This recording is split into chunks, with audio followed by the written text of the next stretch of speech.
Welcome back, SMITE fans. Second set of our semifinal day is about to be underway. Before we do, let's talk a little bit about the Maxnomic chair that you saw in that lovely video there. Make sure you go to needforseat.com, use code SMITEMAX to get yourself a discount on our SMITE Maxnomic chairs. They're easy to assemble. They're even more fun to sit in. They're comfortable. They have a really nice lean back. They go back like almost 180 degrees. You can adjust the arms. You can adjust the lean. You can do just about anything that you want in them, including play and watch your favorite game of SMITE. Thank you so much, Maxnomic, for being our chair sponsor once again here for the SMITE Pro League. Getting ready to dive into set number 2. It's J-Mac, and I got Ro joining me this time around, the coach of the Olympus Bolts. Hello. The mind behind the Bolts joining me here, second set. Atlantis Leviathans and the Camelot Kings. Should be an exciting one. Should be. Two teams I really like. I don't know who I want to win. I don't really mind. They have a tough opponent going into them tomorrow as well. So I think they're very different stylistically to both teams we just saw. So I think we're all going to be surprised by what we see in a minute. This is going to be a big set between the two of them. Once again, the winner of this does go to finals tomorrow, but they also go straight to the semifinals at the SMITE World Championship. So there's a lot on the line for these two teams here in the set. We have the Tartarus Titans get their win last time over the Jade Dragons in a 3-1. Now we'll get the Leviathans and the Camelot Kings. And I think you're right to highlight here that these two teams play a very different style than what we saw, I would even say, out of kind of both of those teams similarly. Yeah, that's right. I mean, they play their own style. They're both confident in their own kind of gameplay, their own drafts. They think they're right, and they're right when they're playing. So it's just a matter about how they match up together. Also, and if one of them doesn't match up well, it's about how they adapt as well. I think they're both pretty adaptable teams.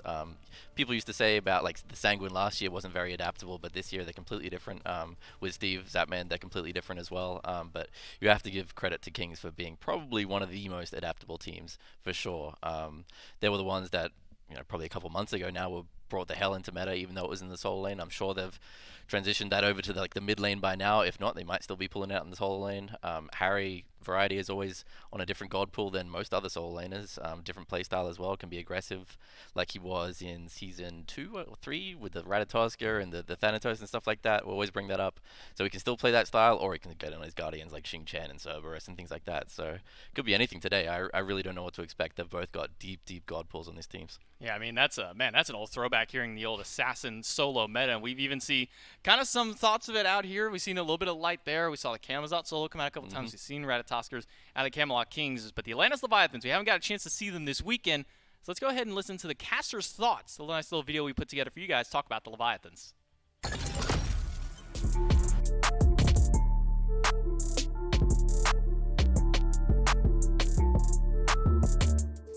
The Atlantis Leviathans are one of the most impressive teams out of the league. It's one where they kind of came in on the weaker end to start the year out, but now they seem like one of the most unstoppable teams in the league.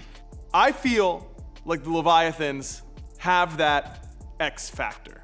When I think about previous World Championship teams that were coming off a hot Phase 3, E-United in Season 4, Splice Season 5, those are teams that you could just tell there was something a little different about the way they were playing. They were just approaching the game from a different way, and it felt like they really had a lot of the answers figured out. And I feel like I feel the same way I felt about those teams that I feel about these Leviathans. This roster, a little bit different. Remember, we're on top of the world in Phase 1, but didn't do very well in the Phase 1 playoffs. Now on top of the world again here in Phase 3, this time with Zapman. You got some veteran leadership at your back. If Shinto, if Panatom, Hardcore, Rongyu, if the rest of the team continues to play the way that they are, and Zapman can be consistent and also provide that veteran leadership, the sky is the limit for this team. And so this is a team that I could see very easily not only winning here, but potentially doing well. I just hope that, again, the choke artist setup they have is not going to happen for this phase playoff, because it's just been happening too often to them. I just think this Leviathans team has very few weaknesses. They've got star players all over the field, and they just have the capability to straight up outright outplay you when it comes to late game team fights. So I think the Leviathans are one of my favorites heading into the SMITE World Championship and the Phase 3 playoffs. I think they really have that X factor.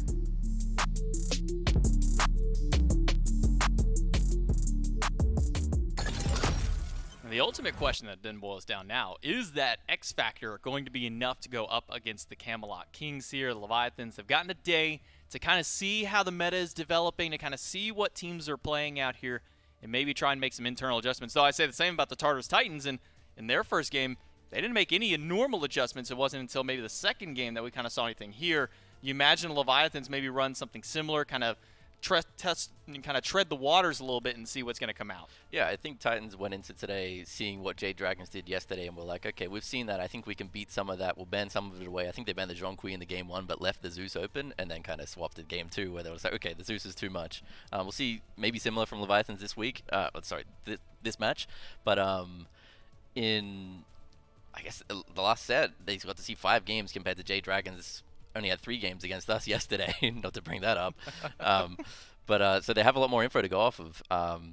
I think both teams kind of adapted throughout the set, so again, more info to go off of. You've got these kind of a different style from what they were playing in playoffs, maybe not Scarab so much, but to Kings especially. So you've got all of phase 3, and then this completely different style 5 games from yesterday to go off of. So there's a lot of information to kind of break down and plan what you want to do in game 1. Well, speaking of the Atlantis Leviathans, talking a little bit about their players, we do have one of them standing by, Shinto, standing by with Dolson for our pregame interview. That's right, Shinto, mid laner for the Atlantis Leviathans, the number 1 seed. Atlantis Leviathans, by the way. Shinto, let's start off. I'll leave something up to the internet's imagination. You're wearing some M&M flip-flops. Keep the camera up here. But you got some hot dog shorts on. Looking comfortable. Is this the outfit of a champion today? You feeling good and comfortable going into this game? Yeah, we're feeling good. We're feeling confident, and we are here to play and to play our style. Now, I want your take on this because there's been plenty of discussion. You get a bye into the semifinals of this event. Do you take that as an advantage? You get some time to watch the Kings, or do you feel like coming in cold, you might need a game or 2 to warm up? I mean, we saw yesterday what Kings play, so it's an advantage, but King play yesterday, so they have practice too, so it's 50-50, I'm pretty sure, but Sure. yeah. Well, this is a team, the Leviathans, that have not shied away from playing around the mid lane in the past. Do you feel like the mid lane right now, is that one of the stronger points it's been so far this year? Plenty of mid lane conversation throughout this weekend so far. Do you feel comfortable where your role's at? Yeah, I always feel comfortable. And with my team too. I have all the confidence for my team, and yeah, we are prepared. Excited for this one, Shinto. I'll let you go get back with the rest of your team and go back to the desk to start this one off. I think it's important to bring up kind of the hot topics around the mid lane, because that's kind of been the main discussion that we've had this weekend here between Aggro and Mifflin on their times on the desk, talking a lot about this mid lane. Zeus has become one of the hottest picks for some of these mid laners. We've seen Outbosh, but we've seen so much development around this mid, even so much as we've seen some hunters kind of popping their way over. Yeah, it's true. I mean, I will say Aggro was talking about Zeus well before it was meta. That's true. That is true. But yeah, I think there's just 2 completely different styles in the mid lane right now. We have the old build of like the high CDR, which is very late percentage pen. Then again, both builds are pretty late percentage pen. But then we have the high survivability of the big mana build with Book of Thoth. Sometimes you get Breastplate in there, but the Book of the Dead is the big one. And that's allowing these teams to play these immobile mages like Zeus, who's a little less immobile now since his movement speed change on his 2. And then even the Outpush a little bit. We saw Jonqui, who's like passively tanky. And again, we're seeing these starter items. We're seeing Soul with Mannequins that's got protections on it. We're seeing some more Vampiric Shroud on the, I think it was on the Jonqui. And then we saw Warrior's Axe on the Zeus. So pretty tanky mid laners on one side, and the normal squishy high impact CDR builds on the other side. So we'll see what kind of like style both teams go for. It sounded like Shinto was pretty confident in their style. He said he just came to play their style, and that was a very confident thing to say. And we'll see if it works game 1, and if it does, one team will need to adjust. And they're going up against the Camelot Kings, who had to make quite a few adjustments as far as their play on field was concerned against the Scarabs yesterday. But the Camelot Kings have come in with multiple different styles of play that all still kind of feel just like a normal Camelot Kings draft, that still feel like their standard play style, making sure to get Netroid something comfortable over in that dual lane, so that way he can kind of just free farm on his own, allow Captain Twig to kind of become one of the carries when the later stages of the game come through. But even yesterday we were seeing some uncharacteristic moments out of the Kings where they were the ones kind of scrapping a little bit earlier. Yeah, I think they had to, and that was credit to Scarabs for forcing them to adjust their playstyle, because generally Kings want to sit back, and like I mentioned before, especially since they brought like the Hell Solo and stuff like that into the meta, they wanted to draw out these early games, get into the mid games, and scale into the late game, and just kind of play around team fights and their map play mostly. I think their comms, from Genetics especially, their map play has been really, really good, and teams that can sustain, like pull back from a team fight, sustain, make a choice on where to go, I think the Camelot Kings at the top of that leaderboard in terms of making the fastest and most intelligent decisions in times like that. So that's the style they want to play. We see them with Changara as well. But Scarabs yesterday forced them to play a very, very scrappy early game. Otherwise, they just weren't going to get to their mid-game point. We'll see how much early game Leviathans have in their playbooks. If it's anything like Jade Dragons, I think, again, Camelot Kings will have to adjust, but they've proven yesterday that they can do so. Yeah, we saw one major adjustment out of the Solar Scarabs up against the Camelot Kings, which was pretty much just the same first 3 bans from games 2 all the way through games 5, which was the Khepri, the Olarun, and the Hell, kind of being those primary ban targets. And considering both of these mid laners, both of these teams really do kind of like this Hell, I can only imagine that this is probably a god that is not going to get through at any stage of today. Yeah, I think whoever's second pick every single game is going to get banned out, and you may as well just ban it first because it's the most expected one and just get it out of the way. I don't think anybody's going to be willing to trade for it. You could maybe see something like give up at Hell and maybe play an anti-heal Alpash into it, but even then, on paper that sounds strong, but with the builds that Hell has and the fact that she has a good early game and a good scaling into late, just seems too difficult to play against, so I can't imagine it's going to go leave open today. Not only that Olarun, that Netroid god, that was something that, I mean, we saw Netroid standing at a tier 1 tower line for about 4 minutes straight on this god. They were able to let him sit back and kind of free cast. The Khepri, I think, is another interesting point I want to kind of pick your brain at here. You know, we saw it banned away from the Kings games 2 through 5 yesterday. We saw it at the very end of the last set kind of get picked up and be potentially one of those X factors. You think that's another god that maybe we see either the Leviathans adjust to banning early or maybe even pick up themselves? They could pick it themselves. I think genetics is probably more specialized with it, but just generally it fits into the meta so well right now with junglers being so bursty a lot of the times with these mace builds straight into this percentage pen. You want the protection, or you want the protection of a Khepri on your side, especially if you're playing like in a mobile mid laner or a scaling mid laner like, I don't know, Chunga, Hell, or anything else BMT might pull out. We've seen him play the Hunters as well previously. I know he can play Ullr. I've seen him in ranked. I know he can play AMC and things like that. So I think if Hell's gone, we're probably seeing BMT just late picking, unless they put the priority on Zeus. Yeah. Picks and bans. Game number 1 of our best of 5 semifinal between the Leviathans and the Kings starts up right now. And the first 2 gods taken off the table are going to be Geb and Yemoja, so prioritizing a little bit of that support more than anything. And I think that these are 2 teams where you really can put a lot of focus on the support. You don't want to give Rongyu Yemoja. It's one of his premier picks. You also don't want to give Genetics anything. I mean, even before Genetics was here in studio playing on, you know, the NA ping, he was still playing some of those big wild card gods. And they were seeing upwards to 5, 6, 7 bans on just this one player alone. Yeah, it's true. And a lot of the times the Yemoja wasn't even included in that list because Genetics did start playing it less when he was on the high ping. And it's one thing I heard Twig say on his personal stream is that now that they're here, they can finally practice those gods again. So already it's taken off the board by Kings this time, so they respect the god for sure. But Hell, like we said, nope, still open. I was going to say still open, but there it goes, banned straight away. But yeah, the Geb, the Yemoja first, both very safe supports, both very good in the current meta. And already a lot of these scaling gods taken away, apart from Izanami, who's a very early game oriented god.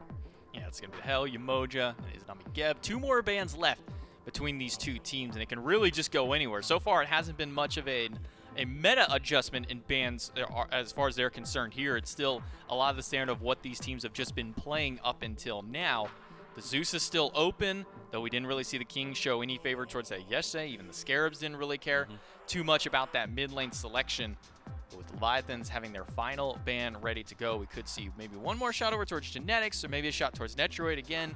But it will be the Khepri, so making sure to make one kind of adjustment that seemed to be a major pain in the butt for the Scarabs. Yeah, and so far these seem to be, apart from maybe the Izanami, just very meta bans. A lot of the safe picks taken away. Already, I think I would lend this game to be more of a scrappy one. When you take away the Geb, the Khepri, the Yemoja, the Hell, they're all safe gods. Odin as well, they're all safe gods. So there's a lot more vulnerability on the battleground this game than what there normally would be if all of these gods were open.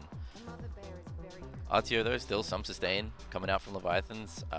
She will get the pressure in the solo lane, so I think Kings have to match that to a certain extent. See Twig's laughing about it, so maybe they have something in the pocket. Maybe they were expecting it. Maybe they had a little bet going on who picks RTO first. I think the last time that we saw Twig laughing when an RDO got locked in, we actually asked him in an interview, we're like, man, we saw you like start laughing really hard when this RDO got locked in. He says like, we knew they were going to play it. We were so happy that we get to play up against the RDO, but being a little bit glib about it, they now have to face off against RDO. but they've locked in the Olaron and the Xing Chen, which has been showing a lot of success this weekend. Tell me a little bit about the Xing Chen. I know we saw a lot of buffs come his way, but is there something else with the Xing Chen that's just making him so potent? I mean, a lot of it is when you take away a lot of these top supports, it kind of becomes the Wild West. You know, you just pick whatever's best for the situation. And when they see the Artio, they pick the Olaron Xing Chen. Both have to make Artio get beads. She can't beat them both. She's going to be on cooldown sometimes. So when Artio is best, it's when she can just stay in your face and be unkillable. But she cannot stay in front of an Olaron and a Xing Chen forever if she doesn't have beads up. So she will get punished. Same with the Erlang Shen. We're going to make him go beads in the early game as well. If he goes blink, then instantly he becomes a target in the jungle for the Xing Chen. But if he's linked to the Aphrodite, it's going to be a lot harder to abuse the fact that he doesn't have beads, whether it's on cooldown or he hasn't bought it yet. And then an Uller for a last pick out of the Kings before we jump into the second phase of ban. So Aryo, Erlang, Afro makes a very strong 3 start here out of the Leviathans, but going up against Olaron, Xing Chen, and the Uller, which we did see BMT pick up yesterday in our 5th game in that best of 5 set. Something we didn't see pretty much the entirety of the year from him, but now that both him and Genetics are here on Ping, as mentioned, they get to start playing some of these more high skill cap, less worrying about ping dependency, I should say, kind of gods. That's right. And I don't know if they're overstepping in that regard. I mean, Ula's definitely a great pick, but it's Brave into an Aphrodite, a very single target. If an Aphro gets a good ult on a good axe, then that's completely nullified. Obviously, one's a much longer cooldown, but it can be really impactful in a team fight where you're only getting one good axe. Having that one good Aphrodite ult completely nullifies one of the mid picks. It is somewhat safe against an Erlang and decent against an Artio as well, so it's going to be hard for their front line to stand in front. And then we're seeing a Hachiman as well. And instantly a Nike man. They didn't think about that at all. Yeah, the Nike's been one that's kind of been sneaking by a few teams just because, I mean, look at all the rest of the priority that's thrown out here. Geb, Kepri, Yamoja, Odin. Sometimes it can be hard to kind of squeak that Nike in through there. Since they've already got their solo laner in the RTO, want to make sure to take away probably one of the more annoying gods to deal with at all aspects of the game, whether it's the laning phase, whether it's your double hunter, because, well, Nike's one of those gods who doesn't really care about hunters. Throw up that barrier and, well, who's going to walk through here? Yep. Opposite side there with that Hachiman just taking some safety away in that duo lane. Still one more ban up for both of these teams. We have seen Heimdall banned a little bit this tournament, kind of during these playoffs. We'll see if the Kings maybe elect to ban him here. Is there something, though, even after we go through these bans, maybe kind of what's the next step here for the Kings in their draft? Well, I mean, first of all, the Nike ban from Leviathans is kind of surprising. I guess they just don't want to play against it, but I don't think Afro cares too much about a Nike. She's not threatened much. And clearly, if they wanted Nike, they could have taken it top 3. They could have taken it over Ula, which probably wouldn't have been banned. So I don't think they really mind the fact that they don't have Nike as an option. Like I said before, Variety is a very flexible player. He might even be on the Xing Chen as well, so who knows. And then the Ganesh. I guess this one confuses me. Look, I underrated the god, and clearly last set I was wrong. Eventually it did end up getting a loss, but until then had a 100% win-loss on playoffs, which is a huge stat to have in such an important time. I mean, which is wild considering how much, I'm just going to throw it from what I was seeing on Twitter, how much slander was thrown towards this god, especially by players like PBM, and the fact that he's getting picked up so much and showing success. Not sure what that big extra factor was, but Ganesh has been working. Gets banned here alongside the Dodgy, and then a Gilgamesh out of the Camelot Kings. Seems to be one of the, well, no, I can't say one of the only because there's the Erlang Shen right there. But it seems that even though we move towards this assassin-style meta again, a couple of these warriors are still sticking around. Yeah, it's interesting to see Twig go for it because he did play a lot of Humbats yesterday. Maybe he decided that was a little bit too slow of an early game to pick this game, so he's got for the more scrappy play of Gilgamesh, but still the big teamfight ultimate. But he's, speaking of teamfight ultimates, they've just gotten 2 massive ones on Leviathans, and at this point, I think Kings kind of need to make it scrappy because I think before this Afro, before this Artemis scales, they need to get some pressure down, but that's going to be difficult into a Sylvanas lane, into an Artio lane, into an Erlang Shen jungle. I think they balance their team comp really, really well, and I believe I was right about it being a Xing Chen solo, but we could see a spicy Ymir from Variety. I think he was also one of the only players back then who was still kind of running that Ymir solo at times, but maybe right here with this Xing Chen call on the Camelot Kings solo laner. Looking at kind of at the drafts as a whole here, one thing that you were really bringing up was the late game scaling of the Leviathans. What's kind of that time frame that the Kings have before the Leviathans team either becomes too difficult to kill or just too difficult to fight up against in general. Look, you can always abuse the fact that beads are going to be on cooldown because you have so much force in a Xingqian Oleron combo. Also the Ula Axe, the Gilgamesh, the looking for Ymir walls into freezes. So that's always something to respect if you're, say, Erling Shen or Artio on the other side. But honestly, I think once it gets to around 15 minutes, they're going to really struggle finding some anti-heal into this team comp. You've got Sylvanas, Aphrodite, Artio, even Erling Shen's ult. The meta Hunter build right now has got a lot of lifesteal on it. Maybe 18, 19 minutes that they're going to struggle like afterwards, but before that I think they have the advantage as long as they can really punish the cooldown beads on like Erling Shen and things like that. If they can catch him without Aphrodite, that'll be a really big important moment. Yeah, I think that's a big point to bring back in here is the anti-heal, because typically when you see these Aphrodites, the Sylvanas is getting locked in, you pick up gods immediately after who are good at applying that anti-heal, but kind of looking across the board here, Ro, I mean, where are they going to slot that anti-heal outside of maybe a Curse Donk? I mean, the Curse Dunk will be the big one at least. You might see a Brawlers on Ula. He might just opt for more damage. You'll definitely see one on Gilgamesh. It's not too hard to pick up a Pestilence or a Contagion, but really that's not a lot when you look at the other side that have 5 impactful heals on lock. And when they scale to that point, it's just going to be so difficult for them to get kills. Yeah, I mean, at this point, looking at an Aphrodite, you have the Undying Love. It's going to make it easy for them to kind of dive into this Ula run, something you were talking a lot about earlier.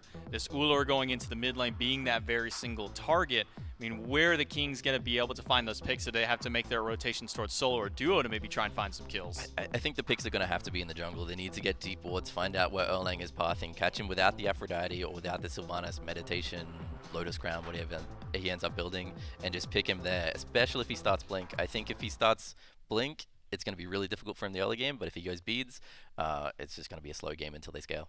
Second semifinal of the day, game number 1 between the Atlantis Leviathans and the Camelot Kings. One team is going to Worlds, one team's going to have to wait a little bit longer to get there. Let's throw it right into game number 1 with Dulcin and Aggro. That's right, this one should be a fun one. Kings and Leviathans, game number 1.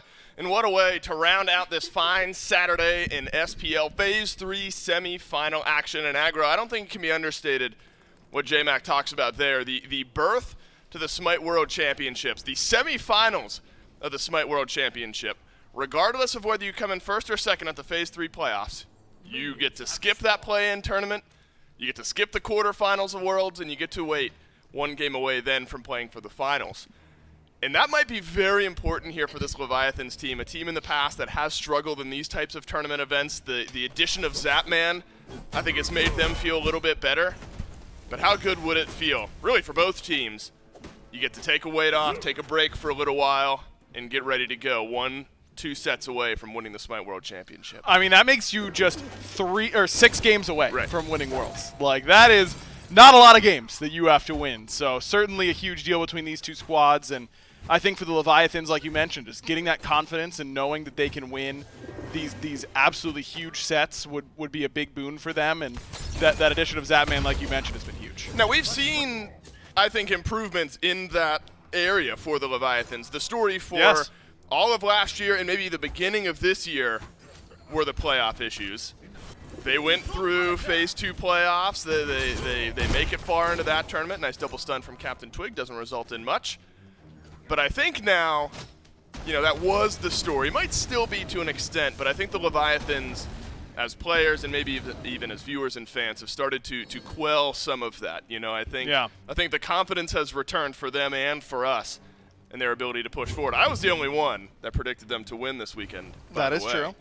Were you Kings? Somebody else was Kings. No. It was J-Mac and No, somebody else said Kings. I thought the Titans were going to win. So I'm brawling it out with a couple of the other casters here. Titans have a real good shot tomorrow to win. Camelot Kings, though, I think adaptation aggro is the name of the game here this weekend, especially given the update timing. Right. We've seen some teams get off to a great start. Leviathans, though, they get this 5-game pool worth of data on the Kings and what they're expecting from them. And I think that was clearly a huge deal for the Titans up against the Dragons in the last set, having that one set of data to fall back on as a set went and later ended up playing off pretty well for them. But I think that's the right lens through which to view this set for the Atlantis Leviathans, is that they've been criticized for 2 things throughout their last 2 years of dominant play during the regular season. And that's that, number 1, they haven't been good under high-pressure, high-stakes events, and they've been better in those situations. Haven't won, but have been better. And number 2, is that they haven't been able to adjust to new metas very well. Right. So now we've got a perfect storm for the Leviathans to really squash both storylines in one set here up against the Camelot Kings with a new meta sort of inbound.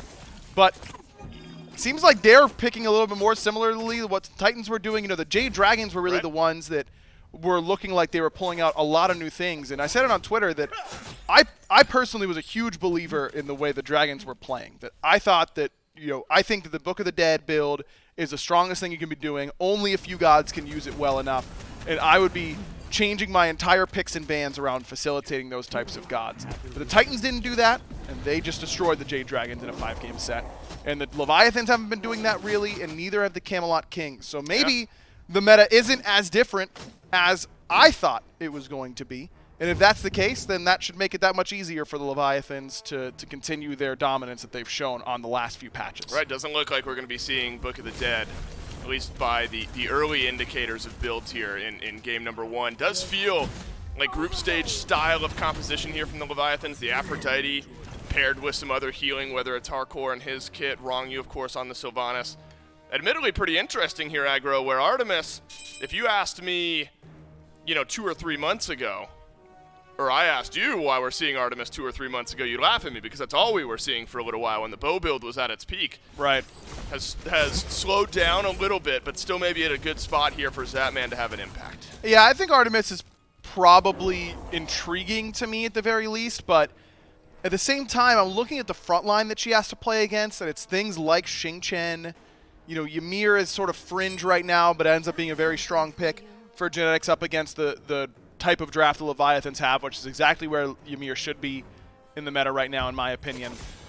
And I think Artemis can really struggle up against gods like Xing Chen. These tanks with mobility that make it very easy for them to get close to her and put her in threat range, but also get away from her because after the boar, after, you know, you only have one trap charge, you're not going to be able to trap numerous frontliners. So if you trap the Ymir, you can't trap the Xing Chen, and that one stun isn't usually going to be enough to bring it down. But at the same time, you've got very on-demand CC immunity, and that can be problematic for some of these tanks at the same time. So we'll see how well Zap can do. I mean, Zap's pulled this Artemis pick out in the World Finals before. It's a pick that he really likes in these big moments. It's a playmaking type of god, but it's a little feast or famine at the exact same time. But hey, that's Zap style. And you look at the Kings draft here. We've talked plenty about the Leviathans. The Kings, they go 5 games yesterday up against the Solar Scare. It was a very competitive 5-game set to move the Camelot Kings forward in game number 5.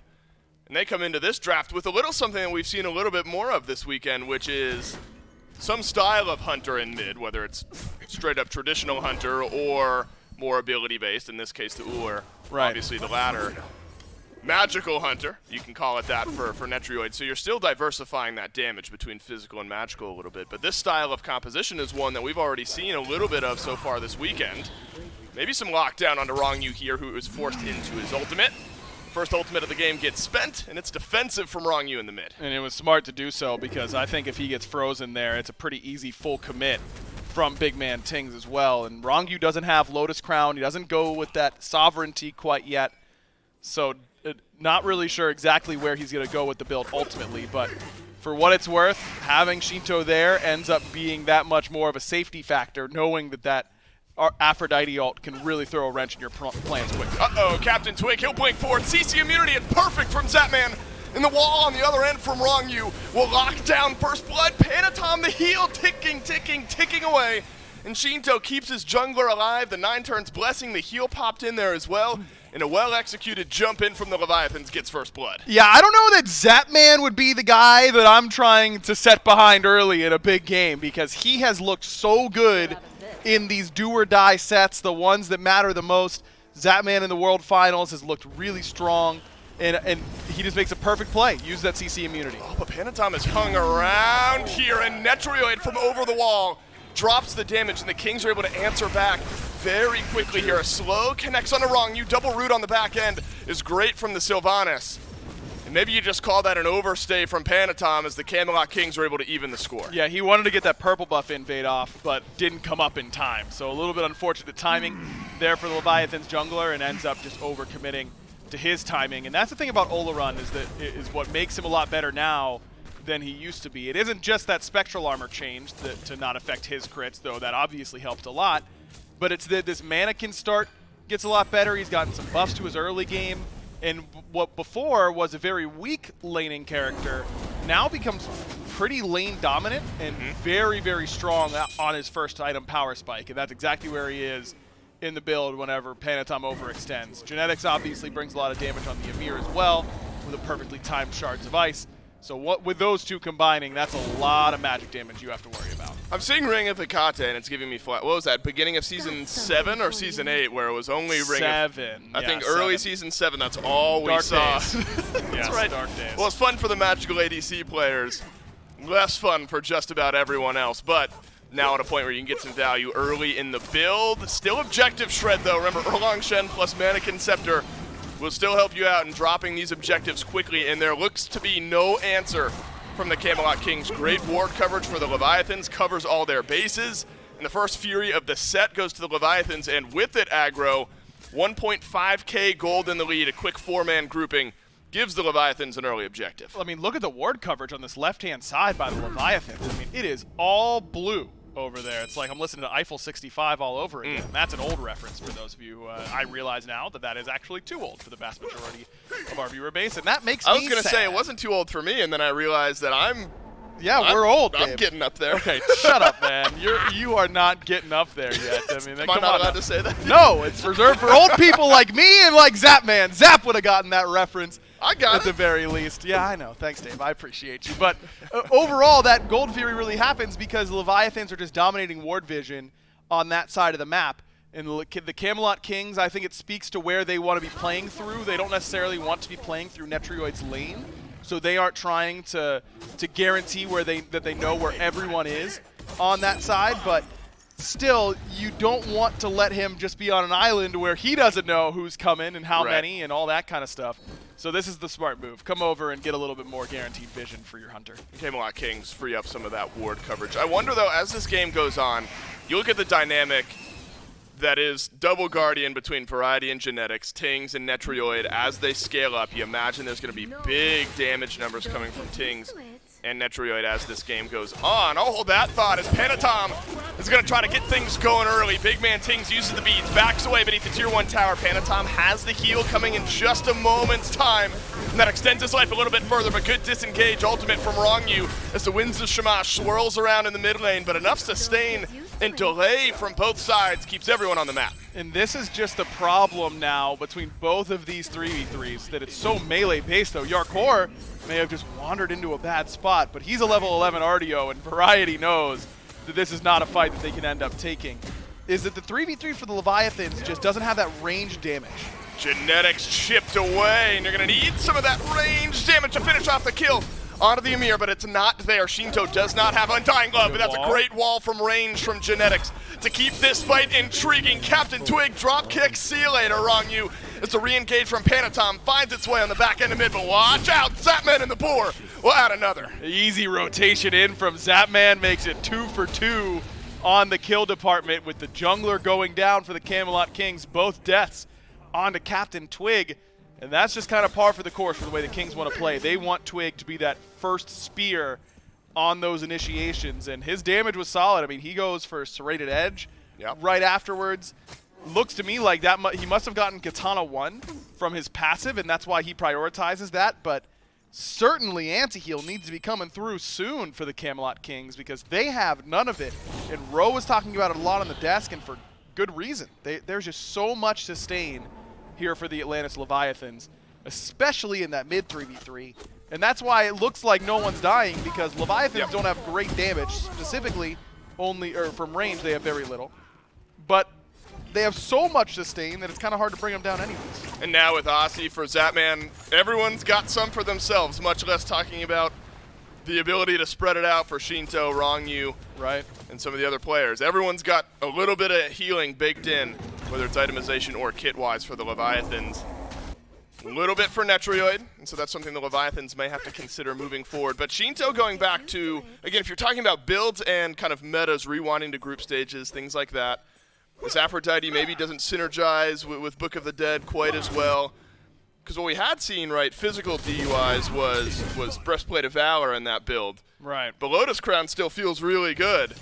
And so when you're playing a pick like Aphrodite, no surprise that Shinto gets it early. Yeah, exactly. So you end up getting that Lotus Crown. I think I would have preferred it on Rongyu, but maybe he feels like, hey, I need to get Wingblade second in order to survive the slow from Captain Twig's ultimate or from Genetics on his 2 or his ultimate. And I need that survivability. And if I get Lotus Crown third, then that's just too late for it to feel good at its prime point, which would be right about now. So they decided to flex it over to Shinto, which I don't hate. Gives him still a little bit of physical protection, a little bit of MP5, and makes his heal on the one target alongside himself that much better. But I just love the double dipping of Sylvanas and Lotus Crown, because Wisps already gives you so much physical protection, and then to get some more prots off the Lotus Crown feels good. On the flip side, you're talking about Sylvanas. We've seen good from Genetics already to start off this game. Some of the walls have set up for really both of the kills that the Camelot Kings have had. The game has slowed down a bit outside of some of the early skirmishes we saw, where the Atlantis Leviathans pulled right shy of 10 minutes, about 1,500 gold in the lead, but the Camelot Kings have been able to step on the brakes just a little bit and keep things interesting. It looked like a moment ago the Leviathans were considering a pyro after that mid lane fight, but the Camelot Kings showed up in force this time. It's really this next rotation around the Oni Fury aggro where, remember, you think back to the first Gold Fury, and it went quickly with no pushback from the Camelot Kings. Looks like ward coverage a little bit better for the Kings this time. Can't imagine a 14-minute Oni Fury is going for free. No, I don't think so either. But if I'm the Leviathans, I think I just want to group and brute force it. Because look at the anti-heal for the Camelot Kings. Or should I say, the lack thereof. There is a cursed Ankh for variety, and that's it. So if I'm the Leviathans, I think I tell Yarkor to just lock up variety and right. Try not to let him rotate. Delay him as much as you can. And the 4 of us will just group up and try and do this objective. Now, the problem is that they're very close to some power spike items. Rongyu getting close to his 3rd item. Zap nearly has Wind Demon done. And ideally, you'd want to wait for those. Wall is there. That's on to Panatom. They're fighting over the Oracles here. Both teams will back away. That does buy vision for the Camelot Kings. Zapman will head on back. Looks like he's going to finish up the Wind Demon. And then there become, you're really starting to min-max your builds here and maybe overanalyze. But we've seen, Spectral Armors pulled out with just a Wind Demon picked up for Hunters in the past. So you're talking about needing to itemize against anti-heal. You might need to worry about some crit at some point here. If Zapman is going to build into crit here on this Artemis, Camelot Kings, they're in some build debt right now. Maybe an Oni Fury would help you catch up in the gold department. Get that build online a little bit quicker. 50% of the way gone. But the Atlantis Leviathans are in range. Sanctified Field is out from Netrate. Panatom's gotten a kill elsewhere on the map, and the Camelot Kings grab themselves the Oni Fury on the right. Looks like it was a 2 versus 2 that the Leviathans came out on top of. But on the left, the Kings were able to get the objective. And that's just good play by the Kings. They know that if we just get an opportunity to start it, Sanctified Field doesn't last that long necessarily on an objective fight like this, but if the objective is below half and we can drop it as a secure tool, then it's going to be really easy for us to snag this. So good play, but Panatom is able to hunt away. Camelot Kings steal away the Pyromancer at the last possible moment. Will Variety pay for it with his life? He goes back in with the Whirlwind of Rage and Steel, gives the kill on over to the Atlantis Leviathans, but both neutral objectives in the last minute or so go over to the Camelot Kings.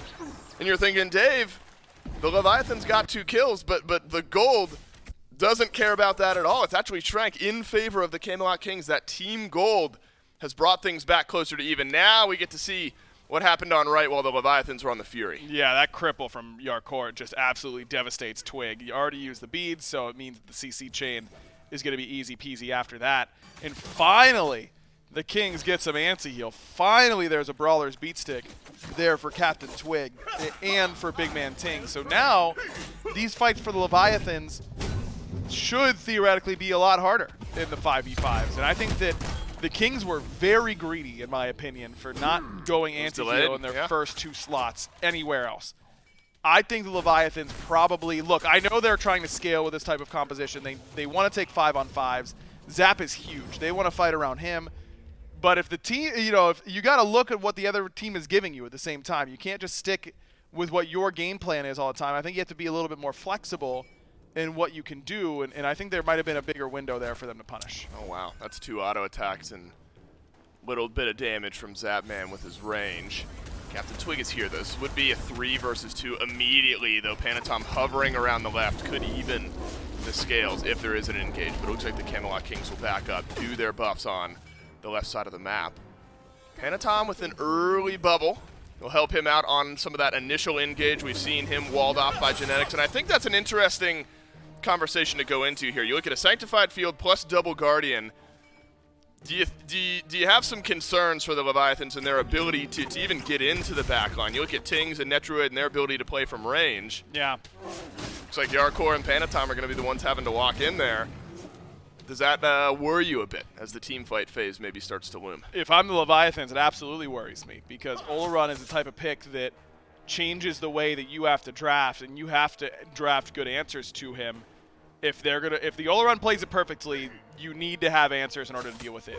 And frankly, I don't think the Leviathans have particularly good answers to this pick for Netrioid. So if Netrioid can just use ultimates in good positions, set himself up, make sure he can create a zone between him and the Erlong or him and the RDO, Right. it's going to be pretty easy for him to free farm damage and hard carry these team fights. And that's why even though Zap is down up 2 levels, the Kings aren't really, if Zap isn't going to push this lead, well, you know, try and solo kill him, I should say. If he's not going to try and solo kill him, just let him farm.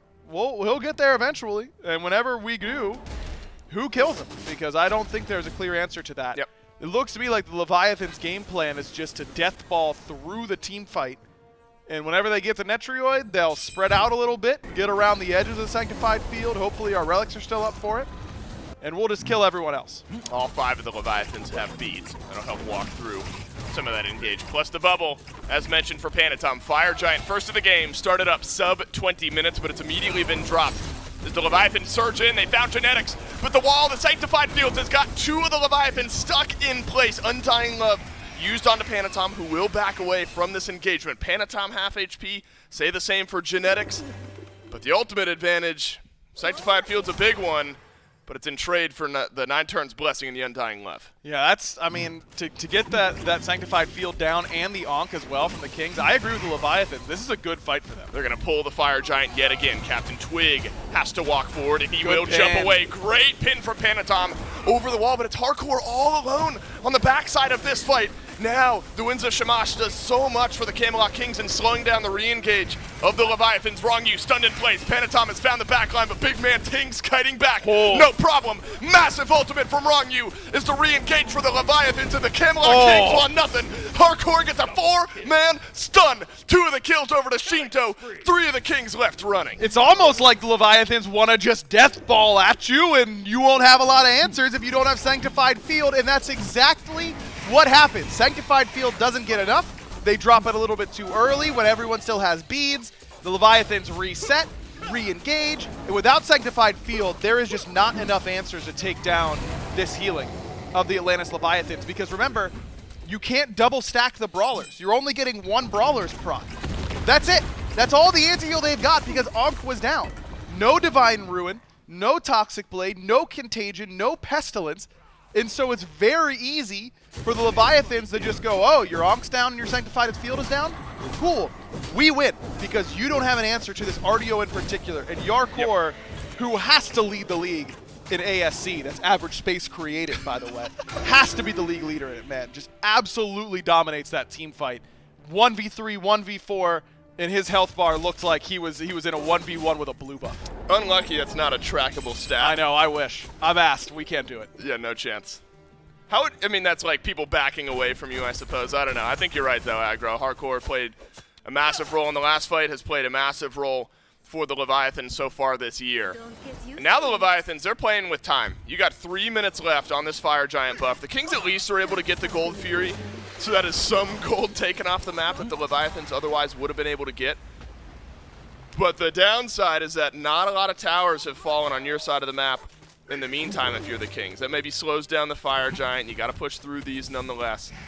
That still means you see all these 6 item slots that still need to be filled for the Leviathans, some starters that still need to be upgraded.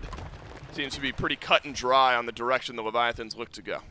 And the Leviathans, again, all they have to do, the trap that they could fall into now is that, oh, that team fight was so easy. Let's just keep doing that.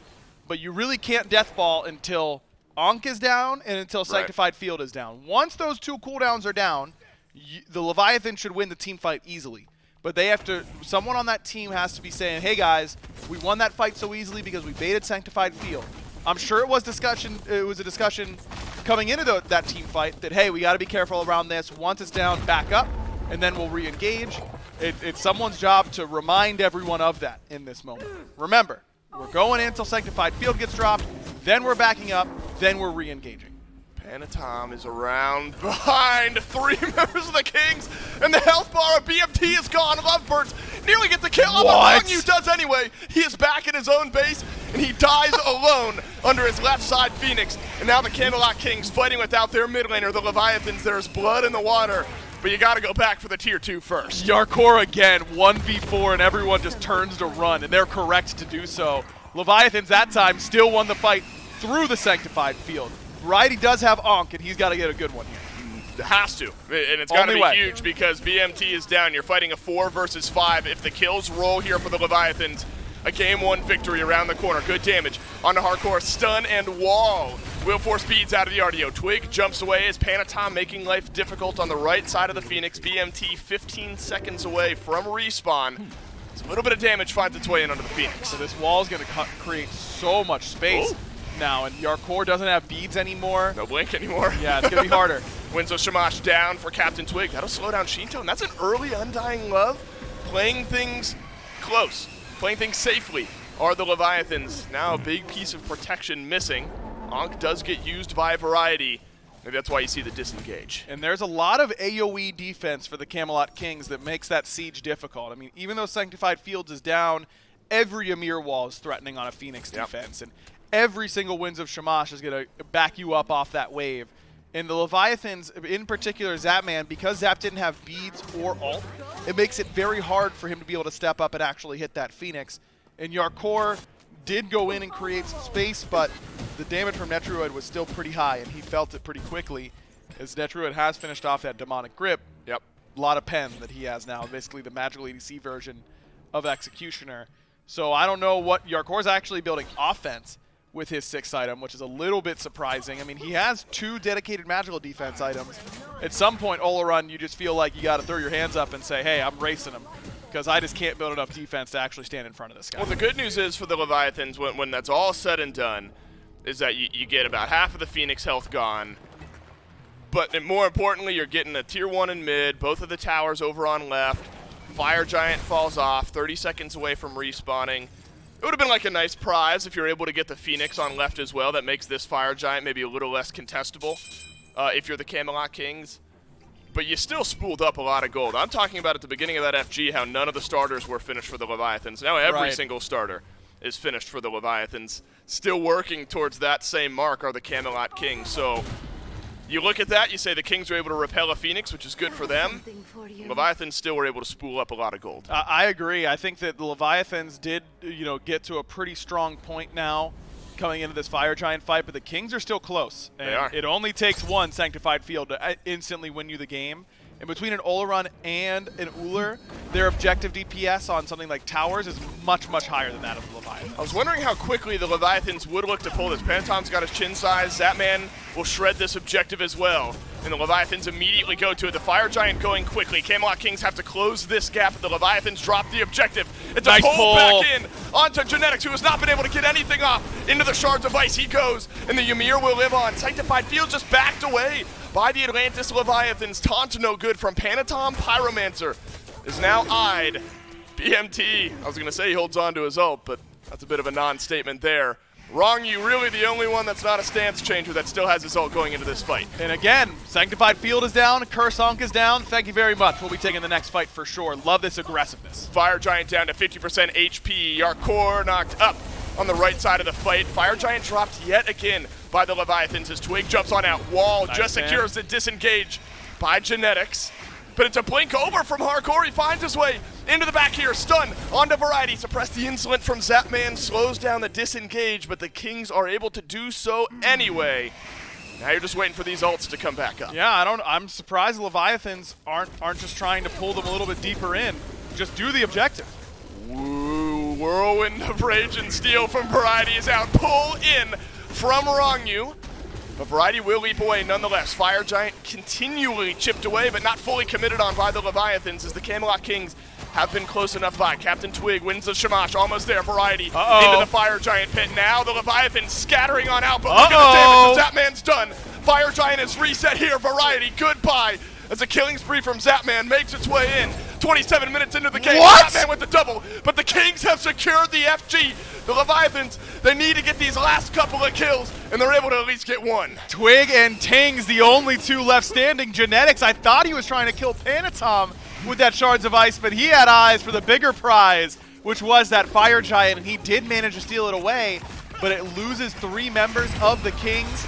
No wave coming here for the Leviathans, but they've got 20+ seconds of 5v2. Netrioid is gone for a good amount of time here. You have to look there as well. 30 seconds without your Ola and the Sanctified Fields, all the damage that he's able to provide.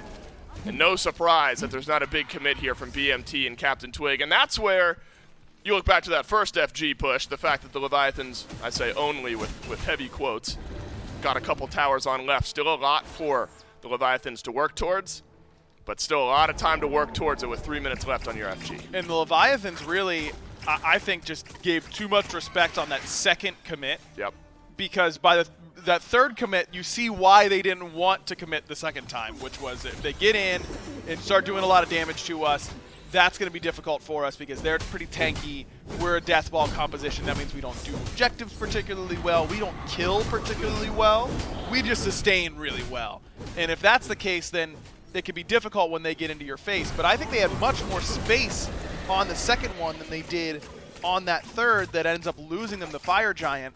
But the Kings, you know, even though they end up with the FG in that skirmish, I think they have to be having a discussion right now about being patient with our ults. I mean, the last fight starts with Twig and Netrioid both dropping their big value AoE ultimates because Genetics gets pulled in. Right. And you can't just lose Genetics for free, but we got to talk about each value of our ultimate. You know, who's using our ult first. And I think that's got to be Twig dropping wins first. Because wins of Shamash, yes, it can win you the team fight, but Sanctified Field can win you the game much more easily. So I'm looking for higher value out of Netrioid, who's been doing a ton of damage, by the way. 17k, you really feel his damage. He's been very effective in that way, but these ultimates just have not, and the Leviathans have just been so good that as soon as we see that ult, instantly scatter. Yep. They just run to the wins. And you talk about how Your life got flipped, turned upside down? Oh my god, I'm blanking on the next line. This is horrific by me. It's all right. We can just take a minute, sit right there. Sit right there, and I'll tell you how I became the prince of a town called Bel Air. Alley-oop, we made our way there. But we're talking about how are you going to get into the back line of the Camelot Kings earlier in this game. And the Death Ball was the answer, and we've seen it plenty of times for the Leviathans. Now it's right about the Camelot Kings finding those big ultimates and turning it around on the back line of the Leviathans. And this is no secret. The Leviathans have all year long played compositions and played well enough with their front line to protect their backliners consistently. Shinto and Zapman have been untouched, it feels like, this game. Yeah. 404 for both of them. And Zapman or Shinto, you know, Shinto a little bit lower on the damage charts, but Zapman much higher up, mirroring Netrioid. Lots of problems. Well, their scorelines are 405. I had such a good joke, too. 404, deaths missing, Thank something you. like Yes, that. You're right, yeah, we got there it there is. anyway. Uh-oh, Variety might be missing as an ultimate flies from Zapman and Panatom. But Twig and Variety answer with ultimates of their own. Still 20 seconds remaining on the stolen FG buff from the Camelot Kings. Right side Phoenix will be respawning here shortly. So when it's all said and done, Leviathan's still able to extend that lead a little bit, aggro. But you're respawning Phoenix on the right. You've been able to delay out the game. That steal ends up being pretty impactful. Absolutely huge because 7K at 31 minutes, it matters, but not much. You know, it's really the equivalent of like a 4K lead early in the game or a 3K lead. It's just not, it's not backbreaking anymore because so many of your players are getting to 6 items anyways. It only matters, again, whenever Leviathans players are able to start picking up 3K pots. That, from now until the 3K pots start happening, I'm not really stressing about the gold lead anymore if I'm the Camelot Kings, and you can just take another fight around this objective. And certainly what we were just talking about before that attempted kill on Variety, it needs to change. As Zapman and Shinto need to take damage. Right. In particular, Shinto, I really don't feel like he's had to use his relics at all this game. It's just been an easy drop of Undying Love and a waltz on out of there, and he's not tanky. You know, he's got a little bit of extra HP from the Ethereal Staff, a little bit of extra protection from the Lotus Crown, but those numbers matter a lot in the early game. They don't at all at 33 minutes. Nope, get back. And the Lovebirds from Shinto, especially the Obsidian Shard completed in his build now. Be doing more than their fair share of damage. Yarkor has found the double stun and the beads off of BMT. And goodbye to half of the Ullr's health bar. Whirlwind of Rage and Steel out once more. But it's again a disengage from the Kings. A Winds of Shamash to secure that disengage. The Leviathans did again spend some ultimates. They come up empty-handed, but they're able to force out some important moments from the Kings. Yeah, Zap used beads.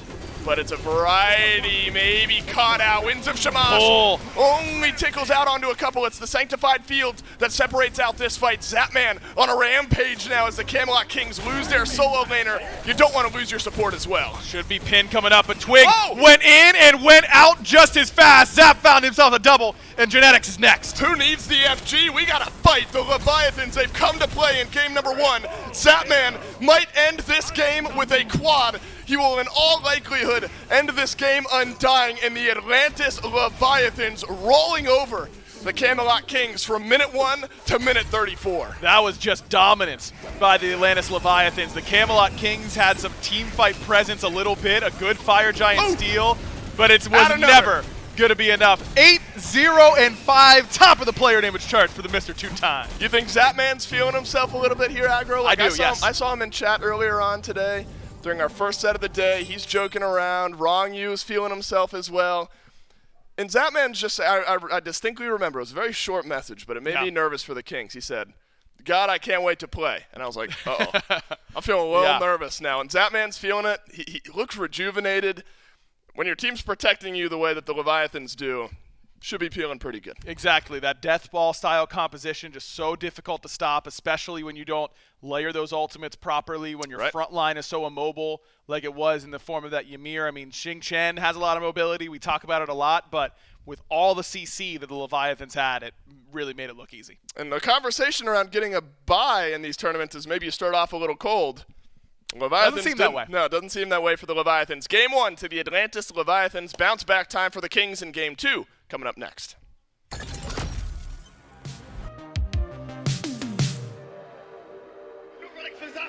he had the Horsey, and Horsey, don't you stop! Fido King! Fido King! I gave up dabbing for Lynn. Cool. No more dabbing for Final Call. He looked at me and said, I'm going to be on that stage next year. I'm going to become a world champion. Ripping through! Titan down, ball 3! A double kill myself!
welcome back to the SPL. Game number 1 in the books, and the Leviathans, even after having not to have to play yesterday, thought maybe might come in a little bit cold, having the automatic bye to semis.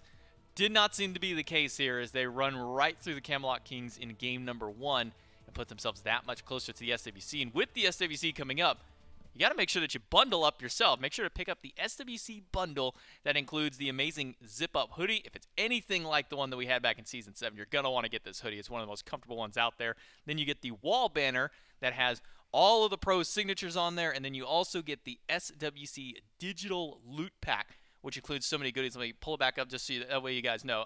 You get Divine Wind Gilgamesh. So if you like Gilgamesh, there's a cool skin. Elkin Cernanos, so it's like a reindeer-looking Cernos, cool skin. Season 8 Morgan Le Fay, amazing. But you also get PK Scylla from the World Champion winners last year. Finally get that Scylla skin in the game. So you get all of that, the hoodie, the banner, a cool little postcard with some original artwork, all that at the SWC bundle. Make sure to go to shop.hi-rezstudios.com to pick that one up. It's J-Mac and Ro here. So get ready to hop into game number 2. Let's talk about game number 1, though. One of the big worries that you kind of alluded towards was dealing with the solo run, dealing with the sanctified fields. But it seems that the Atlantis Leviathans had a plan for that, and that was just to ignore the sanctified field. Yeah, wait it out. They could always pretty much disengage off of like the front 25% of it. They never went super deep before they forced it out, and they were always able to get back and just wait and heal up. And that was, I guess, the name of the game for Leviathans, just heal up.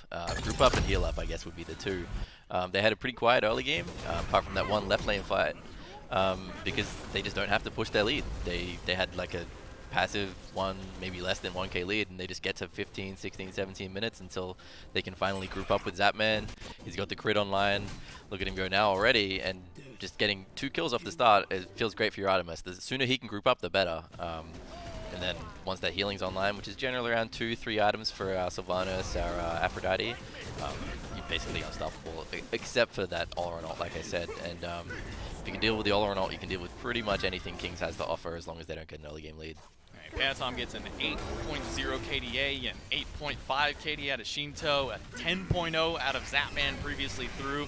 A lot of, or I should say, a little bit of dying out of Leviathans, but not a whole lot. A lot of the combo that we saw out of the Leviathans was, or out of the Kings, I'm sorry, was to drop Sanctified Field and then Genetics throw up a wall to try and prevent them from walking out one way. But there were a couple of moments there where it actually ended up catching out one of the King's own teammates. I remember at one point we even saw Variety get caught on the wrong side of the wall, and he ended up just getting thrown to the Sharks here. Yeah, credit to Rongyu for that Sylvanas pull as well. I mean, you've got the jump on Xingqian. You can't jump away from a nice pull from a Sylvanas like that. It's going to be Leviathans up here. Game number 1 with the win. 26, nearly 27,000 player damage out of Zapman. 26k just about out of Hardcore. A couple of close calls here with the Kings and their player damage, but not able to quite secure that same level of kill. It just seems that this healing, which I think is the more stark number to look at, Definitely. nearly 17,000 healing out of Shinto and 13k out of Rongyu. One thing that you and I were looking at kind of in the green room as we were watching the game was that there was only a single Kursonk picked up, a couple of Brawlers beat sticks, and then not much else. It's just there's so much healing, but you also kind of feel like you need the shell if you're Genetics. In the end, I think you just had to kind of ignore the auto attack damage that was coming in, which is feels bad, but you got to do it when there's that much healing on play. But realistically, a lot of the King's win conditions start to dwindle away once it gets to the late game, and Leviathans just kind of take over with the healing. There is no like Divine Ruins in the games these days, so these healing comps are pretty lethal as long as they can get through the early game, like I said. Well, game number 2 underway with the picks and bans. This time the Kings elect to go first pick. So maybe we see a couple of adaptations when it comes to the picks and bans. That's always been the name of the game in these best of 5 sets, has been how do you change up from game 1 to potentially affect the remainder of these sets. Odin and Geb are the first 2 responses. No changes between these two teams as far as those first bans are concerned. Do you imagine maybe the Kings try and set up a different strategy here now that they're on the first pick side? I feel like they could have and maybe should have, because it is a little disappointing. You just play into a full team of healers and then you ban away on first pick what is one of the best anti-heal gods in the game, which is Odin. So it looks like they don't want to play that Odin for whatever reason in the solo lane. So I guess they still have to worry about these healing comps they're going to come out of. They banned one healer, which is Umojo. Banned last game, like I said. So far, we're just seeing a run back. comeback. Yeah, no real differences just yet. Leviathans, they'll ban away the Khepri, so a lot of similarities that we saw in the first round of bans. They banned that third slot at least, but the Kings now want to try and answer back to some of that healing. They'll take the Aphrodite off the table, Shinto, while putting out a decent amount of damage. I mean, when you have a single target healer in Aphrodite putting up 17,000 healing, that's just a problem you've got to get rid of. Yep. Well, the AoE healer is still on the table, and not anymore. But except Sylvanas, I guess Kings could take that for themselves if they want to go down that healing route. I think it could be valuable to take away from Leviathans, but at the same time, Leviathans have been playing that style and practicing that style clearly with how well they executed the last game. That also means they should know how to play against it. So far, Kings have gone the RTO first pick. They laughed when it was open, and Leviathans first picked the last game, so I guess maybe they gained some respect. We'll see if they respond with the Sylvanas and just kind of go the same route, but they are missing already 2 of their healing gods that they had last game. Yeah, a bit of respect towards Hardcore here as he was getting multiple, 3-4-man stuns on this RDO, blinking. I mean, there was a point, you and I were laughing because he blinked forward past a wall. The entire rest of his team is sitting behind the wall going, dude, we can't do anything, but he ended up barely even taking half his health and damage. Leviathans will respond to this RTO, at least with their first pick being that Camelot, and then a Sylvanas right after, so they are going to get some of that AoE healing back on their side. They are. There's definitely going to be less healing available than there was last game, obviously by the bans and them taking the RTO away, so you could see Shinto on something like a Chungar if they want to go the anti-heal and healing route. You could see him go for something like a Morrigan and transform into that Camazotz. You don't have to worry about the Erlang and the RTO as much at that point. And Camazot's very good into Olaron, so make it 2 and they might just go the Morrigan. You also could see something like a Cthulhu into that Olaron as well. Decent matchup into the RTO, but nope. They're just going to put Zapman back on the Artemis and see how he goes again the second time. I mean, when the man goes 8-0-5, I'm not going to question if he wants to play 2 Artemis games in a row. That's right. Do you think maybe the Artemis picked up a little bit early in the draft? When we saw her kind of rise up earlier on during a couple of the phases, and then we saw some of the weaknesses exploited. You know, she's fairly immobile. She gets caught out really easily. Do you think it's risky picking up Artemis before the second round of bans and all that come through? Yeah, normally you would say it's risky, but if anything, it's just telling, right? If they're worried about the Kings banning it away, so they need to pick it now over something like I mentioned, like a Morrigan or Cthulhu or something like that. If they want to go that route, then they seem to be very highly prioritizing this Artemis and don't want to get it banned away. So it should be something that's notable for the Kings coach Biggie, and if he wants to ban it away in the future, he can. But like I said, you know, they missed the opportunity for that Morrigan, the double Camazotz into the Olaron. So again, they do highly value this Artemis if they're going to allow it to, like a Morrigan, to get banned over it. And talking about the Morrigan, it's actually the Kings who make sure to ban that one away, probably because there is still the threat of Morrigan and Cthulhu as a combination that could have come out here by the Leviathan. So it will be Xingqian and the Morrigan banned away, and the Ganesh, which we've seen a lot of success of this weekend. Up until the very last game, the last set was undefeated, but will be banned away here. So that locks away some of the support picks. Even though Variety was the one who took the Xingqian, we've been seeing a lot more towards that support role. And now with the final ban of the Kings being that Nike, which again is something that they kind of banned out last time around and went, oh, and actually it was the Leviathans who banned the Nike at the tail end of it all here. Where do Leviathans go from here? Well, in the solo lane, I guess you start to look towards something like a Mulan or a Cerberus, but they're going to go back to the tried and true Tiamat on Leviathans. So they've taken away the Morrigan, like I said. The Aphrodite was taken away earlier in the ban, so you just fall back on the old trusty Tiamat. We just saw Paul put on a show as well, so you know it's still good. It's not necessarily seen with the book build, so we're seeing a bit of a different meta out of these two teams, which I guess we expected. But still, one thing left is the solo lane pick, so it could be a flexible Camazotz as well into the RTO. Looking over here at the Kings, they've got 2 final picks before the Leviathans have their chance at a counter pick. I think it's right to highlight some of the flexibility of the Camazotz we saw. Harry, aka Variety, pick it up earlier on in the tournament. We've seen some of these assassins kind of making that return towards solo lane a little bit tankier, still do a decent amount of damage. Tiamat here for the Leviathans at least gives that mid lane safety. And it's one of those gods who, I think Aggro is right to highlight, and throughout the entirety of the weekend, she's not a god who really utilizes the book build, but book build be damned. I don't think anybody is caring if the Tiamat gets locked in, if that build works, whatever. As long as this god is doing the damage, lock it in anytime. Looks like Kings are going away from the whole team fight stage. They're like, all right, well, what if we group up faster than you and we can do objectives? They're going with the Fafnir Oleron, and again, there's the double hunter with the auto attack speed from the Fafnir 2 on the Erlang Shen. Probably see some executioner from Erlang, maybe even stow cutting. Leviathans are laughing. I guess they maybe expected it. How do you kind of feel about this Neath? Because we haven't seen a whole lot of success out of this god in the mid lane specifically. And we'll come to the Cthulhu here in a moment, something you kind of talked about being able to rush down this Oleron. But how do you kind of feel about Neath right now in this current meta, and I guess just specifically kind of coming into this mid lane? Look, she gives some of the early game fight that the Kings needed in the last set against the Scarabs. I think she's very vulnerable once it gets to the mid-late game, so I'm surprised to see them pick it up. But both teams leaving their mid laner pick kind of late into the drafts. It's just a completely different style than what we've been seeing from other teams in the tournament. But again, Kings, I think their biggest win condition here by a large margin is to try to get some early pressure and then force these objectives as soon as possible. Even if they don't have a vision advantage, they can do them so quickly, and they can blow an ult or an ult and something like that, and then just blow up an objective before Leviathans can really respond. So objective play, kind of the name of the game for the Camelot Kings. The Leviathans, one of the biggest things they were able to get was just diving these mid laners, diving these carries. Do you think that the Kings have drafted a composition around to being able to try and protect these carries a little bit more here? Especially, I mean, you're going up against Cthulhu, who you talked about earlier is one of the better solo laners to just run down an Oleron. Right. They've drafted to kill what's in front of them, but can they do it fast enough against a Sylvanas heal and a very big tanky Cthulhu with a ball ripping through your team fight as well? I'm not sure. I don't actually think I know how to predict how these two team fights are going to go. I think I would probably give it to Leviathans a small edge as long as their front line can live through the initial like Oleron ult again. So again, we're just seeing them rely on the Oleron ult. If they get good value out of it, then they can win the team fight. If not, it's going to go downhill after that.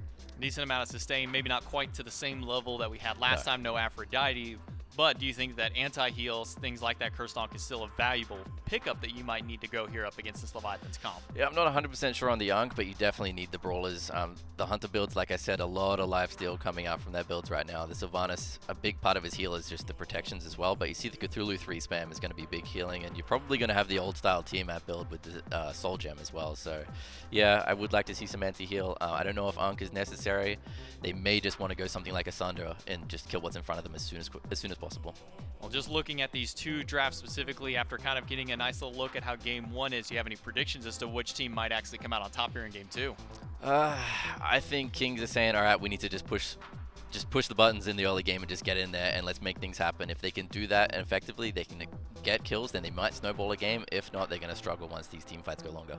It's going to be a big game here for both of these teams. Leviathans, if they can get a win here, they're one step closer towards getting towards that world stage. Camelot Kings need a win here to keep their chances alive and make it a little bit easier on a comeback. Let's jump right into game number two. Changing everything up going into game number two. Well, almost everything. We're swapping sides on a few of the picks, but the Camelot Kings bring something different going into game two here aggro, and it is BMT sticking with Hunter in the mid lane, but maybe a little bit more active with that ultimate and making an impact on the map. And I like it up against the Artemis because that Artemis just got ahead, got to free farm, didn't feel a lot of pressure. Captain Twig came over once and was instantly killed for it for first blood. So I think that picking a jungler in Erlang Shen that can CC from a distance more so than the Gilgamesh can, though still going to have problems if you don't have beads going into it. But still, you have some good options with that Neath ultimate to force the beads, force the ultimate, whatever it may be. I think the Kings have to put a little bit more pressure on Zapman in this game, not just in the laning phase, but in the team fights as well. I imagine we expect then that's where most of these World Weavers end up going. Hardcore doesn't have beads, but will have the Descent into Madness. Who cares? I imagine most of that pressure will find its way on the left. Don't want Zapman to start feeling himself in these sets, in these team fights, because things do start to roll downhill. Some fighting already here in this lane. Netrioid with a bit of a knockback there, but he's left alone. Wrong walks forward, continues dealing the damage. Beads out from the Sylvanas. Suppress the Insolent out from Zapman as well. Dead. And Netrioid now just bouncing back and forth in the Draugr pit. Wrong knocked aside. Captain Twig rotating into the left side of the map here. Blink forward. His eyes are on the Sylvanas. Genetics locked in place, and Netrioid staves off death. It ends up picking up first blood as well, but here comes Pentatom. Looking for Twig. Thought he might go for Netrioid, missed the Vampire Bats, and that might be it, though. A good so slow, but that heal coming from Netrioid ended up being big. That consecration has done so much work. Yeah, so much healing already from that Ola run. And I just don't like that call from the Leviathans. Netrioid is dead to your first blood, right? Let's just commit to it. Let's just go in and actually make sure that we can kill him in this instance, because you're going to die. Maybe you get 2 for 1. I guess that's the concern. But as soon as clearly the alarm bells are going off. Hey, Twig's coming, Twig's coming, Twig's coming. Everyone's got to run.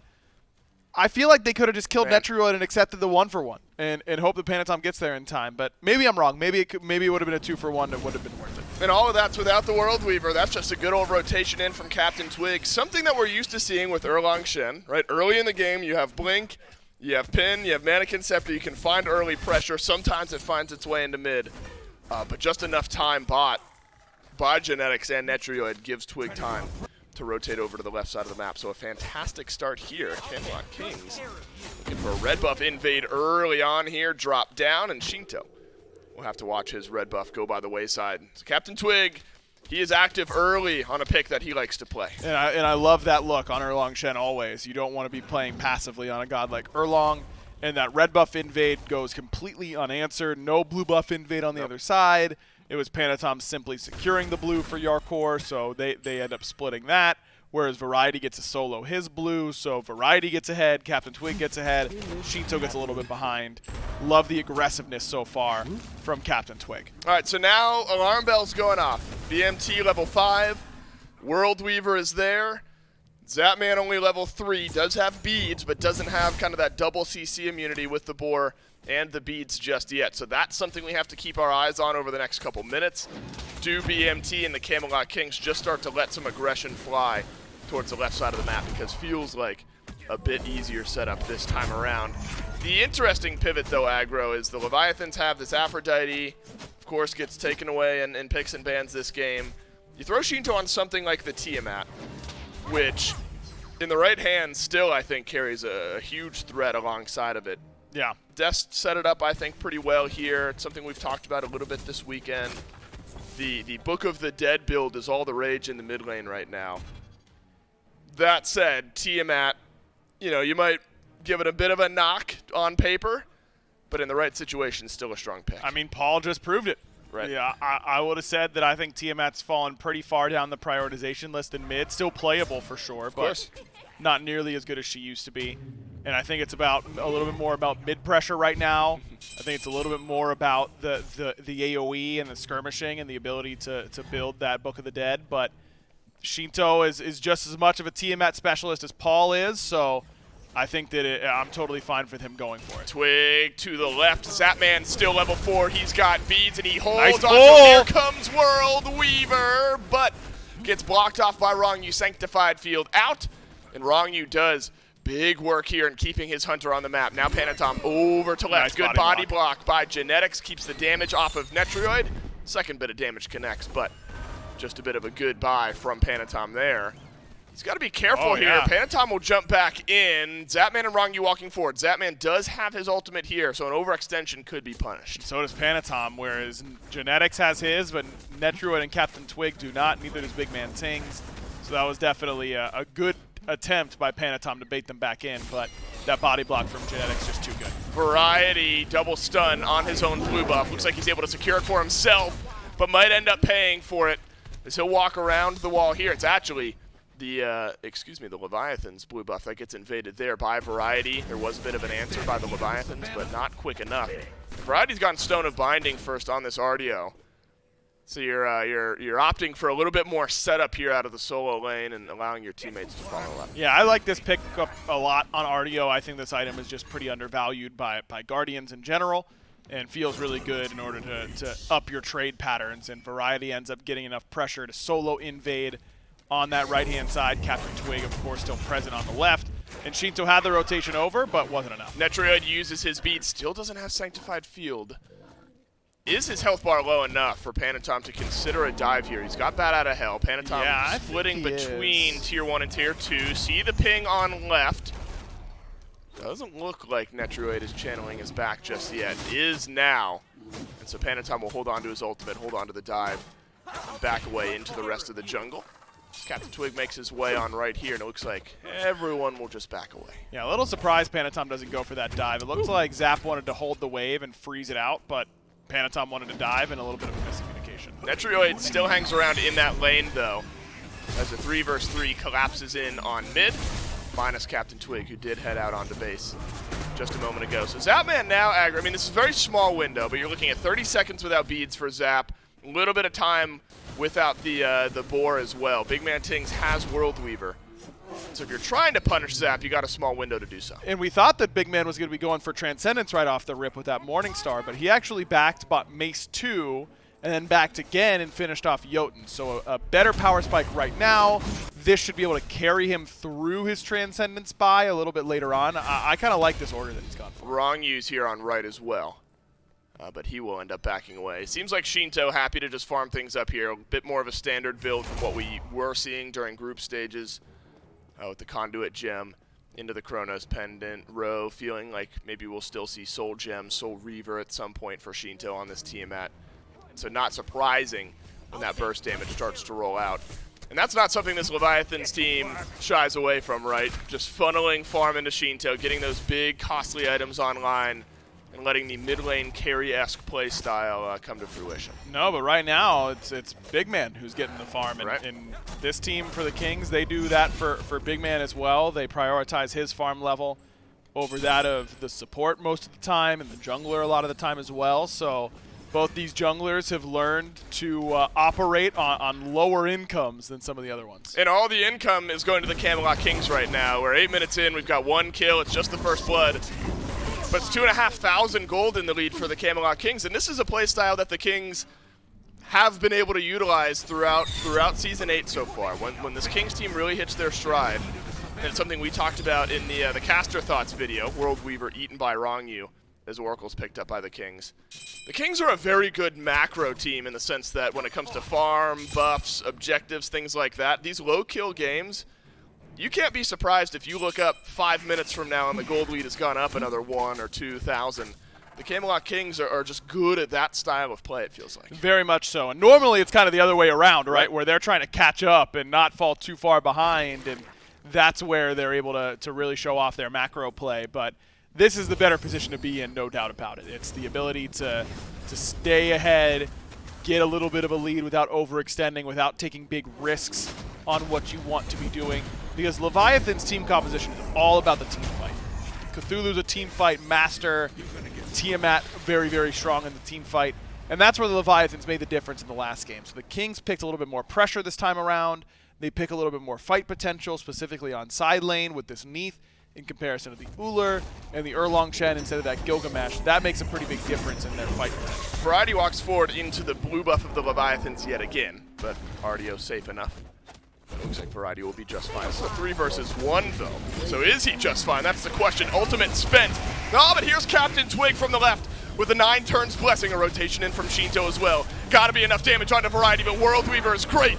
Out of Big Man Tings, Variety will not survive the descent into madness as the Leviathans notch their first of the game. Panatom slowed down on the back of this fight as the backflip is on out from BMT, but there is still damage finding its way onto the Leviathan's jungler. Panatom just able to get out. Another good route from Big Man, forces Wrong-U's beads, and the King's not done. Oh, Genetics hits the stun as well. Captain Twig rooted in place, and Shinto is full HP. Can this Tiamat get back? Wow. Get involved. Yes, indeed, as the Leviathans will find another couple of kills here in this fight. And now the onslaught can continue. This fight has been flipped.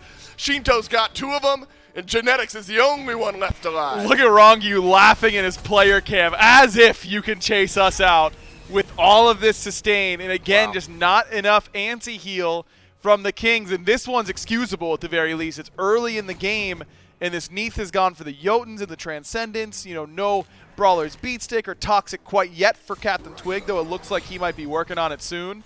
And for good reason, because that Sylvanas sustain, the sustain from your core up in the Cthulhu ultimate, all of it really comes into play. And this Leviathans team just keeps baiting them back and baiting them back. And Shinto all the while is just hitting pot shots, baby. I mean, it is target practice out there for this Tiamat. Slamming Big Man, slamming Twig, Genetics as well. And it's just too easy for him. If you're not going to put pressure on him, even if Rongyu dies in that engagement, who cares? Because Shinto would have been able to eat anyways. Right, you want a microscope on the way the Leviathans like to play, and when we talk about their ability to create space for their backliners, that's a perfect example. All you see is these triangles and stuns connecting and volleys with the primordial burst connecting for damage, and then suddenly the camera finally pans back to where Shinto is, and he's full mana and full HP. No one has dealt with him. That entire team fight, dash in from Hardcore will not steal away the Pyromancer, so at least the Camelot Kings able to get something going on the map here as the game has slowed down in the kill department for them. Not in the gold department, though. Still hovering right around that 2,500 gold lead for the Camelot Kings. The neutral objectives in the farm still feeling all right. So the Leviathans, they get this spark in the fight department, but the gold gap hasn't quite closed up. And that's a really good sign for the Kings. I think at times in the past they've had these stumbles in games they're winning, and then they just take their foot off the gas, but clearly not intimidated by how that last fight went. Variety sees a storm rolling in out of the jungle, and luckily, wow, that's a decent amount of damage on the Phantom. Actually caught me by surprise, but healing from Rongyu keeps him on the map. Netroid looking for the solo kill. Zapman does not have his ultimate. He does have beads, but Captain Twig makes it a 2 versus 1, and Shu in the kill column now for the Camelot Kings. Can the Kings get out, though, or are you giving up a kill on right? Variety low on mana, knocked up by Yarkor once again by Rongyu. He's on the trampoline thanks to these Guardians, but I just don't think they've got the damage in order to kill him. They're bouncing all over the place. The last bit of mana gets used to gallop on away from this fight. Panatom does have that out of hell. 1 swoop, good. 2 swoop, yes. 3 goes back in, not enough damage to kill, but the auto attack gets it done, and Variety dove underneath his right side Phoenix, and the Leviathan's able to pull back another kill. And it's just a tale of 2 different sides of the map so far this game. Kills happening on right. The Camelot Kings are able to pick one up on left. But the big difference in this game in comparison to the last is that instead of Netroid being behind Zapman having this big lead, it's the other way around now, because Zap dies with a full minion wave coming. He loses that one. He loses the next one to tower. He loses his tower. And Netroid is now up 2 levels on this Ola run and in a dominant position, because now he can go back to base, buy his Aegis. He is plenty strong now that he has his Typhons, working towards that Telkines. And this matchup now becomes much harder for Zapman to stay and hold his ground in. Netroid was the shining star, the one opportunity in the last game for things to work out. Has to do it again. And that's allowed BMT to hold his ultimate a little bit. You're thinking Zapman's already behind. Netroid's feeling okay on that side of the map. Let's see if the World Weaver can make something happen elsewhere. This time gets sent towards mid lane, but no real issue for the Leviathans. There was some criticism, aggro, in game 1 heaped on the Camelot Kings for good reason. There was, 2 Brawlers beat sticks picked up. That's it. Against all of the healing, and the Ankh, that's right. It's all the healing that the Leviathans had. You take away the Aphrodite, it's a big difference. Maybe starting to work into just a couple of items of anti-heal. And so maybe that level is proper given the amount of healing that the Leviathans have this game. Yeah, I mean, they've got good sustain again. I don't know if Genetics can really afford to go Ankh, but I think that's what I'd like to see him do. Frenzy also looks really good in this spot, so that's a little bit difficult. Surprised Tings doesn't have Beat Stick yet? No, clearly not. They don't value it that highly. They're not that worried. If they were worried enough to build a lot of anti-heal up against Afro, Sylvanas, Erlong, Artio, they are not building anti-heal for anything. Sure. So, I do think that the sustain is going to be problematic for the Kings, just in Yarkor's ultimate in particular. That's a lot more sustain than people give it credit for. You have the cursed, you have the Toxic Blade there from Captain Twig, but that's not enough in my mind. And normally I would just go, if you get a Pestilence or a Contagion, that's probably enough for me. Right. But again, we didn't see either one of those in the last game for the Kings, and if they aren't building it then, they're probably not building it now. Still a couple item slots. We'll check back in with anti-heal as this game goes on. Then the flip side of the conversation that the desk set up was, well, this Cthulhu feels fine into Oleron. That's what we've seen as a popular counter to the Sanctified Fields, is you just descend into Madness, you walk at Oleron. Could say the same thing about the World Weaver from Big Man Tings. And then Rowe set it up, I think, very well on the desk, where then the answer is, can we shred this Cthulhu by the time that he walks into us? That becomes an important topic of conversation, especially here around the mid lane. Rongyu forced into his ultimate. Genetics will use his as well, as the Coerce finds its way onto Netroid. This tower is getting absolutely shredded. and maybe a smart no contest from the Leviathans. Yeah, Genetics has to use his ultimate as well because of wrong use, but he gets value out of it being used anyways. So smart play, good route from Big Man, who has been really on point so far with these Neath 1s. You know, the Spirit Arrows have been solid, but the World Weavers haven't amounted to any kills quite yet for the Kings, and it hasn't been for lack of trying from Big Man Tings. I don't know if I've always loved where they've gone, but at there's what, one on the Zap, I think? Yeah, not enough, and that one was eaten by Wrongyu. But the Leviathans have played well around that World Weaver because their front line has been eating them properly. So, you know, it's credit to the Leviathans as well, but I think I could have... Anytime it's just two ADC staring at one another and you just fire a World Weaver, why not? You know, you hurt them, you put them back to base maybe, and you get some pressure for your ADC. Yeah, if nothing else. Has been a steady 2-level lead, though, for Netrioid, regardless or not of the World Weavers. Big Man Tings lets this one fly onto Shinto. Decent chunk of damage onto the Tiamat, but the stun, the setup, largely shrugged off. The Shinto will back away, doesn't have to use beats, doesn't have to use Aegis. Big power spike hit by the Tiamat with the Chronos, Soul Reaver, and Soul Gem picked up. So there's burst damage to be sure for the Atlantis Leviathans mid lane. It looks like both teams happy to contest this Pyro. Though there will be a Primal Fury on the left side of the map. Not much vision over on left, not much vision over here on right. And Netrioid might just be able to do this Pyro on his own. Yeah, he can do that by himself, for no doubt about it. That's going to be easy pickings for him. And that's the not very often seen Poke Weaver, as I like to call it, where you just fire it for poke. Not very good up against a sustained composition, or at least a team that has some sustain in that Sylvanas. So that's definitely, you know, we've seen teams use it like that before, but not great up against this comp. Wow, and there's no answer from the Leviathans here, Aggro. You know, we're talking all this setup, but I think I got to go back to, I think it was like 8 minutes in. Oh, Zap, see ya. You're looking at, maybe not. We'll head on out here. But you're looking at 8 minutes in, a, what, 2,500, 3,000 gold lead. I remember I said, don't be surprised if like 5 minutes from now that gold lead is like doubled just because of the way the Kings can play the game and play the map. And we've gotten right around that. The Leviathans are winning in these individual kills, but around the objectives they haven't quite shown up. And so now 5K, that's a formidable lead going into what should be the first Fire Giant here in the next couple minutes. And the Leviathans are exactly where they want to be, in the sense that they have put a lot of eggs in the Shinto basket. And not very often have they gone to then go count those chickens and they haven't hatched properly. I mixed up two popular phrases, and I'm going with it. You know, sometimes you just need to do it. No, it all worked. Yeah, it all worked for sure. So, you know, you just got to drop a Tolly on the cast every once in a while, and that's how it goes. I just feel like the way the Leviathans play, it's often so centered around Shinto carrying. We're just waiting for Shinto to carry. We're waiting for Shinto to carry. And Shinto has gotten all the farm, first to level 20. You know, as soon as he finishes off, whether that's Charon's or Rod, and then gets his starter item upgrade, that'll be big. But he's got to choose between one of them because he's only got about 1,200 gold in hand right now. That is enough to finish Charon's, but not enough to finish Rod or the starter items. So we'll see which direction he wants to go. And from now on, the Camelot Kings' whole game plan has got to be kill Shinto. And if we kill Shinto, we should be A-okay. Well, got a World Weaver. That helps set up as long as it's not blocked by the Leviathans. BMT was very close on the net worth charts, but look at this. The Camelot Kings, they can shred this objective. You've got an Erlang Shen. You've got an AoE coerce. You've got Netrioid, who does the Pyro quickly. Frenzy used. Sanctified Field down, and Fire Giant taken by the Camelot Kings. But now it's Yarkor's time to shine. He will walk into the backline. Pentatom eats the World Weaver, and the last bit of damage is there by Variety. The Camelot Kings come up huge around the FG. The World Weaver does actually connect onto the left side of this fight, and the Leviathans are scattered. And that time, it's just, hey, our whole goal is to avoid Shinto. Shinto's on the left-hand side getting red.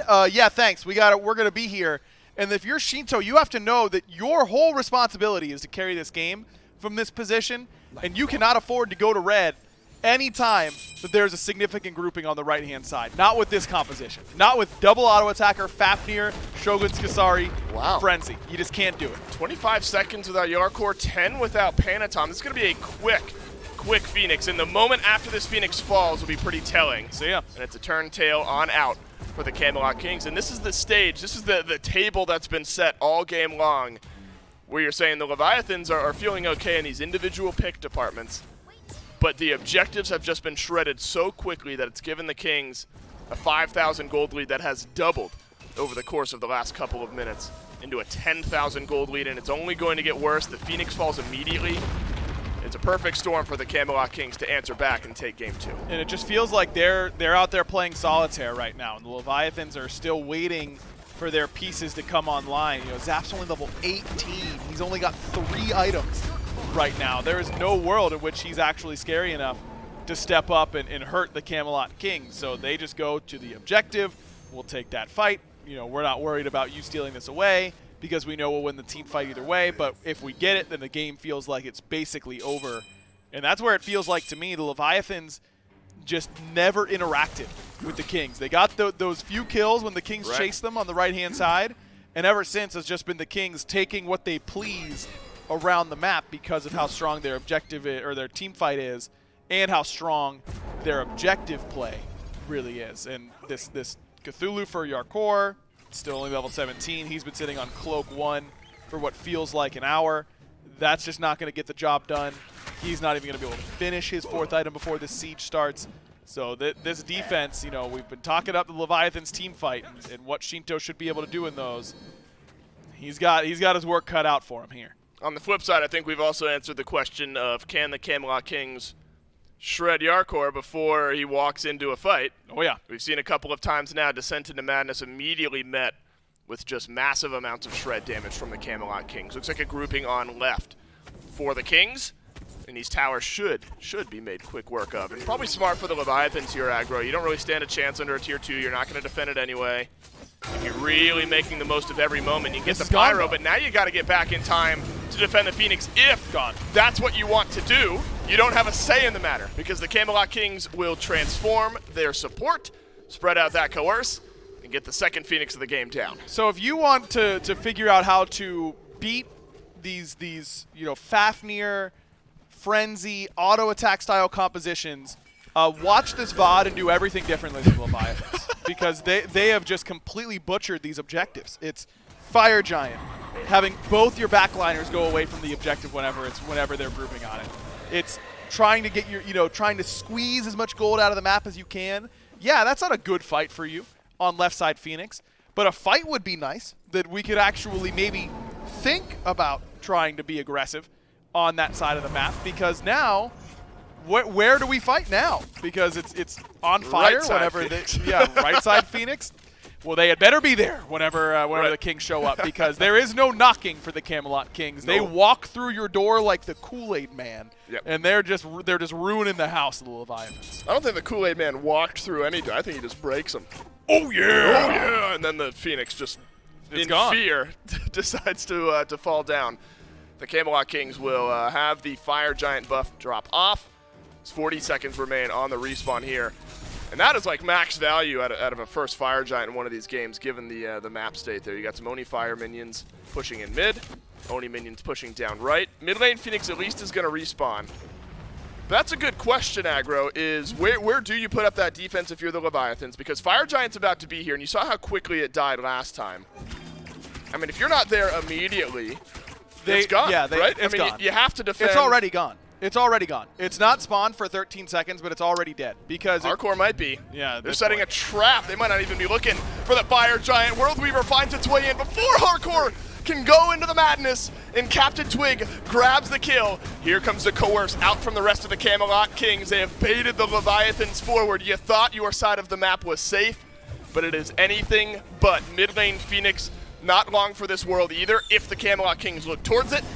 Instead, they may end up going back and grabbing the FG. A little surprised that this is their decision because that mid Phoenix would have taken the blink of an eye, maybe half a blink in order to end up getting it, but they decided to go back towards fire. This won't be contested by the Atlantis Leviathans. That's just good smite by the Camelot Kings. You know, we could just sit around and stand by fire and wait for it to spawn, or we could stand up in your jungle and wait for it to spawn, and if anyone makes a mistake like, oh, I don't know, Cthulhu dashing in lane, then we'll kill you for it and make sure we get the right side Phoenix as well. At least the backs from the Leviathans are quick this time. You're going to have 4 members around the mid lane Phoenix, but That might just be 4 more kills that the Camelot Kings were able to grab here. Game number 3 looming. Camelot Kings trying to tie up this set. Panatom has to leap away.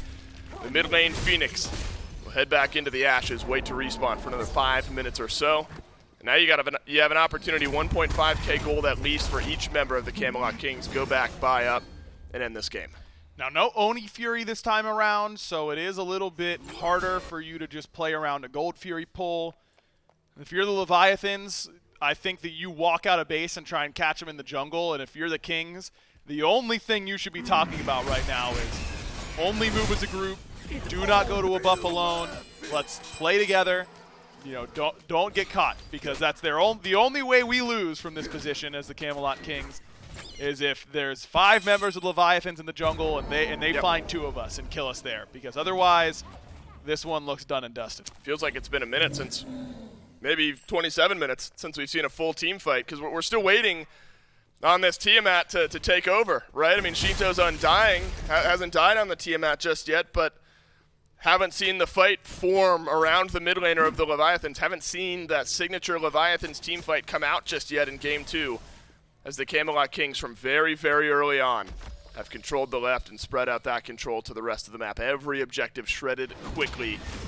One more stance here on left. Camelot Kings want to make no mistake. Left side, Phoenix will be sieged as Panatom weaves in some damage. In the mid lane is Yarkor, trying to fend off some of those fire waves. Cool. The Leviathans just watch it go. Maybe the Titan then. Maybe the Titan is where we fight, because it wasn't on left Phoenix either time. It wasn't on mid Phoenix. It wasn't on right Phoenix. It wasn't on Fire Giant. So it must be on Titan that we're taking this defense. And here's the deal. What's going to happen is Genetics is going to transform. Yep. He's going to coerce. Yep. He's going to use Frenzy. Netroid's going to use Sanctified Field. And the Titan will die. Oh, Panatom has to use Bat Out of Hell. World Weaver awaiting on the other end, but he will be far enough away that no danger is there. So at least the jungler survives. And a bit of an engaged piece of utility now missing for the Camelot Kings. I'm not sure they're super worried about it, given how great this game has gone for them so far. Double taunt in the back from Captain Twig. Hardcore melted down to half HP, but it's a disengage and a massive knockup from Hardcore, but there's no re-engage from the Atlantis Leviathans. If anything, it's bought themselves some time. And all the Kings have to do is go, yes, your ultimate that scares us. We will back it up, and we will wait. Kind of like what the Leviathans were doing to the Sanctified Field. And now, here comes the transformation from Genetics. Frenzy, Sprint, both of them still ready to go. Zapman lets the boar fly in the backline. Sanctified Field separates the Leviathans to the right side of this engagement as Netroid has found the first.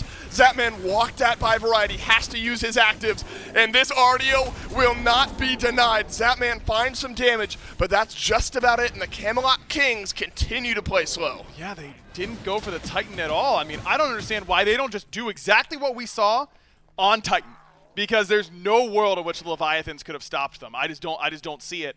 They're going to lose the right side Phoenix again. You know, that's a foregone conclusion. No way Zapman can defend this on his own. But the Leviathans are still in the game, and that's as much as they can ask for. Buying a little bit of time. Big Man Tings has World Weaver. Captain Twig close to the 9 turns blessing. Shinto stunned in the back with the Tiamat still undying. Beads and Aegis here for the mid laner of the Leviathans. Right, But goodbye. There's no team fight. And the Camelot Kings push us on to Game 3. And this one is convincing. Yeah, that was exactly what I was waiting for. Just walk in and hit it, guys, because you've got the damage to do so. The Camelot Kings just played their game, and the Leviathans were not interested in showing up to defend at any point in that game. We're not on time for the objectives, and that's the cardinal sin against any double hunter style composition, a Fafnir composition. You have to be early for those objectives, and the Leviathans weren't, and as a result, it wasn't really a close game. It's at least a 4-game set. No matter what, we're going to 4 games here. Game 3, so important, and it just feels like this is the type of composition that the Camelot Kings can flourish in. The objective, the map control style of play will slow things down. Not that started off slow. Remember, we got this level 2 fight over on left, started to build things up, and then the Camelot Kings did not let off the gas. Game 2 to the Kings. Game 3, the tiebreaker, coming up next.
When you die, a lot of people are afraid. They're going to be locked up in a dark room forever. Think about that. But it's one of the great wonders of life. What will it be like to go to sleep but never wake up?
and welcome back to the SMITE Pro League. Game 2 is done.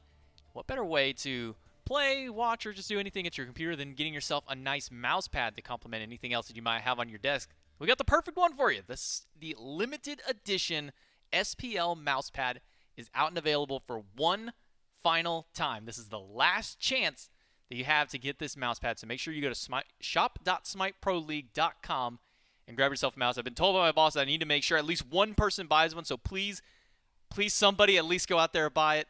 Let me know on Twitter that you bought it. That way I can tell my boss. That way I don't get fired. That way I can still be out here and doing my job, hopefully.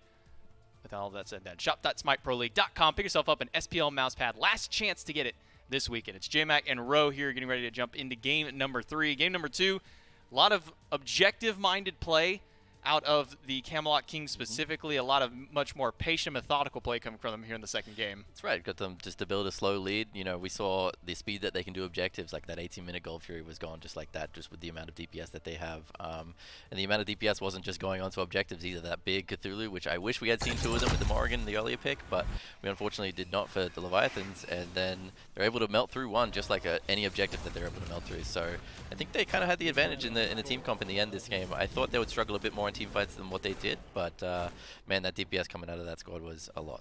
Man, talk about that super scrappy play right at the very beginning of the game in dual lane. What looked like was going to be a first blood up against Netroid. They were able to turn around with a rotation from Captain Twig, turn that into a 3v2, get first blood for the Kings themselves, and then they're able to translate that out, start really ballooning this league. I mean, you see it's only 3 to 4 on the kills, but the Kings were up nearly 8,000 gold at this point in the game, 20 minutes in. That's right. Much stronger play coming out of them here at Game 2 and getting ready to hop into Game 3. Yeah, it's all credit to their draft there as well. The Fafnir is what gives them that gold lead, not just from his passive, but from the objectives as well. So intelligent pickup from them, a good adjustment from Game 1 in their draft, and the bans towards Leviathans as well, getting away from that Aphrodite, taking away the RTO for themselves.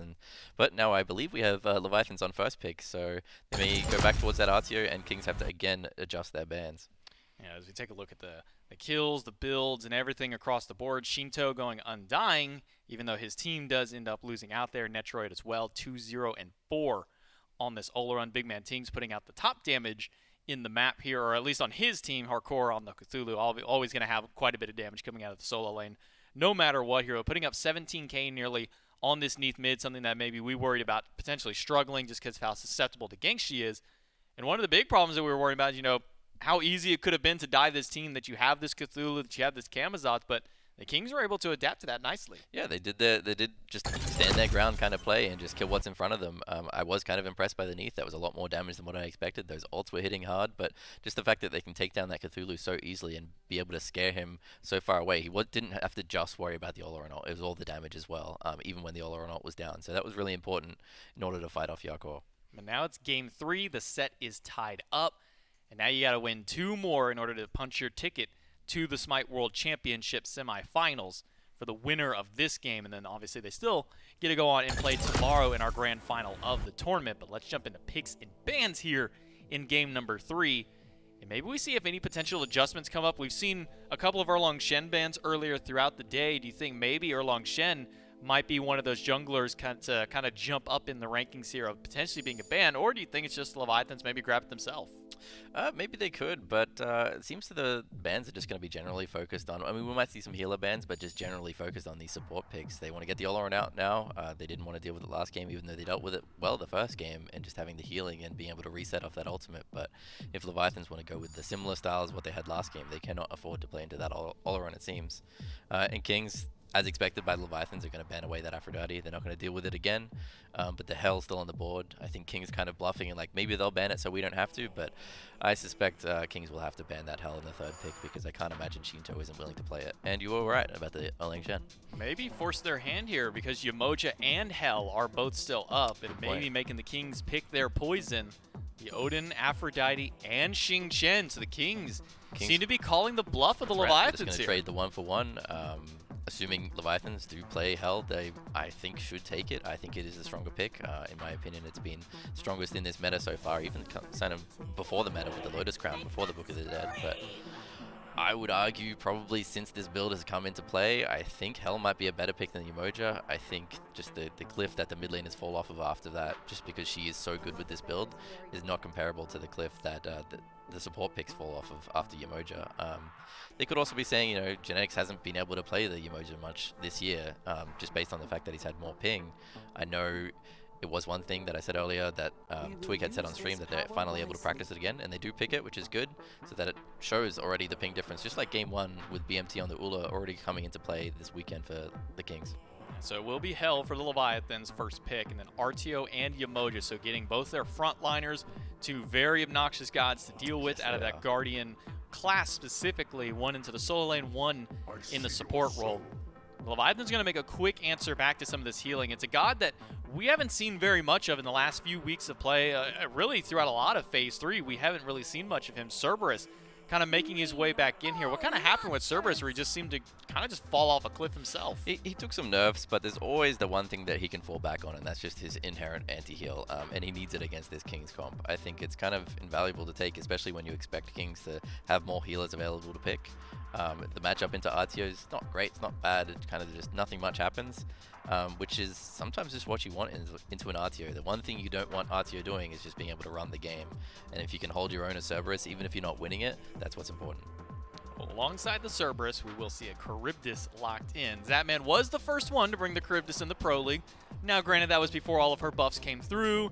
That game wasn't particularly too fun for Zatman. Ended up dying a couple of times, didn't get any kills. Just became a giant lightning rod more than anything for his team to soak up. I believe he won, though, if I They remember did correctly. win. He did win. I can't take anything away from that. He did win that game.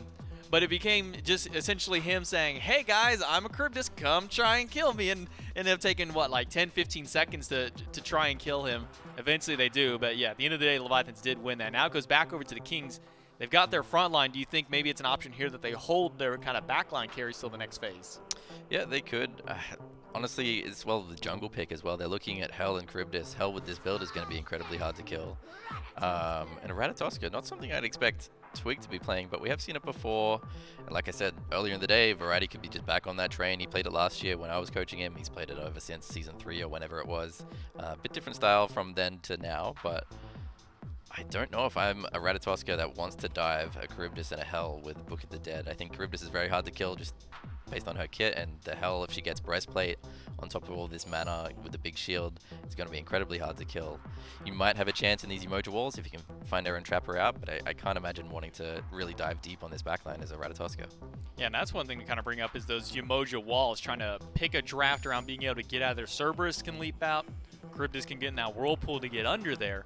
But now what else can the Leviathans draft to try and centralize and focus around maybe getting away from this Umoja or just staying alive here? But as the second bans come through, Daji and Kepri out of the Camelot Kings, Leviathans take away Izanami to try and keep Netroid still a little further out of his comfort zone. Now with the Olorun being taken away and the Izanami still has a couple of picks he can fall back on. But it will be a respect ban of that need, taking that away from BMT. Yeah, I'd like to see Leviathans try to get some more beads punished, right? They already have the Cerber Assault that's going to force the beads out of RTO or Umoja or both. So if they can try to punish somebody for not having beads by getting something like, I don't know, some CC jungler that they can set up on and kill with their, they don't have a high damage backline, but Charybdis will end up getting that crit online and maybe even kin size. I think Zapman's kind of preferred to go the Deathbringer on top of the Wind Demon lately, but the Hell does hit hard with all the power that's going on, so now as well, you can, something that's definitely going to get beads and something you can kind of easily get beads of from as Cerberus as well. So I think, I don't expect Panatoms to be playing anything like Humbats. The Erlang is banned out. The Daji's banned out, which was smart by Kings. So he has got limited options, but I would like to see them pick something like that. I'm talking about potential beads burn here. Ganesh, who's seen some success this week and only one game lost of his 5 games picked up. That'll be the support draft now out of the Leviathans. The last option does come to Panatom. The Erlung Shen is gone. Gilgamesh is still up. We've seen that warrior still be prioritized. Even though Cyrus made a little bit of a run back here by the way of Sam for Soccer in the Dragon sets. Achilles has seen a little bit of light if you want to go with the warrior-centric. Still a few assassins out there, namely the Susano that Panatom has really loved going back towards. A lot of knockups on that side, but I don't think Kings really can do much about that. I think both teams are just kind of going with comfort drafts, and I'm just seeing this Hell first pick, and it's hard to put anything over that pick. They did get a nice 2-for-1 trade for the RTO Umoja into the Hell, but maybe I have Hell on such a high pedestal that maybe she's not that OP, but she looks it to me, so I'm worried for Kings in this draft. Gonna hold my breath for a moment, but that moment is very brief. A Freya locked in for the first time in this tournament, the first time in quite some time. If I'm not mistaken, Cyclone Spin, one of the only players who has grabbed Freya this year as a whole. But here's a 10th pick for the Camelot Kings. What is this Freya going to bring over towards this team? Well, they're going back to the same style as what they had last game. Try to kill what's in front of you. They have the setup now. I don't think Ratatoska really fits this comp as much, but you might at least be able to threaten the Susano. I guess he could go more of a tanky build and just kind of buy time on him while if I'm the Kings, we have the opportunity to kill the Cerberus and the Ganesh, which aren't easy to kill, but we definitely don't want to be trying to kill the Hell and Charybdis. So I think they're just going for a similar draft to the one they had in the last game and see if they can trap a front liner, blow them up, and have the Ratatoska just kind of buy time on the back line. Yeah, one of the other magical hunter-style gods here in the game is this Freya. We've been seeing a lot of the Soul, a lot of the Yola run, some Chronos here and there, but Freya is kind of one of those oddball magical hunters because her range damage, her real big burst, is on a huge time crunch. You only have those 5 or so seconds when you pop that Pulse Irradiate to go out there. What kind of difference does that make in the midst of these team fights that seem to have been going a lot longer than usual? Well, the good thing is that there's nothing really stopping her from auto-attacking once she's gotten those abilities off, right? If Ganesh can silence her before she can get those abilities up and running, then maybe he can reduce her damage by quite a bit. But I think if she gets those abilities up, she's going to rip through this Cerberus, rip through this Ganesh, and pretty safe to do so as well when you have an RTO and a Umoja around you.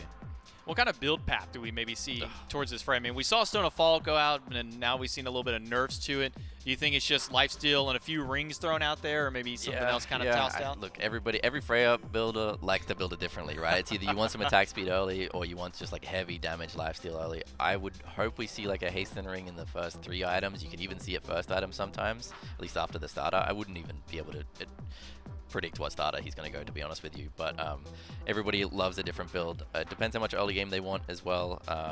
They are playing into some decent anti-heal with the Cerberus and probably a Susano Brawlers, I would imagine. I don't think you're going to see a Hell get Divine, but yeah, if they get some percentage pen, the Hasten Ring to help a little bit to keep up on the front line, and I think it'll be plenty of damage to get through the front line that they have. Maybe kind of an oddball item to maybe pop out of here. Do you think now with this Uller, now with Freya, since she is so auto-attack dependent, maybe we see a Witchblade? Well, maybe we'll hold that thought and see what pops out here in game number 3. Atlantis Leviathans, Camelot Kings, it's tied up, but who's going to take the lead? Game 3 all tied up in the best of 5. This one very, very important, in the Camelot Kings will throw us something new here. Aggro Netroid on the Freya, Captain Twig on the Ratatoska, Panatoms on Susano. We're going to have some fun here in game number 3. Let's start off with that first one, though. Freya, not something we've seen in a while. We've seen... Dave, have you ever casted a Freya before? You've been Surely. During the Ring of Hecate meta. True, yeah. She was good then, yeah. But I was a wee babe way back then, you know what I mean? It's been a while. I've grown up, I've matured, so this is my coming home. This is the homecoming, right? Back to where we all started. That's right. Unbelievable. I really did not think anyone would be picking Freya as we get close to the end of the year, but if there was a guy to do it, I would have bet the house. If you told me, hey, Freya's getting picked, who picks it? I would have bet the house it was Netroid, because he loves this god. Like, if he could play Freya every game, I'm convinced he would. I don't know that it's really that good in this current meta. This wouldn't be the spot that I would be picking it, but the thing is, if Freya gets to late game, she still Freya's on you. You know, she still ends up just doing insane amounts of damage with the 2-1 combo. Her ultimate takes her out of combat a little bit faster. That's a change that Camelot's got as well. So that does feel good that you won't get killed by abilities as you're going up nearly as often, but still has a lot of the same weaknesses. Her wave clear stinks, her early game stinks. It takes a lot of items for her to start to feel good at all. Maybe genetics on the Umoja helps you smooth that curve just a little bit. Definitely doesn't hurt. In lane here. We will follow along with the build here for Netroid as the game goes on, because the death setup, plenty of routes, plenty of options that Freya can look towards here. It's Arrow plus tier 1 ring for the time being for Netroid. But we'll be able to get a more updated look at that after a few items. On the flip side of the Hunter conversation, Zapman returns to something for a while that he was the only one in the league who have played this pick. He was the only one for a while that tried the Charybdis, and it worked in the game that we saw it. But Charybdis here, pair it with the Ganesh, an interesting lane that has some safety to be sure. Yeah, I think the Charybdis pick is generally pretty solid. I like it up against picks like RDO that you can buy a lot of time by just going down to that Whirlpool form. You don't have to interact with her during that time. The Ratatosker might interrupt you a little bit, but if you can beads and go into the Whirlpool form, it's very difficult for him to track you down and lock you down as long as he needs to. Variety plus Twig equals blue buff invade 2.5 minutes into the game. This will be the first respawn of the buff. Looks like Yarkor's just going to have to watch this one go down.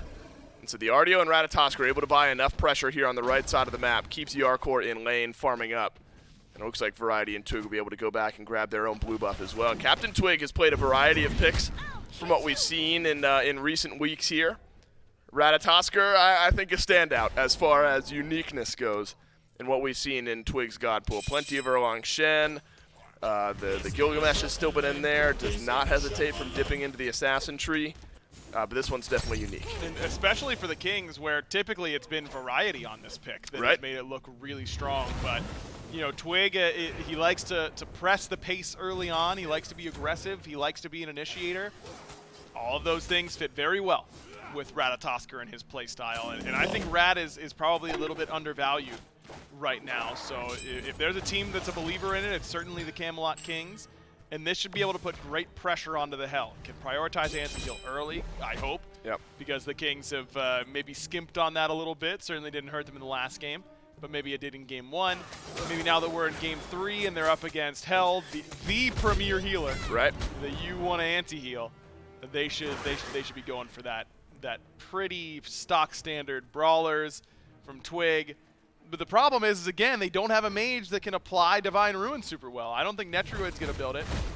Historically, we have seen Freya's go for Toxic Blade because just getting flat pen is not something that she can typically do. Attack speed is really all she wants, so you can get that with the Toxic Blade, but Netruid didn't go in on Olarun, so maybe he won't go in on Freya. Hopefully, Genetics or Variety ends up picking up something a little more traditional on the defense options, like a Pestilence or Contagion. Right, game 1, you're dealing with an Aphrodite. You don't have to deal with the mid lane healing mage in game 2, and so the Camelot Kings able to get away with a little bit less, but now you're back to the mid lane healer as you set up there. So you need to see a little bit more priority. Blue buff invade looked at yet again by Twig and Variety, but Panatom on time here. Will help grab the blue for his solo laner. And you start to talk about specific relic pickups as far as countering out engage goes. I mean, that's an early Phantom here for Wrong You up against Genetics, right? I mean, those Rivers Rebukes, you're assuming, you're hoping will be on point if you're the Camelot Kings. And maybe Wrong You realizing that that's enough of a threat to warrant an early Phantom pickup. Especially just for Shinto there in mid, right? That you just want to make sure that your Hell is as comfortable as possible at all times. She is the VIP on your team composition, and what do you do for the VIP? You roll out the red carpet. You make sure that they got everything they want, that their hotel mini bar is well stocked, and that they aren't going to get locked in by emoji walls. So if the Phantom is going to be helpful to Shinto, well then I best be picking up Phantom right away. That's the case for Shinto anyway. Right, yes. And then it's Shinto on Hell. Yes, so, absolutely. Little extra priority for the Atlantis Leviathans. Big Man Ting's back on this Uller. So we've seen only ability-based hunters for BMT out of the mid lane, and that's been such a important conversation piece around the Camelot Kings surrounding this Phase 3 playoff event. All of the Kings together in studio on the same server and paying and all that, all the same for these guys. We're expecting a BMT upgrade. Maybe the Leviathans were as well. Put some pressure in on mid. Big Man Ting's quick on the beads. And this time finishes off that Transcendence, and you'll get that one stacking. Yeah, I wonder if Big Man gets those beads in time on EU ping.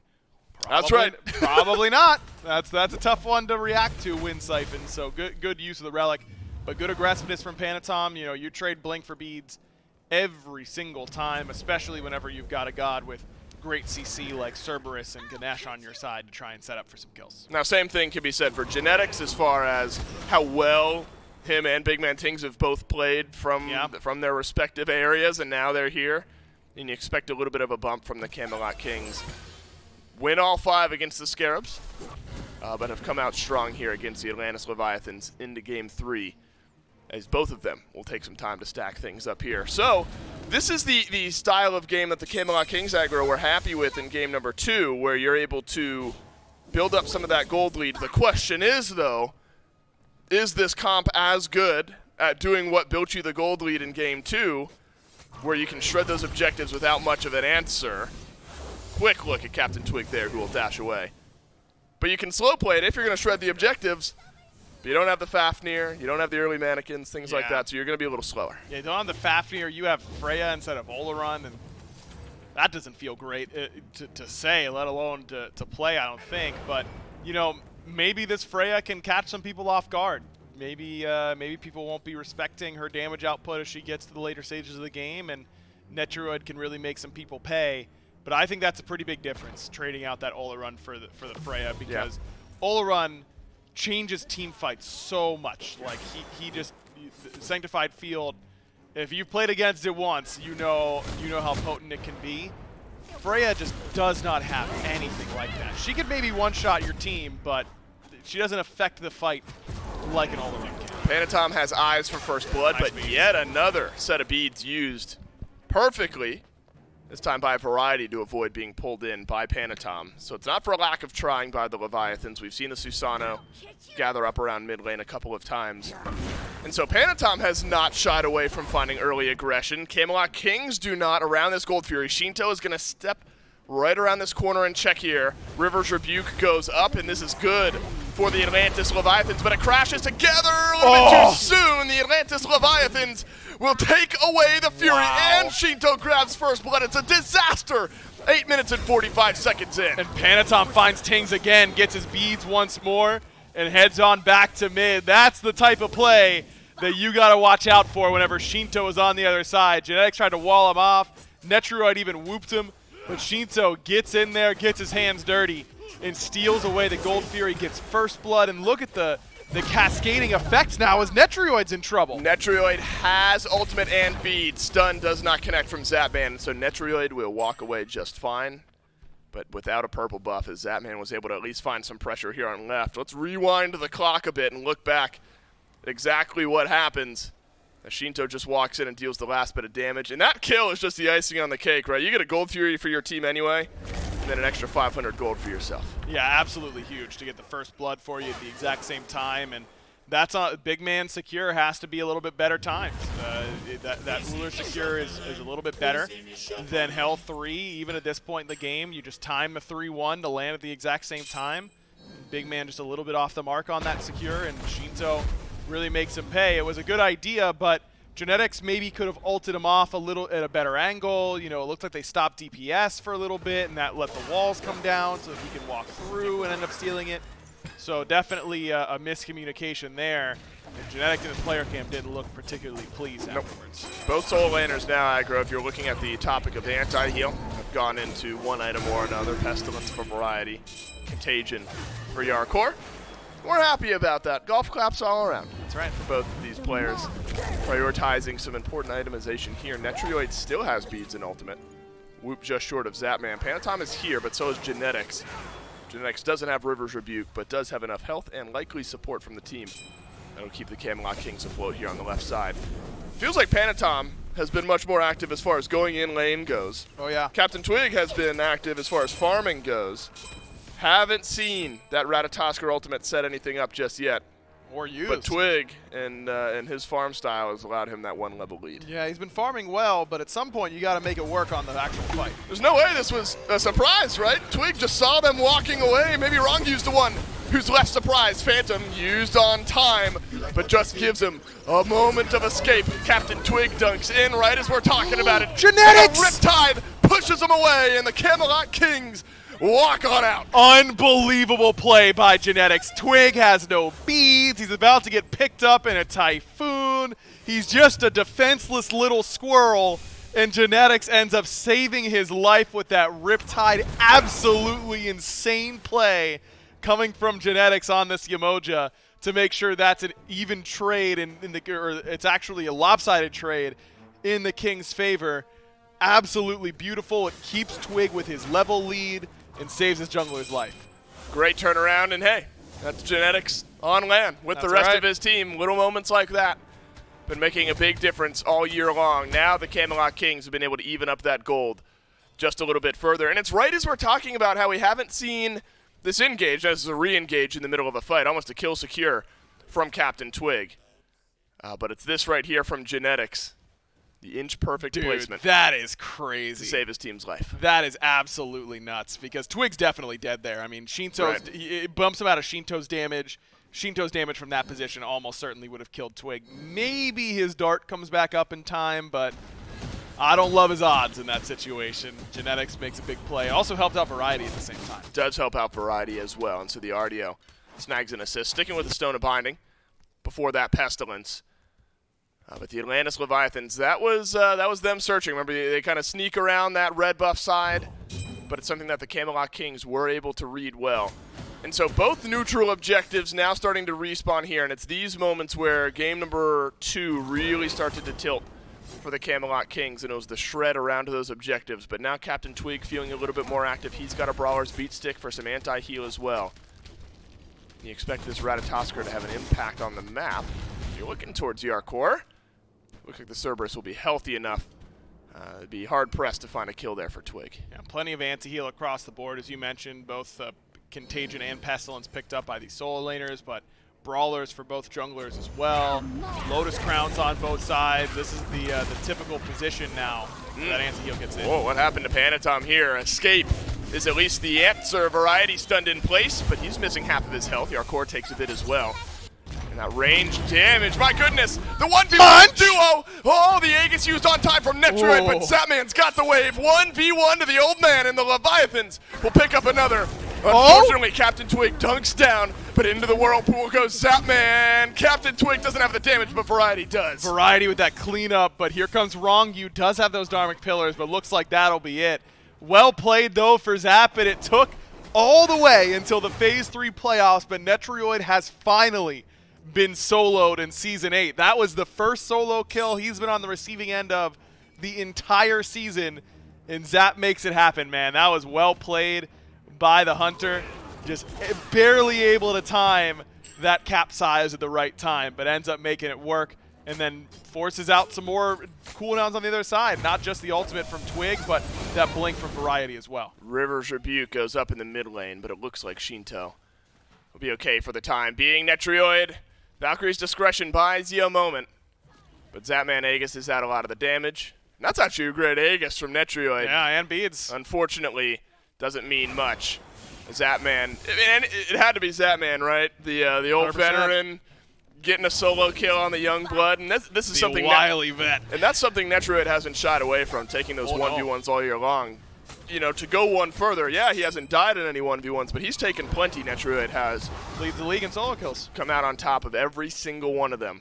And so, small moment that could give some momentum to the Leviathans, does give a 2-level lead to Zapman over here in the duo lane. Would like to go back and finish up this Wind Demon as the Primal Fury and the Pyromancer back on the map. All right, so now, I mean, take a look and restock what we've got, because the Camelot Kings, as we came back from that replay, we saw a little skirmish happening in mid. No relics on Big Man Tings. Yep. No relics on Netroid. This cannot go unpunished. The Leviathans need to keep their tempo up, go to an objective. And it looks like they are on this Primal Fury, but they're really smart from the Camelot Kings. They know this is a really good fight for the Leviathans, so they simply won't take it. They'll head on over to the Pyromancer, make sure they get a little bit of golden experience themselves. More worth it for the Leviathans for sure, but still keeps it pretty much even by the Kings going where the Leviathans aren't. So if I'm the Leviathans, I would be hunting for a fight. Group on a tower, step up. We want to fight wherever we can find it, but the Kings are playing it well to not end up giving them the bait. No, Netroid might be the one grouped up on here. There's a bit of an answer from the Camelot Kings over on the purple buff. Genetics pulls Panatom right back in. Stun from Captain Twig on the back end. Typhoon negated out by the Ratatoskr, who dashes forward, and Panatom pays for the purple buff with his life. It's a whoop up onto Rongyu. Dharmic Pillars goes down, and it's actually great. Huge damage on a Captain Twig, but Twig will survive this time. Really well played there by Rongyu. Doesn't try and just run away and get his stuff body blocked. Instead, he drops the Dharmic Pillars offensively, and it acts defensively at the exact same time. So really nicely done there by Rongyu, but still, Genetics once again, with these Riptides, just setting up too much for the Leviathans to deal with. Camelot Kings get another kill on the back of a beautiful Riptide.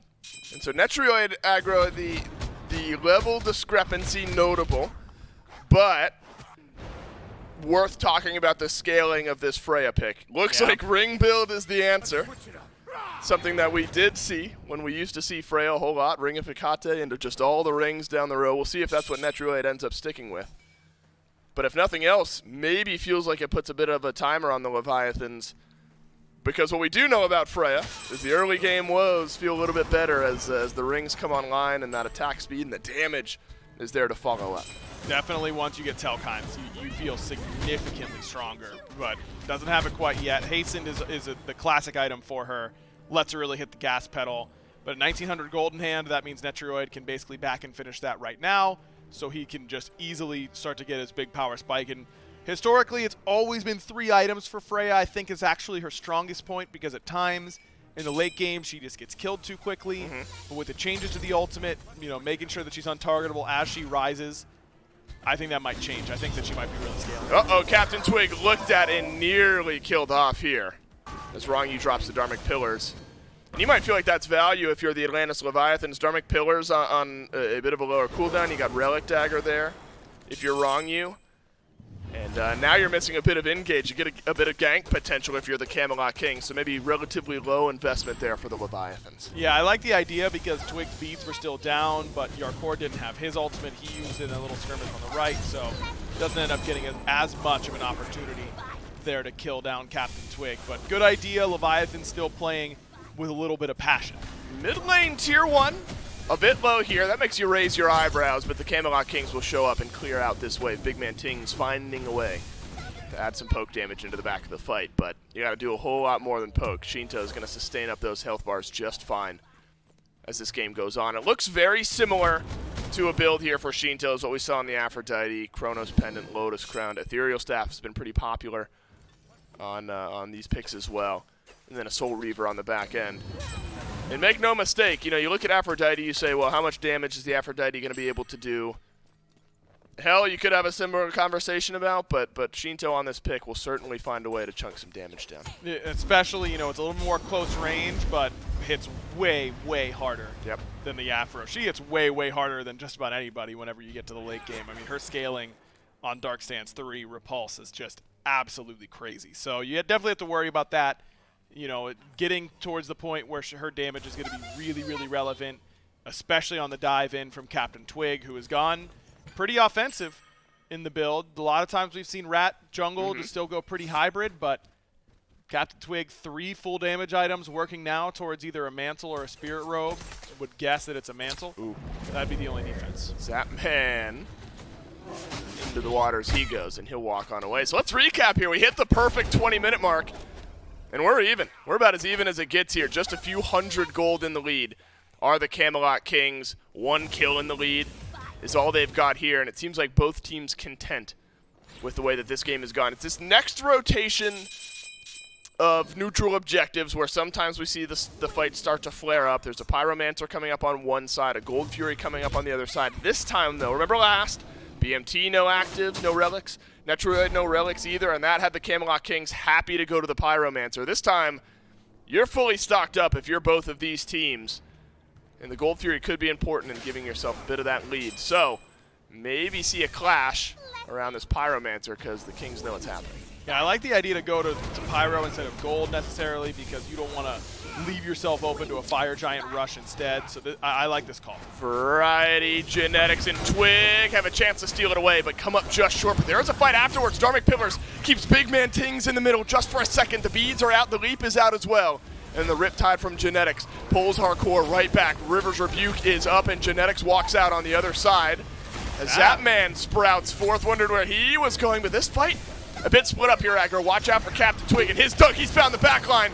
But Zapman disengaging for the rest of his team. Panatom lives on, and he will survive. And Captain Twig comes up empty-handed. He'll die as well. Shinto just crushing the Camelot Kings right Big now. silence. Genetics doing what he can, but Big Man falling too low. Wrong, you spread that silence out perfectly. Big Man Tings comes out on the other end, but the health bars still low here for the Leviathans. Gather around Shinto and let me sustain you up. Hardcore jumps back through. Stun out. Shinto on the killing spree, and the hell is getting the gas going. It still has both relics, and Shinto's having the time of his life. Nice banish there by Netrioid, but that feels like being happy about something that you don't have to be that happy about, because the Fire Giant now is the call for the Atlantis Leviathans, and the Camelot Kings are not going to get here in time. Every relic gets used by the Kings except for the Aegis from Netrioid in that last fight.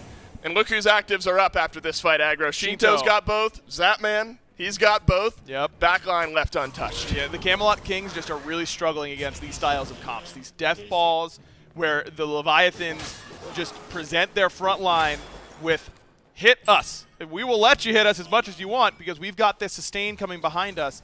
The Camelot Kings have not done a good job at drafting compositions to kill front line and then executing on it. That's the only way to deal with death ball, is that you have to draft AoE and you have to be able to kill front line quickly. Neither really drafted here by the Camelot Kings, and I feel like that weakness of their draft is really shining through. The Leviathans just continue to abuse these healers. For Aphrodite, game 1, Hell now in game 2, and I expect that they both might find the ban column in the next game, regardless of the outcome. I'm chuckling. Yarkor is begging for a chance to go back here. He's got 4.3k gold ready to go That's back. a lot. He wants to hit guys, 20. Please, for a second, let me go on and head back. But you're right. Once he hits level 20, imagine that starter item ends up getting upgraded there for Yarkor. And I am surprised, Aggro, in a set with both Shinto and Variety, and Big Man Tings, who we know can play this Hell very well, that Hell makes her way through, ever in picks and bans. We've seen teams that have prioritized Hell less still get this pick banned out against them on a very consistent basis. 3 kills in SMITE. Maybe not massive, but that's a solo kill. We've seen a couple so far this game, and this one is Panatom on a Twig, and that's impactful. That's 50 seconds without your jungler if you're the Camelot Kings, and the Leviathans, they've got all 5. And Shinto and Zap haven't really felt the wrath of this rat at all, but now they go, oh great, I don't have to worry about anything. Because where's the dive coming from if it isn't those two? Zapman poked out just a bit here. Whoop under on you. He'll crash down. That's a a dash. great riptide, but Ronyu survives. And there's going to be some healing. No, he doesn't. Netrioid. He's got the last bit of damage from range. No stun from Zapman on the other end of the fight. But Hardcore has found the back of this mid lane Phoenix. Genetics desperately kiting his way backwards. And it looks like mid lane Phoenix and out is the answer from the Leviathans. Panatom all this time working down the right.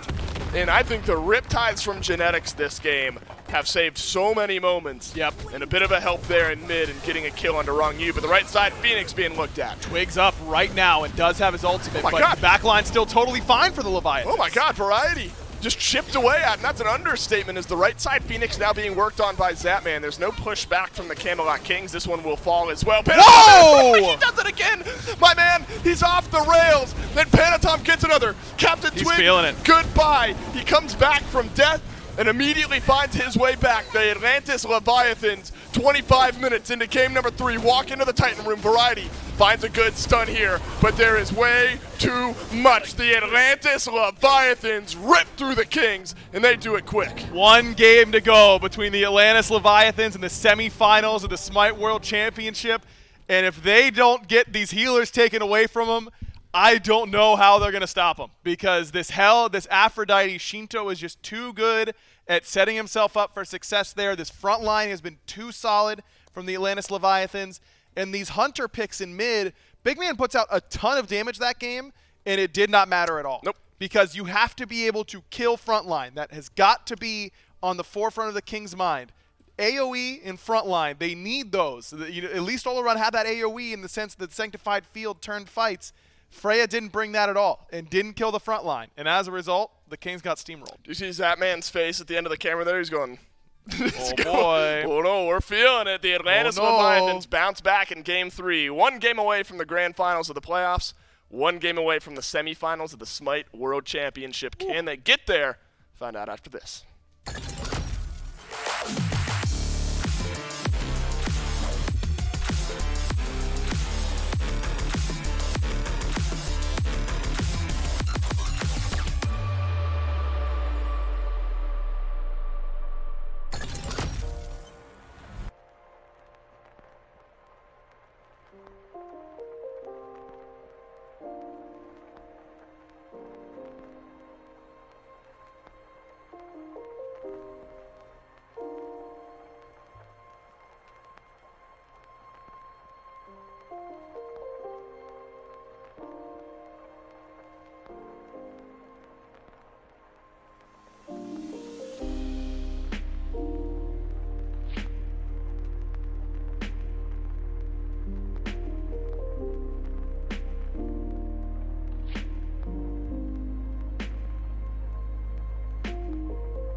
SMITE fans, Aggro here. Look, every single year, the SPL just keeps getting better. Season 7 was incredible, and in Season 8, I'm sure our players are going to take their game to the next level. But in order to do that, they're going to need the best gear they can get their hands on. And that's why I'm so excited to announce the title sponsor for Season 8 of the SPL is Alienware. Yeah, that Alienware. Our players are getting the best of the best in computer gaming. These Alienware Aurora Ryzen Edition PC setups are insane. Not only will these be the PCs that the players will compete on once we are in studio, but Alienware is also providing one for each player at their home setup to make sure their practice is as good as possible. Now let's get down to brass tacks. The specs on these Alienware Aurora Ryzen Edition desktops are amazing. An AMD Ryzen 9 16-core processor. That's a lot of cores. That's plenty of processing power. Plenty of cores. If you want to stream, this is the way to go. I know a lot about my cores, so. I mean, Pilates, right? 64 gigabytes of DDR4 RAM. What? Is that true? That is true. I mean, this thing has 64 gigs of DDR4 RAM. Which you can do literally anything with. Literally anything. I've never had more than 16 gigs. That's quadruple the amount I have at home. And one of the hottest commodities in the PC world, an NVIDIA GeForce 3090 graphics card. Insane how much better this is than what I have. The best graphics you really need, Ultra, of course. Content's gonna look good. And what's the point of all the power if you can't see it? Players will also be using the Alienware 25-inch 240 Hz monitors. Man, when I load into scrims with this bad boy, I'm gonna feed so hard. And it's gonna be in perfect picture quality. We are so excited to be partnering with Alienware for Season 8 of the SMITE Pro League. And the best part is, this VIP treatment, it's not just for the pros. You too can get the best possible SMITE experience. Just go to smitegame.com/Alienware and use code SMITEAW to get special discounts on some of Alienware's best products. Thanks again to Alienware. Make sure you're following them on Twitter and Instagram. That's at Alienware on both platforms. And you can join their community at alienwarearena.com.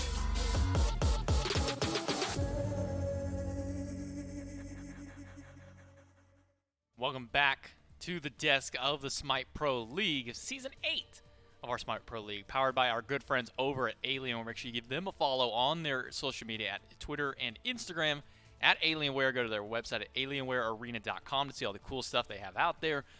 And go to smitegame.com/Alienware. Use code SMITEAW to get yourself a nice little discount on some of that great gear that the players are playing on right now at their home, and specifically right here, right now in the studio that they're all joining in on there. It's the Aurora Ryzen 10 desktop, the 25-inch 240 Hz gaming monitor. All that and more can be yours if you go over to smitegame.com/Alienware and check them out. Thank you so much one more time, Alienware, for being the title sponsor here of Season 8 of the SPL. It's J-Mac and Roe here. Game number 3 is over, and it was a game, to say the very least. I mean, Zapman getting to kind of play a lot around this Charybdis pick, kind of having at the time of his life up against a Freya, but right. Camelot Kings ultimately fall at the end of the day here in Game 3. Yeah, look, I think the hell pick was just too much. I Yeah. think one team eventually had to let it through and just kind of see how strong it is. We've all seen it in scrims, I'll be honest. But I guess it's time to call the bluff eventually. They got a good trade for it. They got the RTO and Umoja for a hell, but it just wasn't enough. And look at this 1v1 kill. I think the Kings really need to win the early game here, and Freya's the only one that just doesn't outright win that early game. I think if she gets this solo kill, it's a whole different game, and it swings the momentum fully in their favor, and that's what they need to overtake this hell. They can't let the hell get to the late game, and which is tough because the hell in the early game is a very strong god. She maybe, you know, dips down a little bit in the mid game, but you really need to win the early game against her to be able to make sure that she doesn't get to the late game. Especially with the team comp like Kings had, they just basically needed to get rolling sooner than they did, and I think that 1v1 kill was pretty crucial in that. Yeah, I think you may have also, painted a really perfect picture here of, they called the bluff on the hell pick. They said, okay, you're going to get one, we're going to get the other. But I think after this game, and I think after the performances we've seen from Hell just this weekend alone, you probably don't want to let this god through. And it's also to note, we kind of noticed a little bit later in the game, he didn't even go towards this Book of the Dead build that we've been seeing coming out of these mid lane mages. That was just the standard, we get some cooldown, we get a Lotus Crown, it was an E-Staff and a Soul Reaver here to kind of round out the build. So Shinto didn't care about this Book of the Dead meta that's popped up from these mages. He just went back to what has worked for him in the past, and maybe now with the Kings going first pick, maybe they try and leave it open, see if the Leviathans call that bluff. But I don't know if the Leviathans are going to let that one go. I mean, Shinto knows well and truly how strong that pick is. I can't imagine he's saying, yeah, let BMT have it. I'll lean against that. There's no way. I would not do that. I very much had the chance to say there's no way in hell, and I didn't take it. Damn. Well, there you go. Now you got your chance to say it. Almost as not good. happening. I think the Ula matchup into it is decent as well, but it just wasn't enough to get rolling, especially into that Lotus Crown. Once it's online, you're not going to one-shot her with that axe, and then the E-Staff on top of that, there's just no chance. And if you can't kill the target that's like in front of you off that axe, then it's not happening. If you can't kill the targets that Ratatoska is diving, which, let's be honest, Ula and like a Freya isn't helping Ratatoska dive damage at all. So they were pretty split comp in the end, and they just needed to get an early game rolling much more than they did, which I think is what their goal should be this game. I think unless they just want to match the scaling that Leviathans are doing against them. Otherwise, I think they should just go back to what they were doing against Scarabs, which is just play the early game. They showed that they could do well against Scarabs. Obviously, Leviathans are a completely different beast than what Scarabs are. No shade against Scarabs. It's just, you know, there's one team in the semifinals and one isn't. But King's still not letting the Aphrodite go. The Odin Ben is going to be 100%. I don't think Leviathans... There it is. I don't think the Leviathans are going to let the hell through, and they did not. Yeah, no way the Leviathans are going to let it pick that. They were just able to get a dominant performance on and let that one through over towards the Camelot Kings. So that one does get banned away in the second pick here by the Leviathans. With the Camelot Kings up at first pick, they got a little bit of flexibility on what they can do with their draft, leave a couple of things open to maybe try and grab for themselves. But RTO, so maybe surprisingly, maybe not surprisingly, finally finds her way in the ban column here in game number 4. It's the Leviathans who are the ones that take her off the table. I was going to say I thought she was going to be open soon. I was going to say it's surprising that they banned the Oloran away when that was one of the better picks they had in the RTO. So I guess take the Oloran away. You can no longer deal with the RTO either, so take that away, and you just leave Kings with a Olong Shen first pick. I don't think Twig's too sad about that. It's not maybe his favorite pick. I think that might be like Humbats or something, but it's definitely something he's more comfortable on, in my opinion, than what would be like a Ratatoska, for example. Yeah, it's something that he had success on yesterday. It was one of the gods that they won in game number 5 against the Scarabs. It's a god that, I mean, we saw a ban come through it earlier on just in the last game alone. And now with the Kings' backs against the wall, they need to get this win to push it over towards game 5. Otherwise, Leviathans can take the set here, move on to the finals, move on to the SMITE World Championships. For the Leviathans to respond to this Erlong Shen, they go with Geb to give them a little bit of safety, and then a Charybdis for a little bit of that lane clear. So Zapman going back to so it seems to be the trend here with the Leviathans. Zapman plays good on a god one game. He's going to run it back in the second game. That's true, and we're seeing both teams kind of identify their style early in the draft, and I hope they both stick with it. We've got the Geb and the Charybdis, which is playing not necessarily to die in the early game, just play to scale into the mid-late game. And we've got the Erlang Shen picked over the Geb, just to solidify the fact that they want to play the early game. They want to get the ganks going. They want to get a lead going early, which is what they had in, I believe it was the game 2 with the Fafnir. So they might go towards something like that again. But now there's a chance for it to be banned away. So a lot more mid-game team fight coming in from the Nike Tiamat now. I imagine Leviathans will answer this Nike with something like a Mulan maybe. And they have not. They've gone for the Morrigan transform and take the Nike transform for themselves. Yeah, I mean, what's better than having a Nike on your team? Well, actually still having the actual Nike, That's but right. You can get the next best thing with the Morrigan and grabbing one of your own. Geb, Charybdis, Morrigan line out the draft for the Leviathans in the first half. Kings get the Erlong Shen Nike Tiamat, so putting big man Tings back on a traditional mage, one that he's been able to hard carry games with, multiple multi-kills, a couple of quadras throughout this god's lifetime specifically, just here in Season 8 of the SPL. And with this Morrigan locked in, the Kings are not going to let any shenanigans go through. right. They're going to take that Cthulhu off the table right away. Can't deal with 2 of them at once, and I don't think they could deal with 2 Camazots at once either, so that would be the next ban I like to see. I don't want to see a Geb shield on 2 different or 2 separate Camazots at any risk of like dying to a Tiamat or anything like that. They haven't got their other backliner yet, so they may not want to pick their jungle 4th here. They might want to wait and see if they can get a counter pick for themselves. Geb's going to give them a lot of safety, a very passive dual lane, as you mentioned earlier. Geb, not really known for clear. Charybdis, kind of hit or miss on the clear. She can get some nice full clear if you let her stand all the way up to the minions. Not often that you would want them to do so. The Kings have one more ban to tag along with the Sylvanas Khepri in Cthulhu. So 4 Guardians, but 2 of them on one side of the playing field, one on the complete other end here. Camelot Kings have one more ban to go before the Leviathans get their option to get the counter pick right after the bans. You're kind of harping towards the Camazots, one of those being ones just for the heavy dive that it provides. If not Camazots, then another early game jungler like we see Circuit, just so they have more pressure and more rotation ability out of that 3v3 or 2v2 in the mid lane with the Tiamat Erlang. If they get some space in front of them, they can find people pretty easily, whereas if they're against the Morrigan and, like, say, I guess something like a Circuit, they can easily pick them in the jungle while they rotate. It's going to be really hard to impact the map and impact the side lanes, but because you ban away the Circuit, you have to play into a double Camazots. That's what they knew it was coming, and they were talking about it for quite a while, you could tell. So I guess they think they can deal with it. Now, something that was discussed earlier on the day, you know, now you have this Morgan. We talked about the Nike transformation. You can have more of a defensive option, but now you have that offensive power with the Camazots. Now you can have two of those, plus a Geb and a Charybdis. Talk about a lot of safety that can come from just this draft alone. The Camelot Kings are looking back over towards this Fafnir, is able to get them a lot of objective burn, a lot of objective clear in earlier games. Do you like the Fafnir coming out here in game number 4?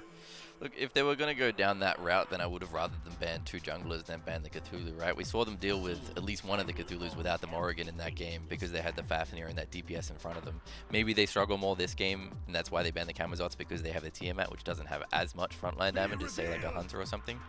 But still, they have a lot of objective damage with the Erlang. Heim isn't doing a whole lot of objective damage, just your typical Hunter, but no steroid or anything like that unless the Fafnir's around. Yeah, no stem, but a lot of safety to say the least. And then a last pick, Achilles. God that's been popping in and out. We know the Dragons really like this god, throwing him over into the solo lane. It seems that will probably be the call here for Yarkor to go up against the Nike. What does that Achilles Nike matchup kind of pan out to look like? It actually makes you scared on Nike for once. Normally you can kind of do whatever you want on that god, go wherever you want and just like jump into a team of 5. But when there's an Achilles on the other side, you're way more scared of being executed. I think this draft from Leviathans is actually insane. I honestly believe they got everything they wanted as every step went. I think they needed the Camazots taken away from them. They've got the Achilles, which is perfectly fine into the Nike. We saw FineK running that earlier on in the day and yesterday. So they're not sad at all. I guess Kings just have to say, like, you know what, we won with the Fafnir before. We can do this objective play. Let's do it again. But is that going to be enough here for the Camelot Kings? Because, as you said, you're really loving this Leviathans draft. But what's kind of that win condition here for the Camelot Kings to push that through and give them their chance at a Game 5? Yeah, I mean, they just have to win these early scrappy fights to get to these objectives because that's where their biggest win condition lies. But I just feel like Leviathans, when I'm looking at that draft, sometimes I just see colors in god icons and it makes one draft look better than the other. And I think Leviathans are winning these scrappy fights with these Morrigan transforms. If they can take advantage of Morrigan ult being down, then maybe they can find pockets to win, but you got to find those pockets through Geb shields. Through the Geb shields, but the Geb comes around when you get to those 3v3 skirmishes, when you get towards those team fights. The 2v2 looking at here, Morgan Camazots versus Tiamat Erlang Shen. Which kind of side are you putting a little bit of favor towards there? Oh man, I don't know. I just feel like the Leviathan's full 5 is too much to deal with. I don't know how much the individual matchups are going to come into play. It just, as well as with how much they group up as well, I feel like the individual matchups aren't going to come into play too much. It's just going to be the full 5, and the Geb shields will protect whoever's going for the 1v1s. Gonna be a tough fight here for the Camelot Kings, as Roe is calling the Atlantis Leviathans with a swinger of a draft out here. Geb, Charybdis, Morgan. It seems that they've gotten just about everything that they wanted. But the Camelot Kings are going back to some of their tried and trues. The Erlang Shen has shown success for them in past games, in past sets. The Fafnir was able to pull out a win from them earlier on. We'll see if that's going to be enough for the Camelot Kings, because they're going to have to work real hard up against this Leviathans draft. Yeah, we'll see if they can do it again. It's going to be a big one here. Game number 4, do or die for the Camelot Kings. Can the Leviathans send them packing, or are we going to get to a Game 5? Let's jump right into the action with Dulcin and Agro. Atlantis Leviathans rolling with all the momentum now in this set going in to the all-important game number 4. Camelot Kings. Again, they'll change some stuff up, but the Atlantis Leviathans do so as well here, Agro. And I have to admit, now we're seeing Shinto on another new pick here. In this set. This one's still just as scary to me as the Tiamat had the potential to be. Yeah. As the Hel and the Aphrodite were. Yep.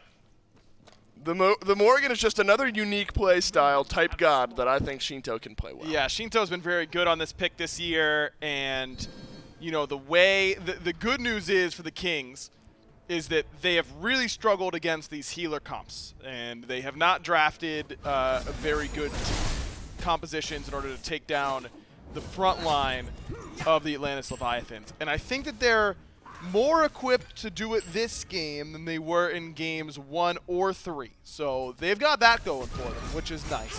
But at the end of the day, I feel like the Leviathans, I just agree with Ro, like they just got so many good picks. I mean, if Camelot isn't up against these Book of the Dead mages, he still dominates in the majority of 1v1s. We've seen Achilles look like the best solo laner in the game. Yeah, there you go.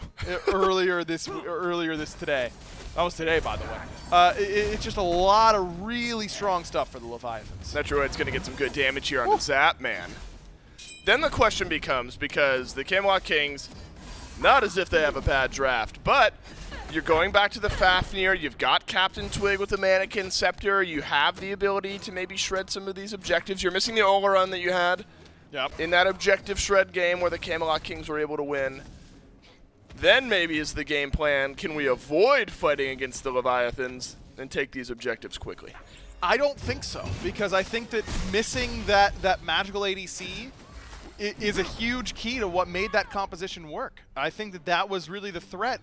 The threat isn't nearly as great. Think back to all those objectives the Leviathans relate to. Right. If that is a Heim Tiamat backline instead of Neath Olarun, yeah, good point. They probably make it to every single one of those objectives. They're still late. You know, it's still a disadvantageous position. But it's not gone. You know, it's not done with like it was in that game number 2. So I think the Kings, you know, you've got a better objective DPS character in Erlong Shen alongside the Fafnir, but overall, I feel like that's got to be a huge concern. Oh no, Twig played Erlong in that game. Yep. So yeah, it's the exact same jungler. You're just missing a massive amount of objective DPS, and Tiamat is low on the objective Tiamat, or objective damage list. And this goes back now to the same conversation we had when BMT was playing this style of pick earlier. It's a matter of time, or just the Tiamat pick in general. It feels like in some of these games, once you get enough of that damage online, it feels like it might be just a matter of time. But it is a different look here, Aggro, where last time we saw Tiamat, and usually when we see Tiamat, it's what? Kronos into Soul Gem, into Soul Reaver. Right. And that's what we saw for a while here in Season 8. Looks like, I don't want to be off base here, because you know I'm not great with books. Looks like, as a blue buff invade goes well for the Leviathans, and maybe a fight goes well for the Leviathans on left, maybe Big Man Tings is going to give that build a try. Could be. I mean, I was talking to some players in the green room earlier this week about whether or not Tiamat can utilize this build, and I think it was Herwind who told me that he didn't really love it, the book build on Tiamat in particular, but you know, it could just be that that's not his play style and that Big Man can utilize it. I do think Tiamat is a CDR-dependent character, which means that you're kind of priced into Book of Thoth, into Breastplate of Valor, into Book of the Dead, into Soul Reaver, which means you're not getting percent pen till 5th, but that's how it's been for the last few months, so clearly that can't be the deal breaker for you. And like I said, Camazot's into non-Book of the Dead mages still feels really good. That means that into Book of the Dead mages, it doesn't feel that great. And if Tiamat does go that build, I think Panatom could struggle finding those kills. Right, if it ends up being Breastplate of Valor, not only Panatom, but Shinto, earlier you were talking about Zap. the transformations for Shinto. Right. One of the best options is this Camazot's. The best. So we'll see. In the game, in general, any god you can transform, or you just mean It's in one this of them, matchup? yeah. No, it's legitimately one of them. Like, Ravin is really good. Is it just like the double untargetable and chase down in the fights? Right, you just want the ability, you want easy to land abilities that are going to, you know, Yeah, deal I want like, those. Yep. You want, because a lot of times on the Morrigan, you need the last like 30% or 40%, and both Kama and Robin can do those either with ult or with buttons. Whoa, Blinks exchange, and they're both on a Captain Twig, and the 9 turns Blessing hits its mark on 1. Pin is there on the Panatom as well. Big Man Tings uses the beads as he rotates in from the mid lane, swoops on through, but a jump on out from BNT. Shinto transforms into the Nike, jumps in, finds Captain Twig. The knockup is there on the back end, and the Leviathans have grabbed first blood, and it's Captain Twig who goes down. And second blood on the other end of the Cataclysm is there. Big Man Tings just has nowhere to go. The CC chain is potent from the Atlantis Leviathans, and they chase him down with ease through the mid lane. Just a definite miscommunication on how that fight was supposed to go. for the Camelot Kings because it looked like it was going to be going the way of the Kings, but big man Tink walks around the right side. Leviathans are focused on the left.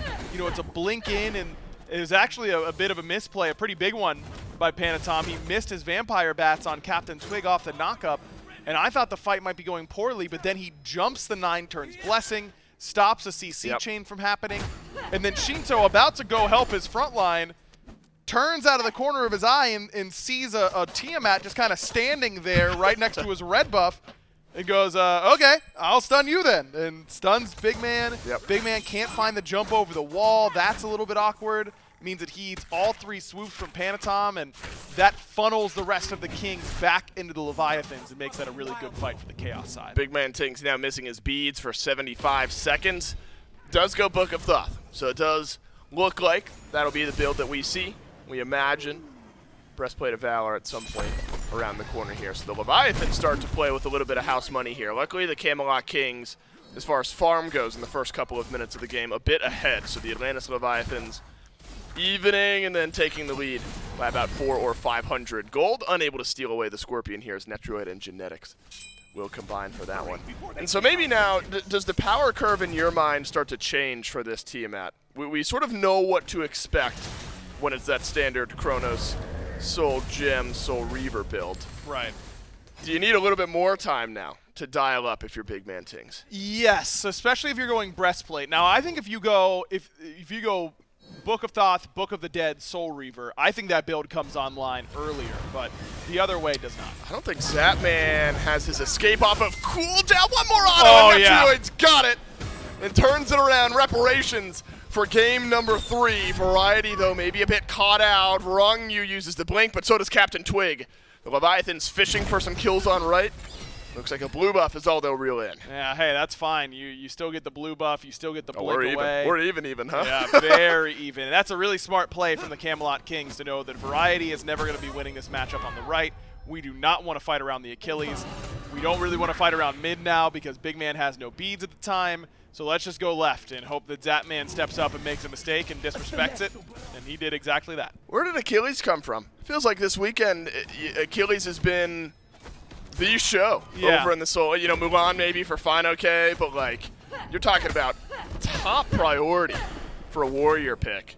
Feels like Achilles has kind of come out of nowhere. It's twofold. Number one, he got a buff to combat dodge. He gets a little base damage. Oh, and he buff. And you're loving that because combat damage, of course, you double dip. Captain Twig uses the taunt.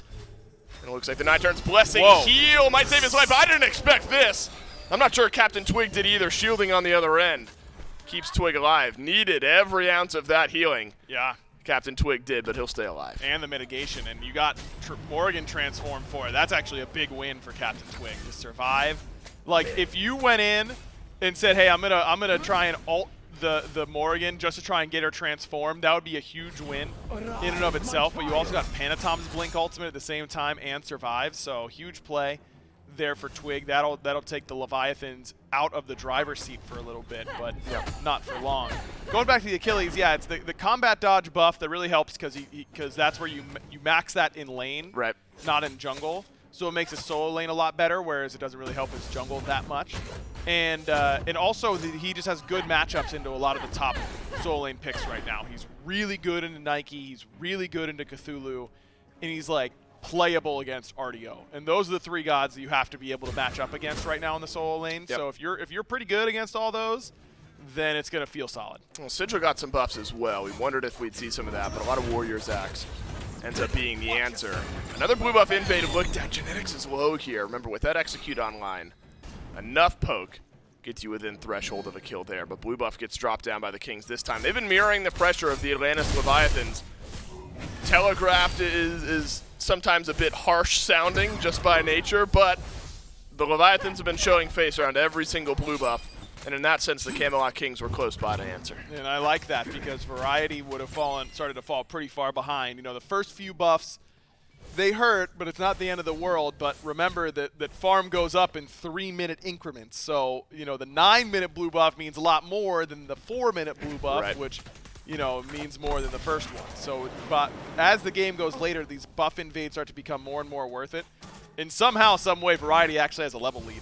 over here. He's never going to win the fight, but at least he's in the lead. Genetics transforms to the first objective shred of the game, and it is slower than the last time we saw it, and this gives the Leviathans a chance to answer, but that chance is fleeting. 3-man Cataclysm from Wrong You as the rest of the Leviathans funnel in around the FG pit, and the Camelot Kings are grouped up, and Shinto thanks them for it. Pyro goes to the Kings with the kill over the Leviathans. Netrioid comes all the way over, and he's going to be able to eat him up right now. Huge damage, and they're going to grab 2. Camelot Kings, they come alive here on the back end of the Pyromancer. You lose 1, but you'll take 2 in trade. Zapman stayed on the left this entire time. Should be a tier 1 tower for the Atlantis Leviathans. That'll give them just a bit of gold here. The Camelot Kings, that's enough. And as even of a game as we've had, like 400 or 500 gold has been like the lead. That's been the biggest we've seen, and the Camelot Kings are now the ones in control. I mean, it's such a perfect engage by Wrong-You that you want more, that it feels wrong to only get 1 kill off of a triple Cataclysm. So I think that the Leviathans just overextend a little bit too much. Variety's walking around, and they're kind of walking with them, and they know they can't kill him. But they want to, and so they stick around a little bit too long, and it makes for a perfect rotation in from Netrioid. Gold Fury pulled by the Atlantis Leviathans. This would tilt the scales of the gold, but this one, not fast. No way a Fafnir hammer finds its way in for the steal, right? Genetics leaps in, the Leviathans secure the objective, but Twig has taken a lot of burst damage on the back end. There won't be a re-engage from the Leviathans, and the secure from Shinto enough. But not without a bit of concern, a bit of eyebrow raising as Genetics jumps in. And comes up just shy of the steal, and that'll give the Atlantis Leviathans just a bit of a gold lead here. Quicker paced, it feels like this game is. Not even so much in the kills, because 6 kills, 12 minutes in, almost feels like what we've seen up to this point. But this has also been the point aggro where some of the games have slowed way down. We get 6 kills in the first 12 minutes, and then we farm for another 10. Exactly, that's always a possibility. But I think if that happens, both teams are going to feel like they're winning from it, because the Camelot Kings are letting this Tiamat scale up. There is no Breastplate of Valor, so Big Man Tings is just committed. And the biggest difference that you'll see for no cooldown Tiamat and the traditional Tiamat build is going to be in the grounded stance, because normally you can get into the grounded stance, you start spamming the 1 in particular that Consume ends up being up really often. You can sometimes get 2 rotations of the ultimate off in grounded stance, and that makes a really big difference for you. But without cooldown, you're really committed once you get into that grounded stance, and you're staying there for a long time, too. This is a 3 versus 2 on the left with Panatom here. Not sure if Genetics feels caught out. No, not when Panatom heading back the other way. And also the Leviathans don't have fantastic ward coverage on the right side of this jungle, outside some of the entrances by the Gold Fury pit. So might have been a sneak attempt by Captain Twig there, but both teams will end up separating. Up to this point, it feels like in all 3 games so far, we've seen like a 2-level lead for one hunter or the other. This game, it's just the one, and it's right on that rotation from Netrioid into the fight that goes so well for the Camelot Kings and all the damage that he was able to provide. Never going to be a bad thing regardless of who you're playing, but on Heimdall specifically, you go Crusher, Aussie, you're going to have the Wind Demon.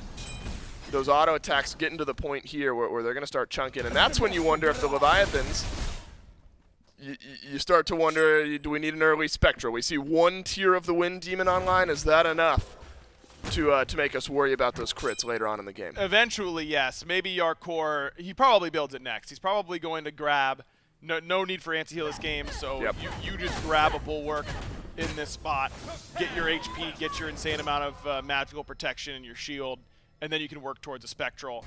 There's a world where Wrong You doesn't need to buy Spectral because Geb passive basically is Spectral armor, but if you get Spectral and Geb passive, that means that those crits are like, it's really inefficient gold items. You're healing off Netrioid at that point. Yeah, I mean, you're still getting hit for like the same amount as a regular crit, or as a regular auto, but it means that, just take the crit chance off of Wind Demon, and is that item that good for you? Probably not. If I'm Netrioid, I don't think I'm really itemizing. The Wind Demon, every hunter's always talking about how stat efficient it is and how good it feels. Even if that's your only crit item, whenever you do crit, all of a sudden you start hitting super hard. So maybe you end up still buying this and then just completely foregoing crit the rest of the build. But I think for him to itemize into the Deathbringer or something like that would be unwise up against Wrongview on the gap. Yeah, we do see the pump fake from times where you build the Wind Demon and then kind of ignore crit for the rest. At some point you could sell it off. We'll see what Nectroid ends up building towards a little bit further on. As we wondered if it might, the game slowed down a little bit as far as active, aggressive positioning goes.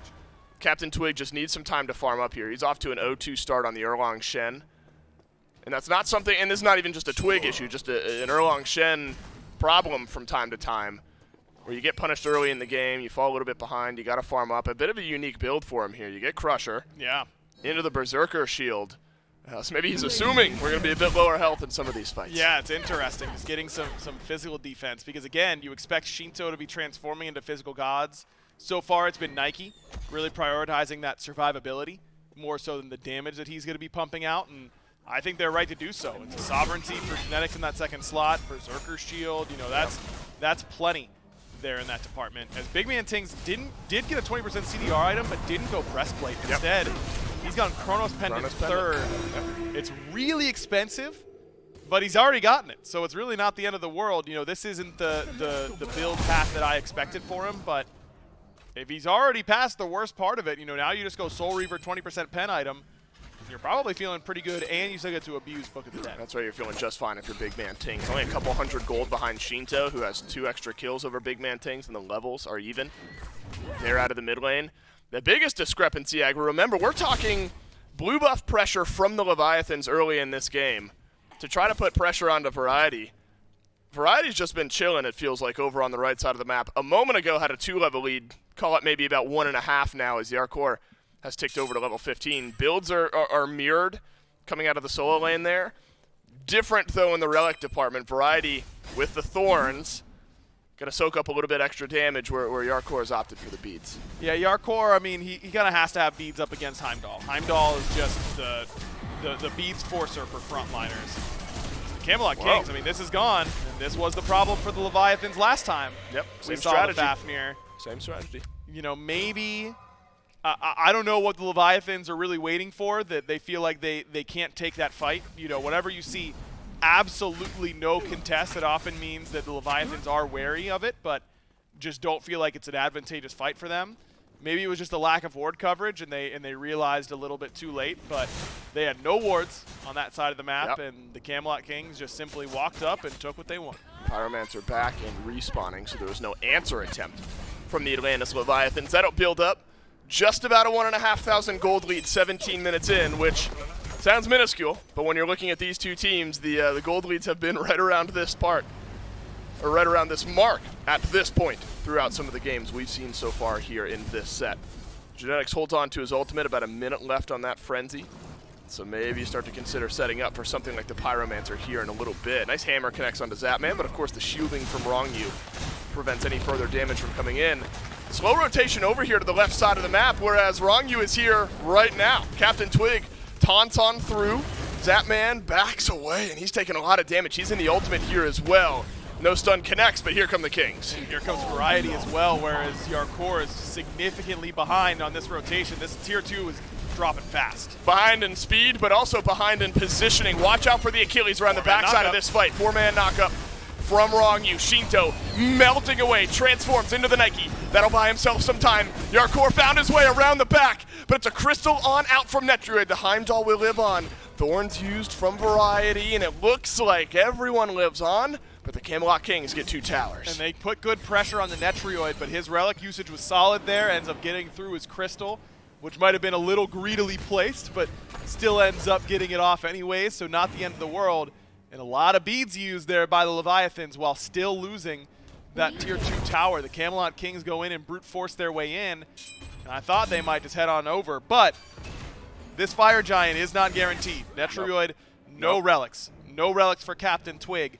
That's a bit of a scary situation. The Leviathan should be here and ready to punish. I don't know if you look at either team, you feel like there's massive secure advantage on one side or the other. Feels like just that last bit of burn damage could come from whatever ability finds its way onto the Fire Giant. Frenzy is there for genetics. If you need that last bit of burn, the Camelot Kings have got it, but you do not have the Fafnir transformation.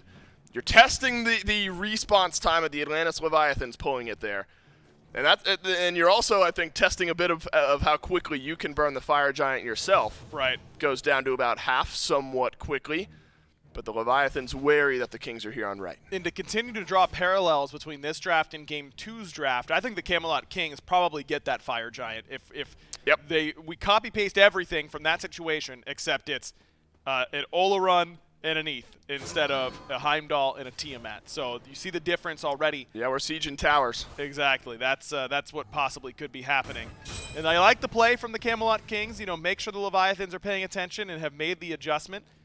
But I still think the Kings, as soon as Netrioid gets his relics back, I would be grouping again, because I think that they're just stronger right now with their itemization and where they are in the level department, and for their carries in particular. Zatman pretty far behind in experience just now, hitting level 18, whereas Netrioid's been 20 for a little bit. Yep. And should be going back to purchase his starter upgrade at this point. That's going to be hard for Zatman to deal with, and for the front line of the Leviathans to deal with as well. Agreed. Camelot Kings now at a 3,000 gold lead, 21 minutes in. You know, we Caster's Curse sometimes. Every once in a while we'll get it right, and this game absolutely has slowed down. I did it on Twitter today. That's how strong my caster is. That's right. You tweet. That might be a boost to the Caster's Curse possibility, though, because it's out there in writing, That's able to be true. referenced back to. You're also not casting at that time. I don't know. We're getting into interesting territory there. I don't want to tempt the fates of the casting gods. The Pyromancer burned away by the Camelot Kings. Variety just playing Separator here. Do the Camelot Kings feel comfortable enough with now some of the power spikes they've got to engage Wrong You? Two-man Cataclysm this time.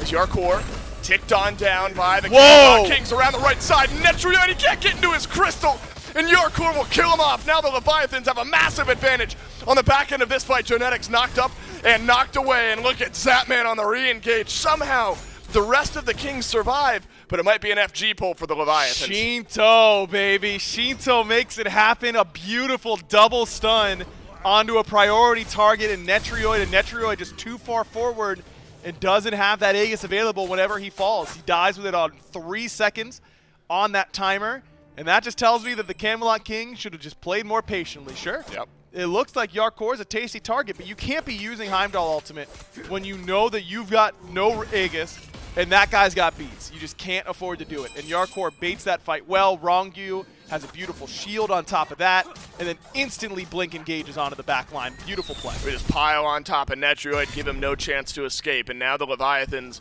with a 5-second respawn advantage plus travel time, so it's going to take a minute for Netrioid to get to the right side of the map here. Has this his crystal Fire down. Giant regular. You're right, though. Keep your eyes on the crystal. Could be put down as a way to teleport into the back of this fight, should you want to position a little bit more aggressively. Obviously, something the Leviathans are wary of, and the Fire Giant will be dropped. So, impactful is the kill onto Netrioid as far as stopping the Fire Giant from the Camelot Kings, but doesn't necessarily secure it for the Atlantis Leviathans. Looks like we're headed right back towards that FG dance, but the actives are admittedly aggro at a glance looking a lot worse for the Camelot Kings. You've got a minute or so on effectively all the defensive relics, and then 20 seconds or so on Genetics' relics, whereas both carries for the Leviathans feeling just fine.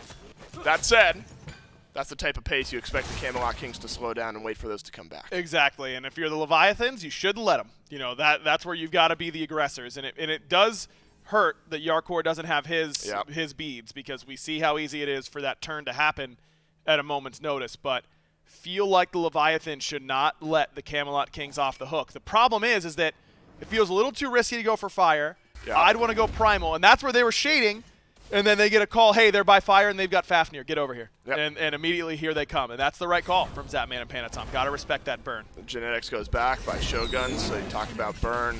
Yep. Increase. Camelot Kings following a similar script to the win that they've already found so far in this set.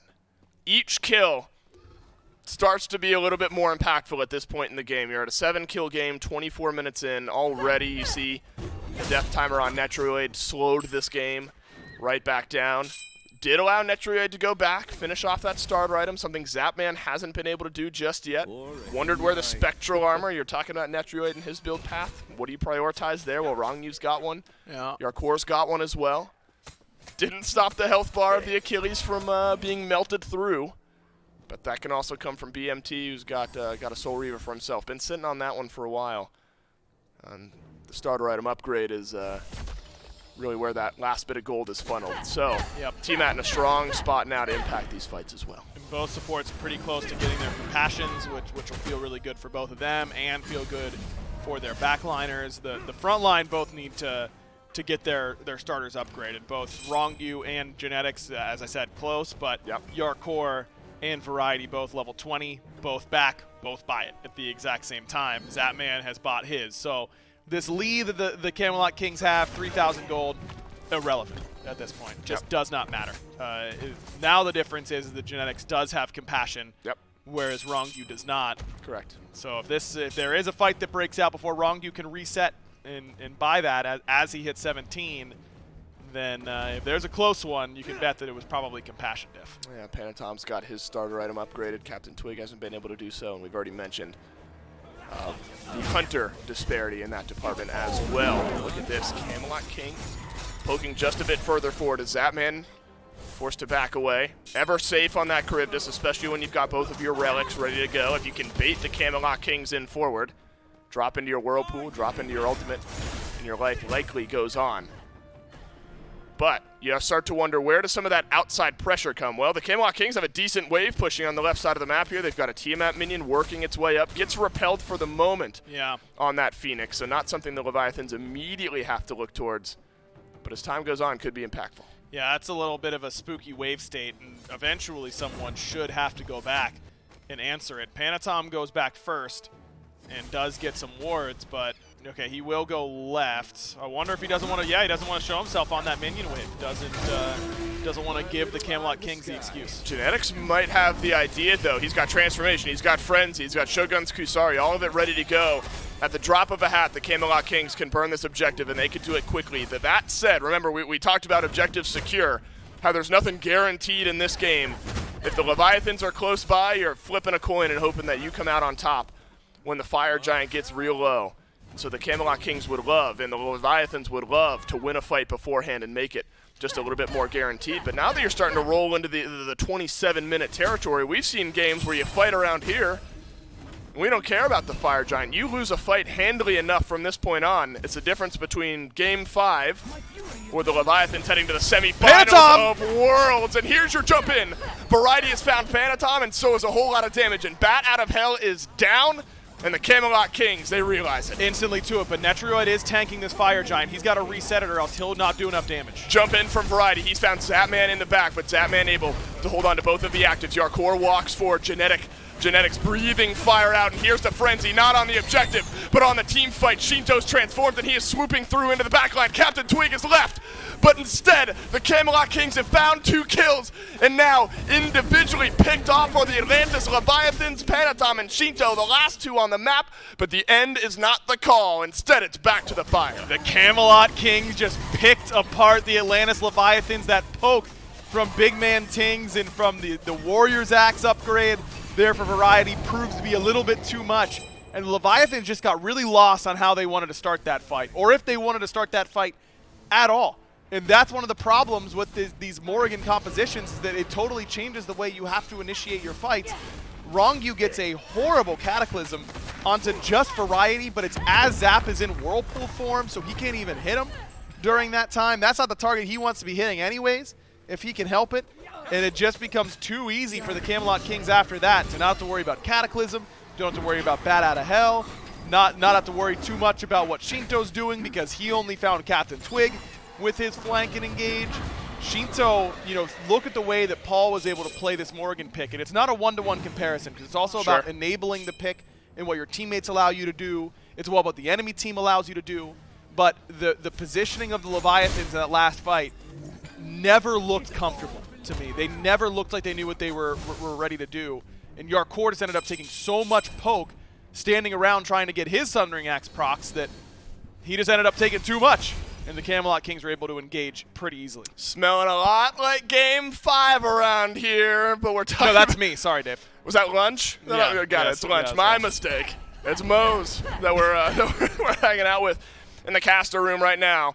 They do have momentum. They do have Mo, our friend Momentum. Right. We're talking about Caster's Curse, though, and I hope I didn't just do it to the Camelot Kings, because the Game 5 between these 2 teams would be a hell of a lot of fun if the Camelot Kings are able to close this one out. They have got plenty of time on this Fire Giant buff. 2.5 minutes to work towards. All 3 Phoenixes are open. You're waiting on a couple of actives. You're waiting on the beads for Twig and the Aegis for big man Tings. Variety caught out just a bit, but he will leap away just fine. And you're forcing this ping-ponging from the Leviathans to decide which Phoenix to defend. I mean, it's not going to be easy either way because you have lots of Tiamat minions on this left-hand side. The all-in potential from Captain Twig now that he has that Mannequin's Mace upgrade is tough. And again, Yarkor is just getting poked every single time by Big Man. Big man Tings jumps on out. He has now completed his build. Obsidian Shard is there. Bulwark of Hope down from Yarkor. So you receive some poke. That extra bit of shielding is missing. And 45 seconds is a decent cooldown when you're talking about stuff like this, or stuff I thought would be like this, and that's in and out empty-handed. Netruid had to use the ultimate, but that's a well worth trade because the front line now for the Camelot Kings knows they're safe. That's a lot of the engage. That's now missing for the Atlantis Leviathans. The Camelot Kings able to back away from the left side Phoenix, but they've gotten plenty of damage put into it. The Atlantis Leviathans, they would love to turn this around, stamp their ticket to the semifinals of the SMITE World Championships, but the Camelot Kings, the kings of lengthy sets this weekend, eyeing a game 5. Crossing your T's, dotting your I's, and you're starting it with the left side Phoenix. There was not a whole lot of pushback there for the Leviathans, was there? I mean, they tried once for Wrong You to find a Blink Cataclysm onto Netruid, but he was able to use his ultimate quickly in order to get out. Wrong You's ultimate is coming back up eventually, but that's eventually. We're still a ways away from that being ready. Same with Netruid, that being said.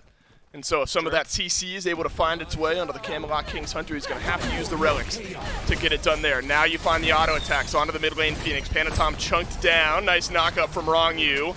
And it's a transformation from Genetics. Here we go as the Camelot Kings walks in. Coerce spreads its way out onto the Kings, but Frenzy is held onto. Captain Twig able to scurry his way away. And you're thinking we're fighting. Leviathans had something else in mind. They watched their Phoenix go down. Leviathan just gotta do it eventually, right? I mean, Shinto has got to commit eventually. But this build in particular, the one that he's gone, no percent pen whatsoever, means that his only viable target is Netruid. Because I don't think he's got the damage to kill Big Man either. Maybe he can kill Big Man, but he's gonna need a lot of help. It completely eliminates Variety, Captain Twig, and Genetic from his viable attack pool. Yep. And the way that he's playing it, he's just not giving himself a chance to get access to those backliners. And you know one of the reasons why is because it's Heimdall on the other side. And he has perfect information of where you are even through that stealth. And so that pick is really throwing a wrench in the way the Leviathans have to be initiating these fights. But eventually the Leviathans, I mean, it's just like game 2, where it's frustrating to watch. Get in there, you know. Well, because you're gonna lose if you don't do anything. Exactly. You might as well lose team fighting, right? Exactly. You don't want to go down. Yeah, well, I was gonna say without swinging the bat, but I appreciate you filling in the blank for me there, Aggro. Leviathans, you got to swing. You're down 0-2 in the count, and you don't want to go down looking. As the Camelot Kings eye their way towards the enhanced Fire Giant, maybe that is where you make your stand if you are the Leviathans, because I'm hard-pressed to believe you're winning a fight up against the Kings fully enhanced up. Yarkor wants to go. The rest of the Leviathans didn't quite get the memo. He's at least able to back out as the rest of the Leviathans regroup. There are fire minions on the Titan. And so the Camelot Kings can delay out this fight. Variety drops a Sentinel of Zeus, but that shielding is gone. Captain Twig alone in the back, and he will find a knock-up on his way out of the right side of this fight. Some pushback from the Leviathans, but that was big burst damage from BMT. And you can feel Yarkor's frustration. I mean, he blinks in, and there is no one within 3 blinks of him on his team. Like, no shot anyone can get there. Don't tell me the minions are just going to win this game, right? I hope not, but all they the backs might. are stopped. Shinto goes back to base to deal with the Titan, and the Camelot Kings now have a 5v4 on the right side of the map. So the Titan will live on, but now the Camelot Kings have free reign of the right side of this map. You favor them in a 5v5, you gotta favor them in a 5v4, and here comes the collapse. The Camelot Kings jump in, and they are decimating the Atlantis Leviathans. A game number 5 awaits, and to a game number 5 we will go. No shot for the Atlantis Leviathans to come back in this one. Variety goes in and puts the finishing touches on Zapman with that barrier formation, and it's all over but the crying here in game number 4. Atlantis Leviathans got to change something going into the next one. They got to change something. The Titan way too low. There will be no pushback, and the Camelot Kings in back-to-back days will take us to a game number 5. This one more impactful than the last. A berth in the semifinals of the SMITE World Championship. It's right there. The finals of the Phase 3 playoffs. It's right there. We've got one more game to decide it. And it's really concerning for the Atlantis Leviathans that in the 2 games they've won, they've looked dominant. You know, they've crushed them. It hasn't been close, but it's been with Aphrodite and with Hell. And the Camelot Kings, if I'm them, if I'm Biggie, I'm just going in there and going, great. So we ban Aphro, we ban Hell, and we make him prove it. You know, beat us with something else. And Shinto has got to find a god that he's looking a little bit more comfortable on. Yep. And it's not just him. It's that the rest of the team, the 2 games that they've lost, have been completely missing on the engages. They have been so hesitant on getting in there. You know, you just got to tell your front line, go. Make space. Please. Because they did not in game 2 and they did not in game 4. And it's when you take it's these comps where the Kings, you buy a little bit of space, you're shredding the objective, you're shredding the team fight. Yep. And so now we go on to a game 5, winner takes all. And there is a lot on the line here in game number 5. Atlantis Leviathans, Camelot Kings, game 5. You don't want to miss it. See you in a sec.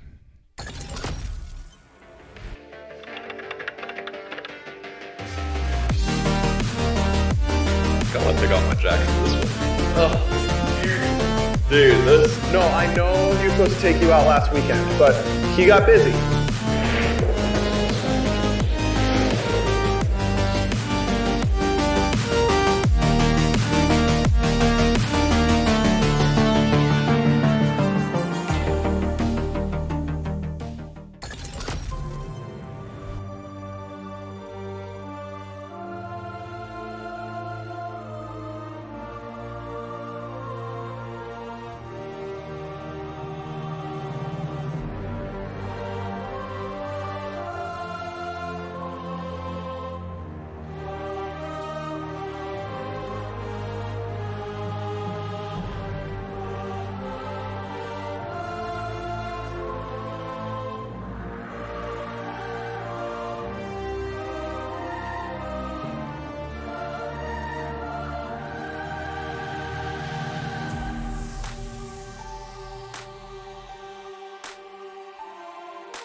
Welcome back to the SMITE Pro League. You know, there's a lot of really cool websites that we have out there for you guys, a lot of cool resources. We got the SMITE Pro League website that has all kinds of stats, any information you need on the league itself.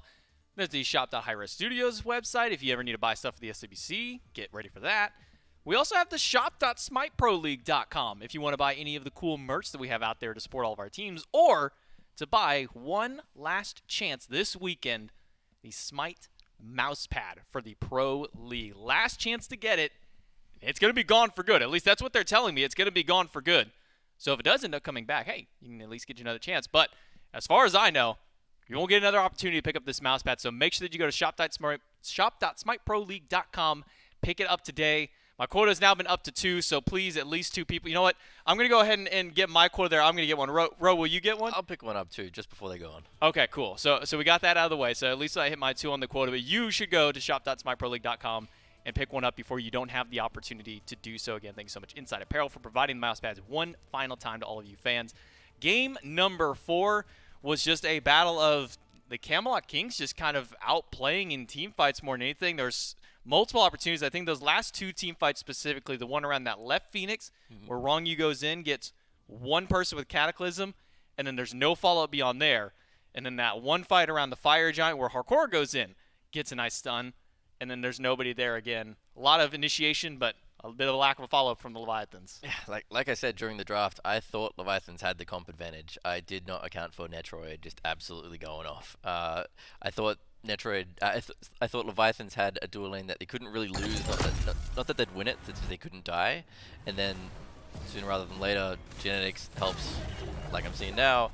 Netroid hit literally everything and get a kill, even with Zapman juking with that movement speed increase. And then he rotates over to this right mid camp fight, which in my opinion was a huge momentum play that it gave them back the game, because they did have a rough start in the mid lane against that Morrigan and Camazots, but it just turns into Netroid just absolutely popping off, and he made it so difficult for Shinto to play this game with it just being so hard to find an engage. You know, we're talking about the front line trying to find an engage, but Shinto can't either, and that's really, really critical for Shinto to be able to find that one stun on either BMT or Netroid.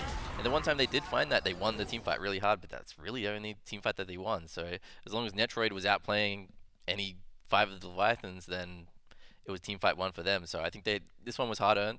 I didn't think they won it in the draft, but maybe they proved me wrong. Yeah, it's all out there on the battleground where the Kings were able to come up victorious here in game number 4. That means we go to the coveted game 5 a second time now with the Camelot Kings in 2 days. Netroid, though not topping the damage chart, I think it's right to really highlight his play throughout the game. You know, one of the things that, was talked about in the caster thoughts with the Leviathans was that, their X factor. They got that factor here. I don't think they accounted for the Netroid factor on the other side of the board. Yeah, an ex-teammate, no less. Somebody, I didn't think things ended on the best terms, but this is such a breakout play for him, just to show that he's still there. It doesn't matter what he's up against, he's going to bring his best self. And that now comes down to the picks and bans of game number 5. We briefly discussed kind of on our walk back here that you don't really want to expend a ban towards the Fafnir here up against the Camelot Kings if it's just to kind of stop that. But at the same time, is that maybe something Leviathans kind of maybe thinking that they need to ban? Maybe. I mean, it's been the one consistent thing that Kings have had in these 2 wins. I don't necessarily think it was a huge part of the last game, even though it did help them basically make these objective calls. And by the way, that's what I think Genetics is kind of best at, is making these quick map plays, these quick objective calls when he can do something and getting his team to follow him very quickly. As soon as you see a Fafnir ulting and calling to do an objective, you're going to do it because he's popping a Frenzy, he's popping the 2, and you've got the DPS when you need it. But like I said, they don't have really the space in their bans to ban a Fafnir. I don't think it's the problem, but it does suit King's playstyle perfectly. Well, as the first bans are concerned, the Kings will keep consistent in taking these healers out of Shinto's hands. It's going to be Aphrodite and Hell, banned away by the Camelot Kings. Olarun, still going to be a problem that the Leviathans don't want to deal with. They don't want to play it themselves, so they'll take it, the Geb, and once again, the Erlong Shen off the table. Not wanting Captain Twig to go back to something else that was keeping fairly consistent here for the Camelot Kings. That's right. I guess they just have to go for the Artio. The Olarun's not on the table, so you don't have to worry about playing Artio into Olarun, something that's really frustrating. Yeah, there it is. Simple as that, and now they just get to see what Kings pick and respond to that. The Kings, for their final ban, it was Umoja. making sure to, again, keep Wrong You off the signature pick, making sure to just keep Emoji out of the game as a whole, because nobody wants to really deal with all the shields, the healing, the CC, and lockdown this god provides. I mean, Genetics performed almost as perfect as you could want on a Wrong You in previous matchups, even though it didn't end up coming up with a win there. Still some fantastic play out of him. So will be the first pick Heimdall out of the Kings. I think it's telling we go from giving a Netroid a 5th pick to getting a 1st pick. Yeah, we saw Zapman top 3 the Artemis after he had a great game 1, and now we see Netroid have a great game 4 and instantly take the Heimdall before anybody else can take it away from him. And they're going for just the same backline. I guess that's what they thought was the trick to that comp. It does match the pacing of what this set has been so far. There hasn't really been these crazy blowouts in the early game. They're all scaling decently well into the mid game, but not without fighting. So both of these gods can brawl a decent amount. They're not the best, they're not the worst, but they both scale very well as well. And then extra little nugget of sustain on that side. Leviathans grab Artios, Sylvanas, and now a Hachiman. So we went from Hunters kind of get mid to late priority as far as the picks and band order goes, but now both of our Hunters here in game number 5 want to grab that before that top 3 and get something right and ready to go. Hachiman for the Leviathans, Heimdall for the Kings, and it was already tough for them to get to this Heimdall, tough for them to get to this Tiamat, so the Kings going back to it, and now they have the world is their oyster here as far as frontline is concerned. You imagine the Leviathans for their bans, if something doesn't get picked up here, that's where a lot of their focus is going to be. Yeah, I mean, it looks like both teams are just picking exactly what they want. They want to play their own style, what they're best at, back to the comfort picks, and this is one for Genetics, that's for sure. I think it will struggle a little bit into the Sylvanas, but you can pick him as well in the early game. They do have the pick potential with Tiamat and, you know, some kind of setup jungler that Captain Twig could bring, but the protections and the healing from the RTO and Sylvanas are going to be a lot to deal with. We could have the potential for a Divine out of Tiamat, but I imagine he's just going to the same combination build that he had last game. Man, this is a kind of a pullback here for the Camelot Kings, a Morgan Le Fay ban. Yeah. A god that we haven't seen any of this weekend. We only saw once, maybe twice during the group stages, and I believe Paul was one of the only players who was still popping out at that time. But doing a real big throwback here to try and get something away from Shinto. I think they're not even taking it away from him. Well, technically they are, but I think they're trying to push him towards the Morrigan. They have the Khepri into the Morrigan, which is great into any single target that Morrigan is, and the Heimdall stealth reveal against Morrigan as well. So if you kind of leave Morrigan as his best pick and you already want to play against that, you just beat it as well, I guess that's their goal. One more ban to go for both teams. It's Odin on the side of the Leviathans that actually sneakily kind of made it through. I can't believe that Odin made it all the way to the second round of bans, considering he's been a top ban throughout the entirety of these sets. Serket will be the final one out of the Camelot Kings, so taking some of the safety in the jungle away, taking away some of that mobility. Leviathans have one more answer as far as the bans are concerned here. You got Artio, you got Sylvanas, and Hachiman. If you're the Camelot Kings, looking at the 3 that they've drafted, what other 2 picks you may be wanting to try and take those 3 on? I'm not sure, but I see them take the Nike away, and that's because they're trying to force variety onto something that an RTO could beat, right? Where a Nike and an RTO lane, not much is happening, right?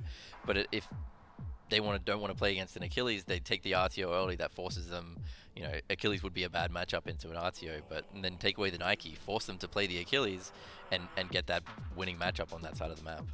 So they're aiming for a winning matchup on the right-hand side with that RTO potentially. Kings now with this Nike band away. They've got one more pick before it hands back over towards the Leviathans to draft themselves. They've got their support. They've got their 2 backline carries, and they need their jungler and their solo. But it's going to be Sobek that pops out here for the Kings. Yeah, the old tried and true, always good into Sylvanas. Nothing much is going to happen against RTO. You could give up too much pressure if you pick something that's as low clear as Sobek. So if Leviathans, for example, pick something that's a very high pressure jungler that can fight a lot, they may be able to get into these blue buffs. But I don't think Variety's really cared so far. Any blue buff he's lost, it doesn't really matter. Doesn't phase him. He just kind of keeps on clearing the wave, hardly even contests it if he doesn't need to. You were kind of hinting earlier about, you know, banning this Morgan Le Fay, kind of forcing him into this Morrigan pick here on the side of the Leviathans. Do you think that this Sobek is still kind of doing that same story of trying to really force him to pick that Morrigan? A little bit. It definitely makes it so there isn't a great Morrigan transformation, because so far from what I see, there really isn't any. You know, you're not going to transform into a Sobek either, whereas if Nike was open, that would make the Morrigan a little bit better.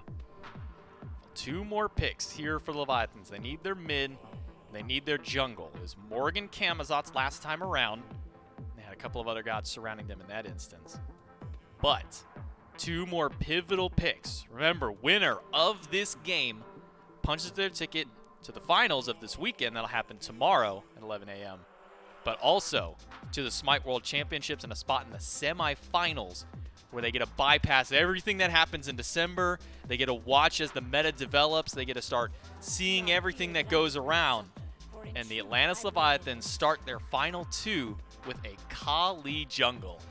They can get that pressure like I was talking about into the Sobek, and now they've got a combo in the mid lane as well. They've got a lot of sustain, not necessarily great into Sobek, but I guess it's a play they just, again, they don't want to go towards that Morrigan because of the setup that, how Kings have set them up for it. So it basically, you know, banning the Morgan and picking what they did also essentially bans Morrigan.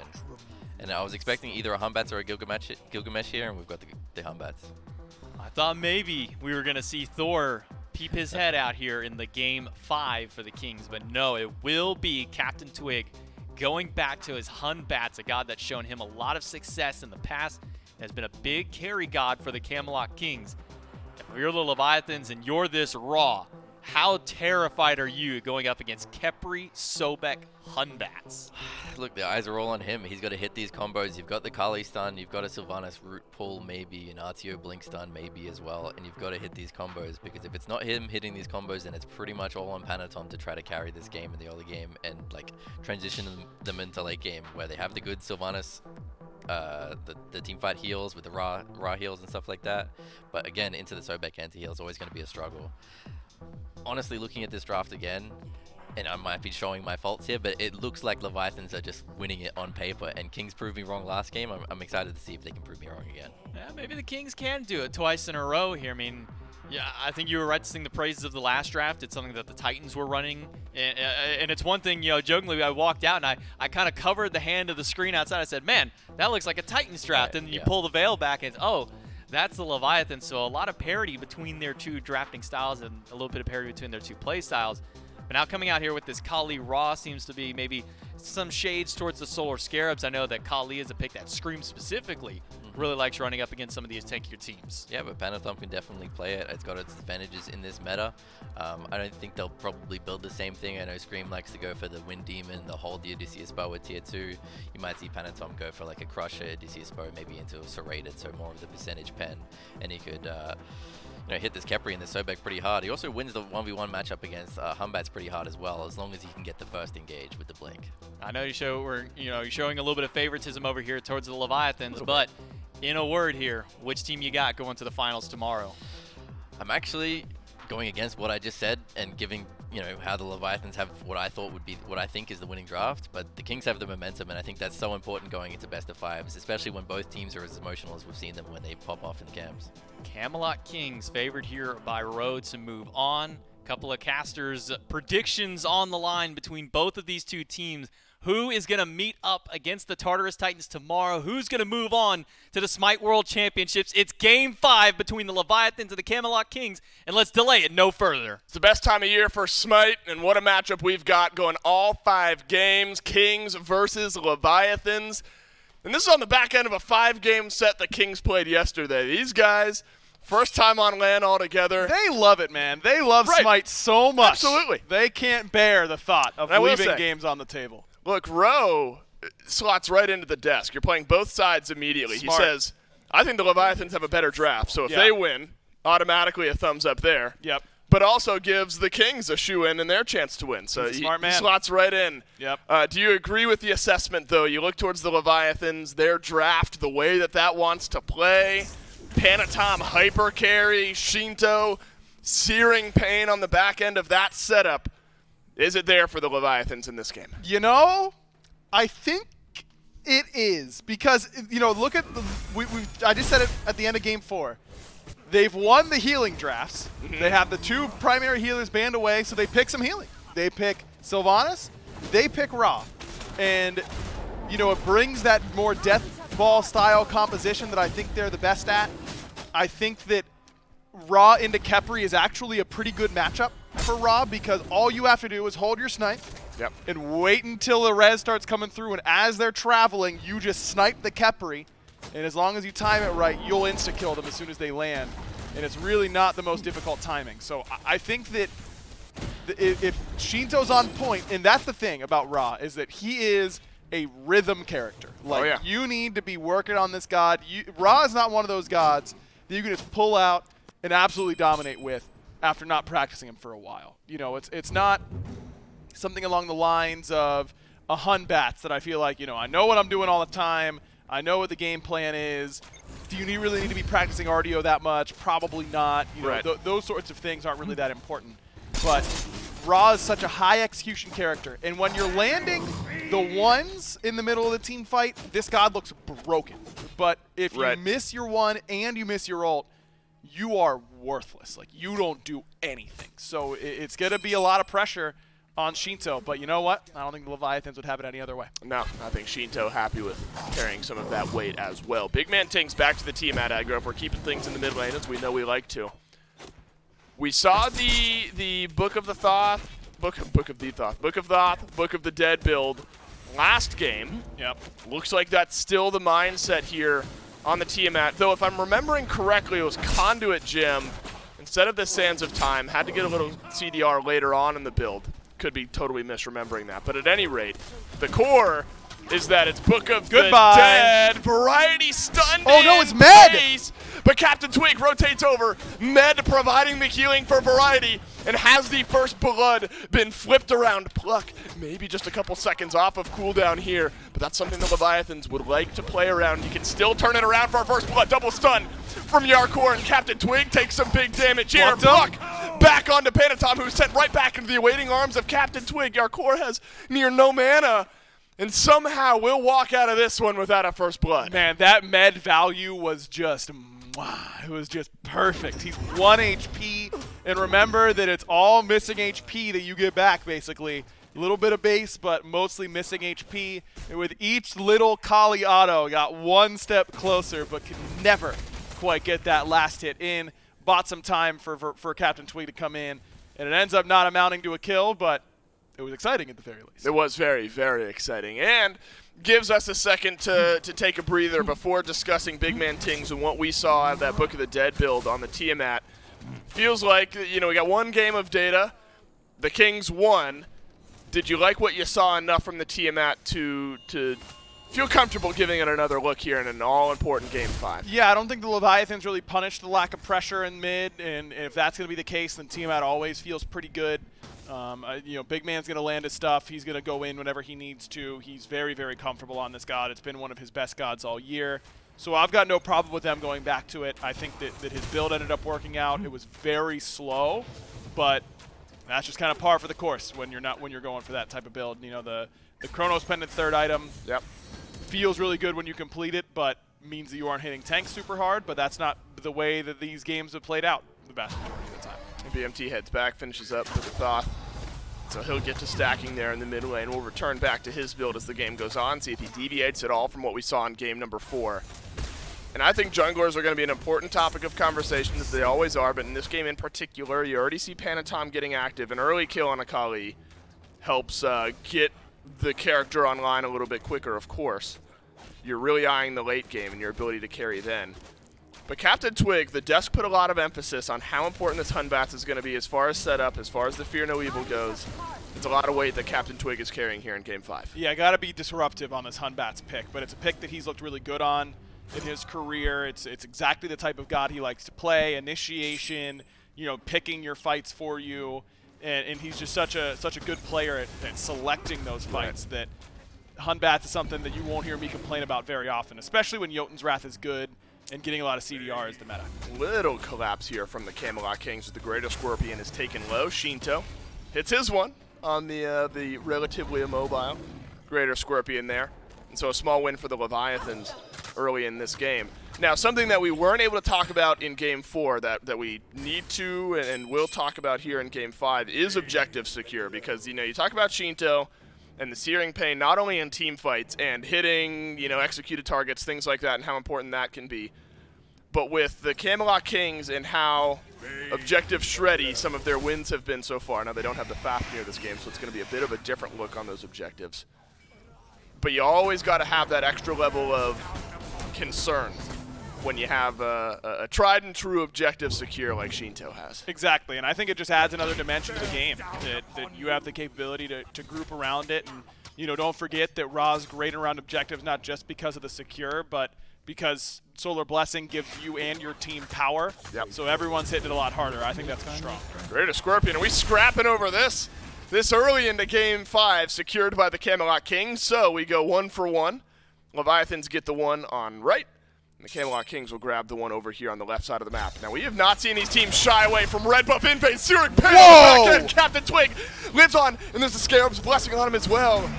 Captain Twig will make his way back to base. But now, Panatom, he's got to use the destruction just to stay alive. Shinto doesn't have Searing Pain. Variety rotates over from Solo, and the Pluck splits the uprights right down Main Street. And the Camelot Kings grab first blood. Zap and Netrioid meeting in the left side. Harpies trying to take a fight. Knock up is perfect. Netrioid toast. And that is big damage from the Leviathans to answer back on the first blood in the mid lane. But we've got more. Rongyu is knocked up. Plucked back Variety, making a big rotation out of Solo. You need a little bit more damage, and Captain Twig is into supply. Zap went in with that EI Jutsu, but looks like he won't get punished in Variety. I mean, you want to talk about value out of an early rotation. Gets 2 kills for his team based on these plucks, and you just can't afford to keep taking that fight whenever you know that Variety is local. The kill on Netrioid, great. I have no idea what the Leviathans thought was going to happen by turning the corner and posturing aggressively in Genetic's face. That is obviously a great fight for the Camelot Kings after the fact, and it ends up with first blood. But hey, overall for the Leviathans, the first snipe hitting feels really good. Oh yeah, for Shinto. It's just like I'm talking about. It's a rhythm character. First shot, when you watch that first deep ball go in, it feels real good. And so you end up in a position now where Shinto's going to be playing with a little bit more confidence, and it also instills some fear on the other side that now you have to, you know, if I'm Big Man Tings and I just watched Captain Twig nearly evaporate like a Thanos snap happen off of one Kali stun in the early game, I'm going to be respecting that a lot more. Captain Twig watching his health bar meltdown yet again. Panatom has been relentless early in the game. Crusher is there, as well as Tier 1 bow for Panatom. Already looking at farming up some of these back camps. And so Variety takes a slight lead as far as gold goes back into the solo lane here. Stone of Binding has been popular for him and the RDOs that we've seen so far today. Our core will not opt to start with that Stone of Binding. But look, if the Plucks are hitting the way they are, Aggro, the Stone of Binding is going to be getting big value for Variety. Oh yeah.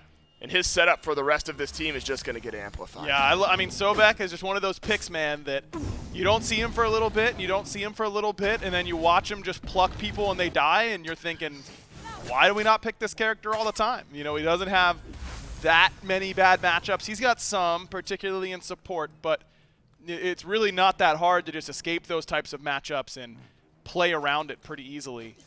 Looks like Shinto's actually going Lotus Crown, which I am not a huge fan of. I think that Ra, you know, you on Afro and Hell, sure, Lotus Crown, you're going to be healing a lot more, but Ra heal is stationary, and I want my snipe to be threatening. I want to one-tap people off that. Sure. I want to really actually put the fear in them whenever my ultimate's up, and Lotus Crown just does not do that. Delays the rest of your power spikes. Make Rongyu get the Lotus Crown, man. Why can't Rongyu get it? That's now, what, 2 games, maybe 3 in this set where we've seen Sylvanas plus healer in mid, and it's been the healer in mid grabbing Lotus Crown instead of Sylvanas. And the MP5 is much more important on Afro and on Hell than it is on Ra. So, you know, that I can buy that. Those characters also need to be much more in the fight than Ra does in order to get their damage off. So again, the physical protection makes sense. Shinto shouldn't be getting hit until the fights are over, you know, and you want to be starting off the fight on the right foot with a beam from range. You want those to every single beam. If you build full power Ra, you are just chunking frontline with every single beam. I just really don't love that Lotus Crown pickup there for Shinto. We'll have to follow along with the power scaling where his build goes. Now, to give him some credit and give it some credence, you get, not only do you get power in Solar Blessing, but you also get physical protection. Sure. And when you've got physical protection, you add some physical protection. And Yo Dog, I heard you wanted some physical protection. That's right. From Lotus Crown stats and the passive. It does make you very hard to kill, but this is not a great dive composition coming out. Good pull in onto Genetics, and all of the CC is there. The Scarab's Blessing rather comes out. Searing Pain Well, ignore that one because the kill is there. The Atlantis Leviathans pull in genetics, force out the ultimate and the sprint, and the Gold Fury is here on the other end. You don't have that secure from the Searing Pain. Netrioid has a chance to take this one away, but it's going to be a jump in from Panatom. Captain Twig has gotten a kill on right onto Yarkor, but the Gold Fury gets reset. Netrioid crystals his way out. Zatman rotates in, and the Leviathans, they'll grab the Gold Fury. They do suffer a casualty on right. Yeah, they make it look easy, like me dunking a basketball looks easy. It doesn't. Not, right. Well, that one doesn't happen, so, I guess it's not a great comparison.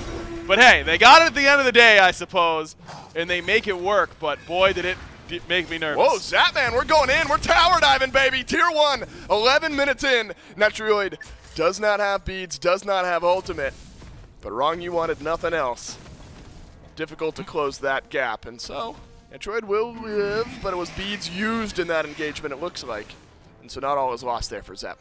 Overall, it's a fine trade for the Camelot Kings because off-screen, Captain Twig found Yarkor, who normally is so willing to take these early engagements, especially on the RDO, but got out-rotated heavily by Variety, and Captain Twig just came on over and beat him down off the proxy. Didn't even use the Fear No Evil. That's a little bit of disrespect almost there. But Yarkor, because he built magical defense first up against the Sobek, ends up being a lot squishier to that Hunbat. Panatom is here on right. Variety learns that the hard way. Stun out onto this Sobek, who does not have lurking in the waters. But Captain Twig, he's in range, and the Fear No Evil's out. Panatom, you might need the destruction to re-engage on this fight.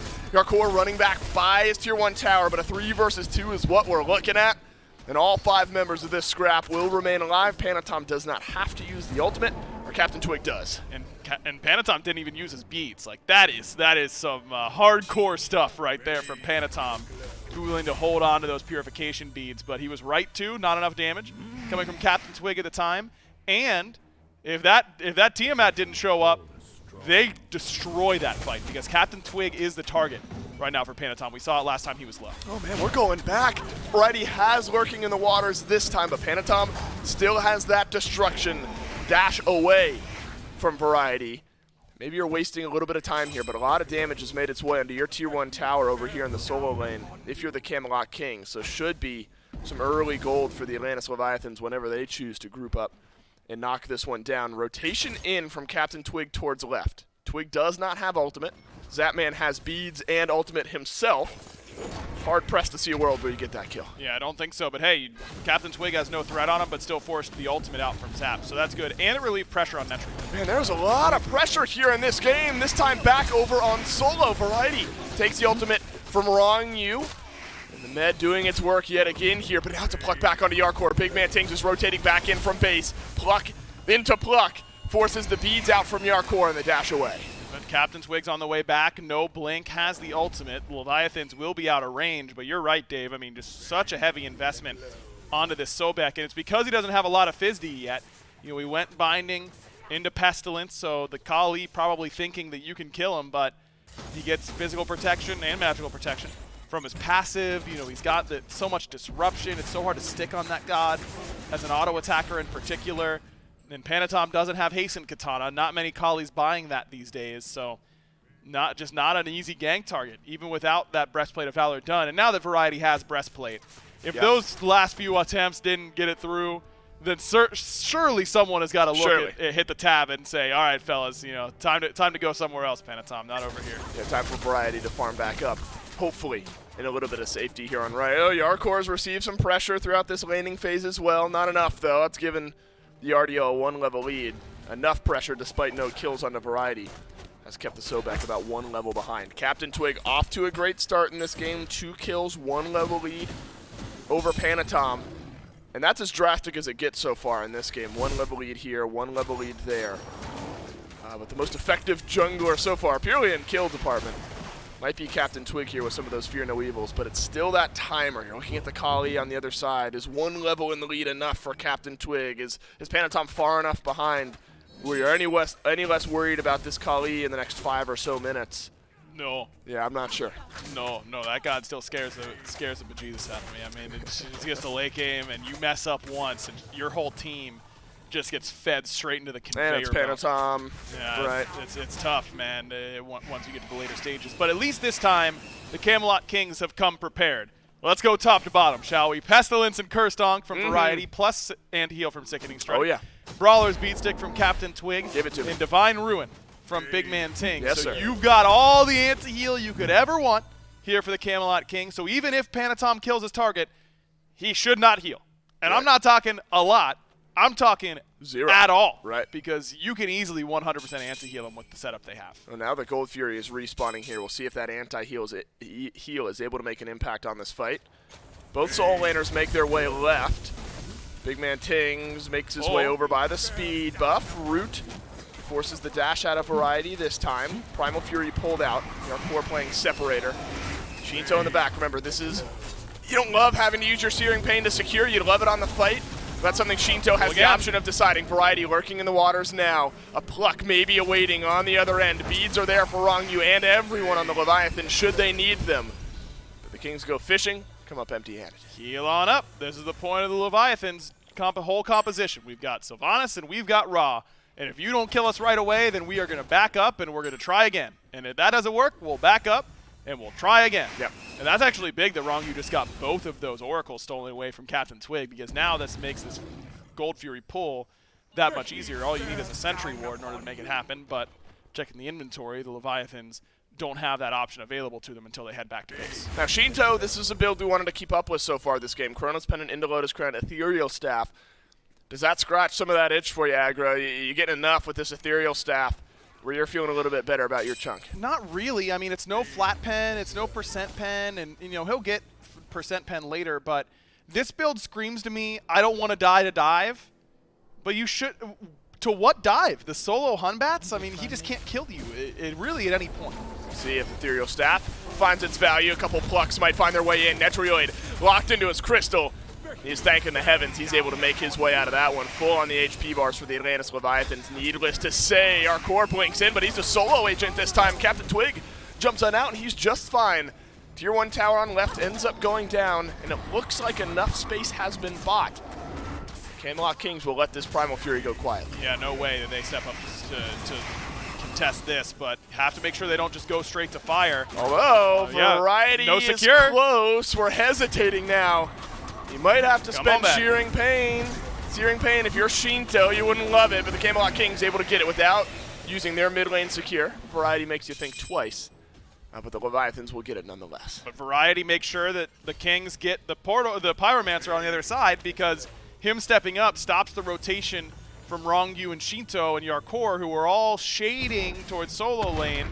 It puts some respect on that contest, so good play there from Variety. Doesn't end up using anything in order to do so, just nice and safely able to get that done. That was a long teleport from Netrioid. He just TP'd from in between Tier 1, Tier 2 on solo side, all the way to back Harpies on the right side. So that's actually going to be on cooldown for a long time. Now, you can't tell that if you're the Leviathans, but they know he has no relics. Right. So he's a tasty treat either way.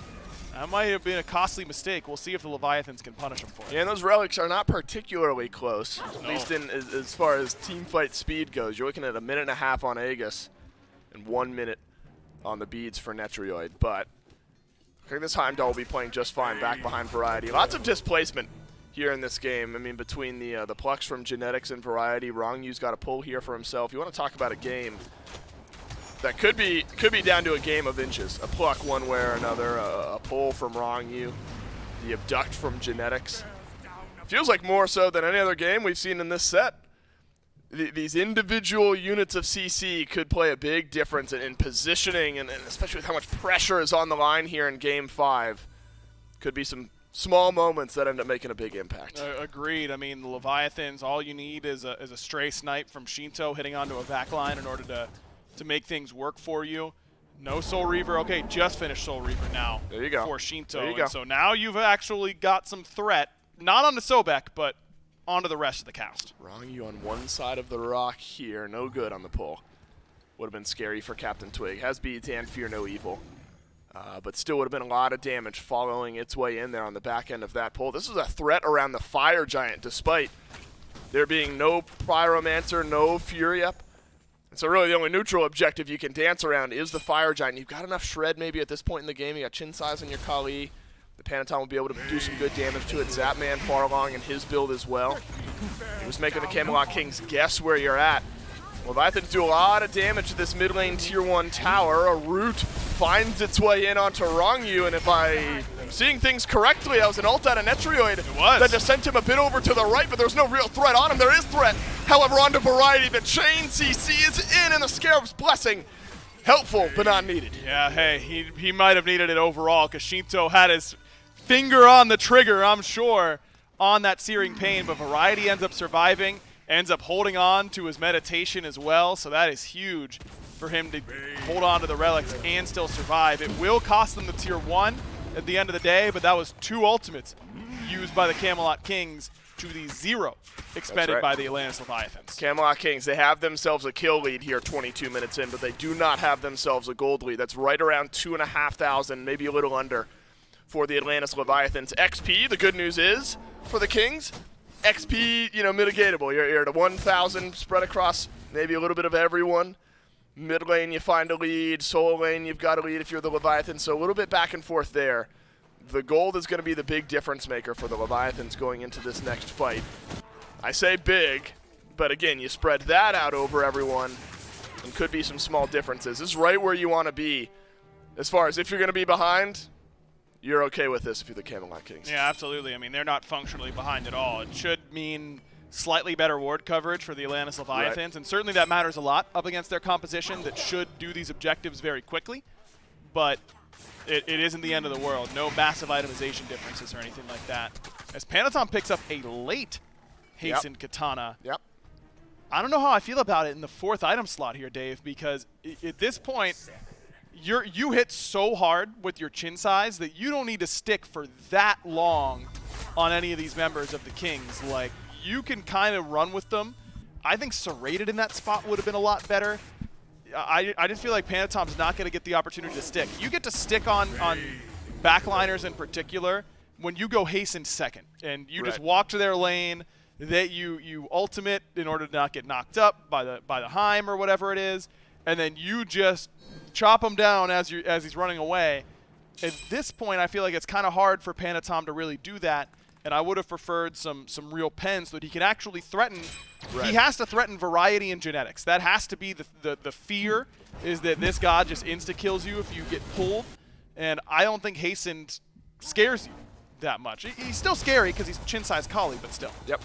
It's another Oni Fury pull. This one's quick. Searing Pain does get used. Just for a little bit of damage this time, not so much the secure.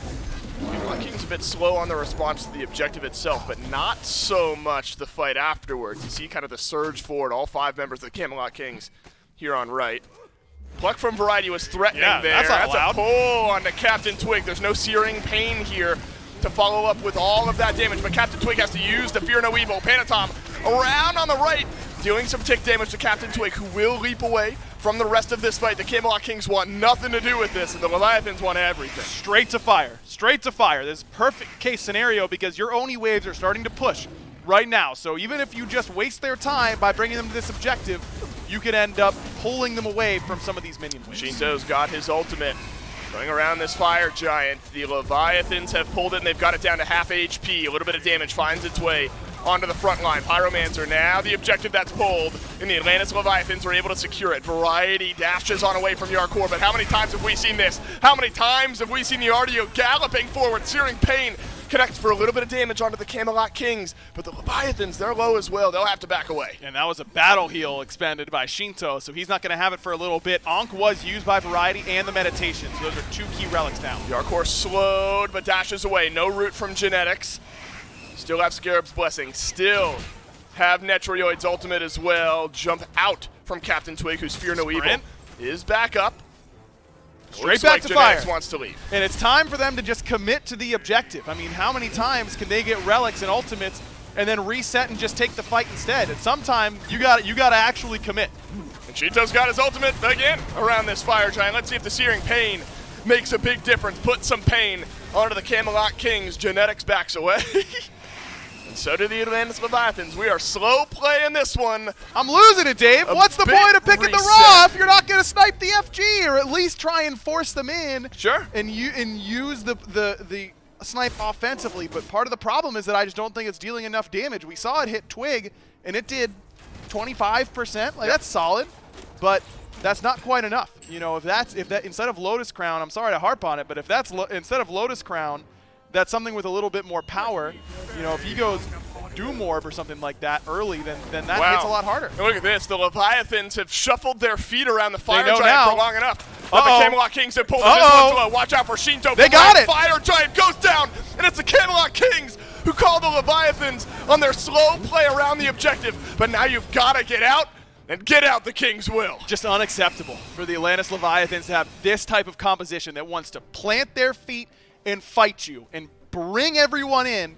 At some point, you just have to commit. And I really don't think it's that second fire pull that they should have gone for. It was that first one. They got Captain Twig's ult. They put him to 1 HP. They got his beads. You know he's coming back from base. They could have easily secured the Fire Giant before that he got there. And yeah, the Kings front line would have come in and fought you. Yeah, you would have had to scrap afterwards. Sure, Captain Twig would have been there, but he would have been there with no ult and no beads. Yep. Are you scared of a Hunbats with no ult, no beads? No. Not me. Well, in real life, maybe. Yeah, he has big teeth. Right. Those things would freak me out. In game? Look at those chompers he's That's got right. on the player poster Munch. right there. He's munching on you for sure, but not in Smite, man. No. You just got to do it better. Yarkor, now is the time to fight, says the solo laner, the Ardio, walking in for the Atlantis Leviathan, surging behind. Nice. That's a big Fear No Evil from Captain Twig. No follow-up on it, though, from the Atlantis Leviathans. And we're playing on thin margins here in game number 5. All 5 members of the Kings with FG, and they're looking towards the mid lane. And having no Fear No Evil and no Through the Realms is big, plus beads for Netrioid use. That was a really good engage for Yarkor. It doesn't cost them a lot. What's Panatom looking for here? Are you looking for the back line? You looking for Netrioid and big man? They see him.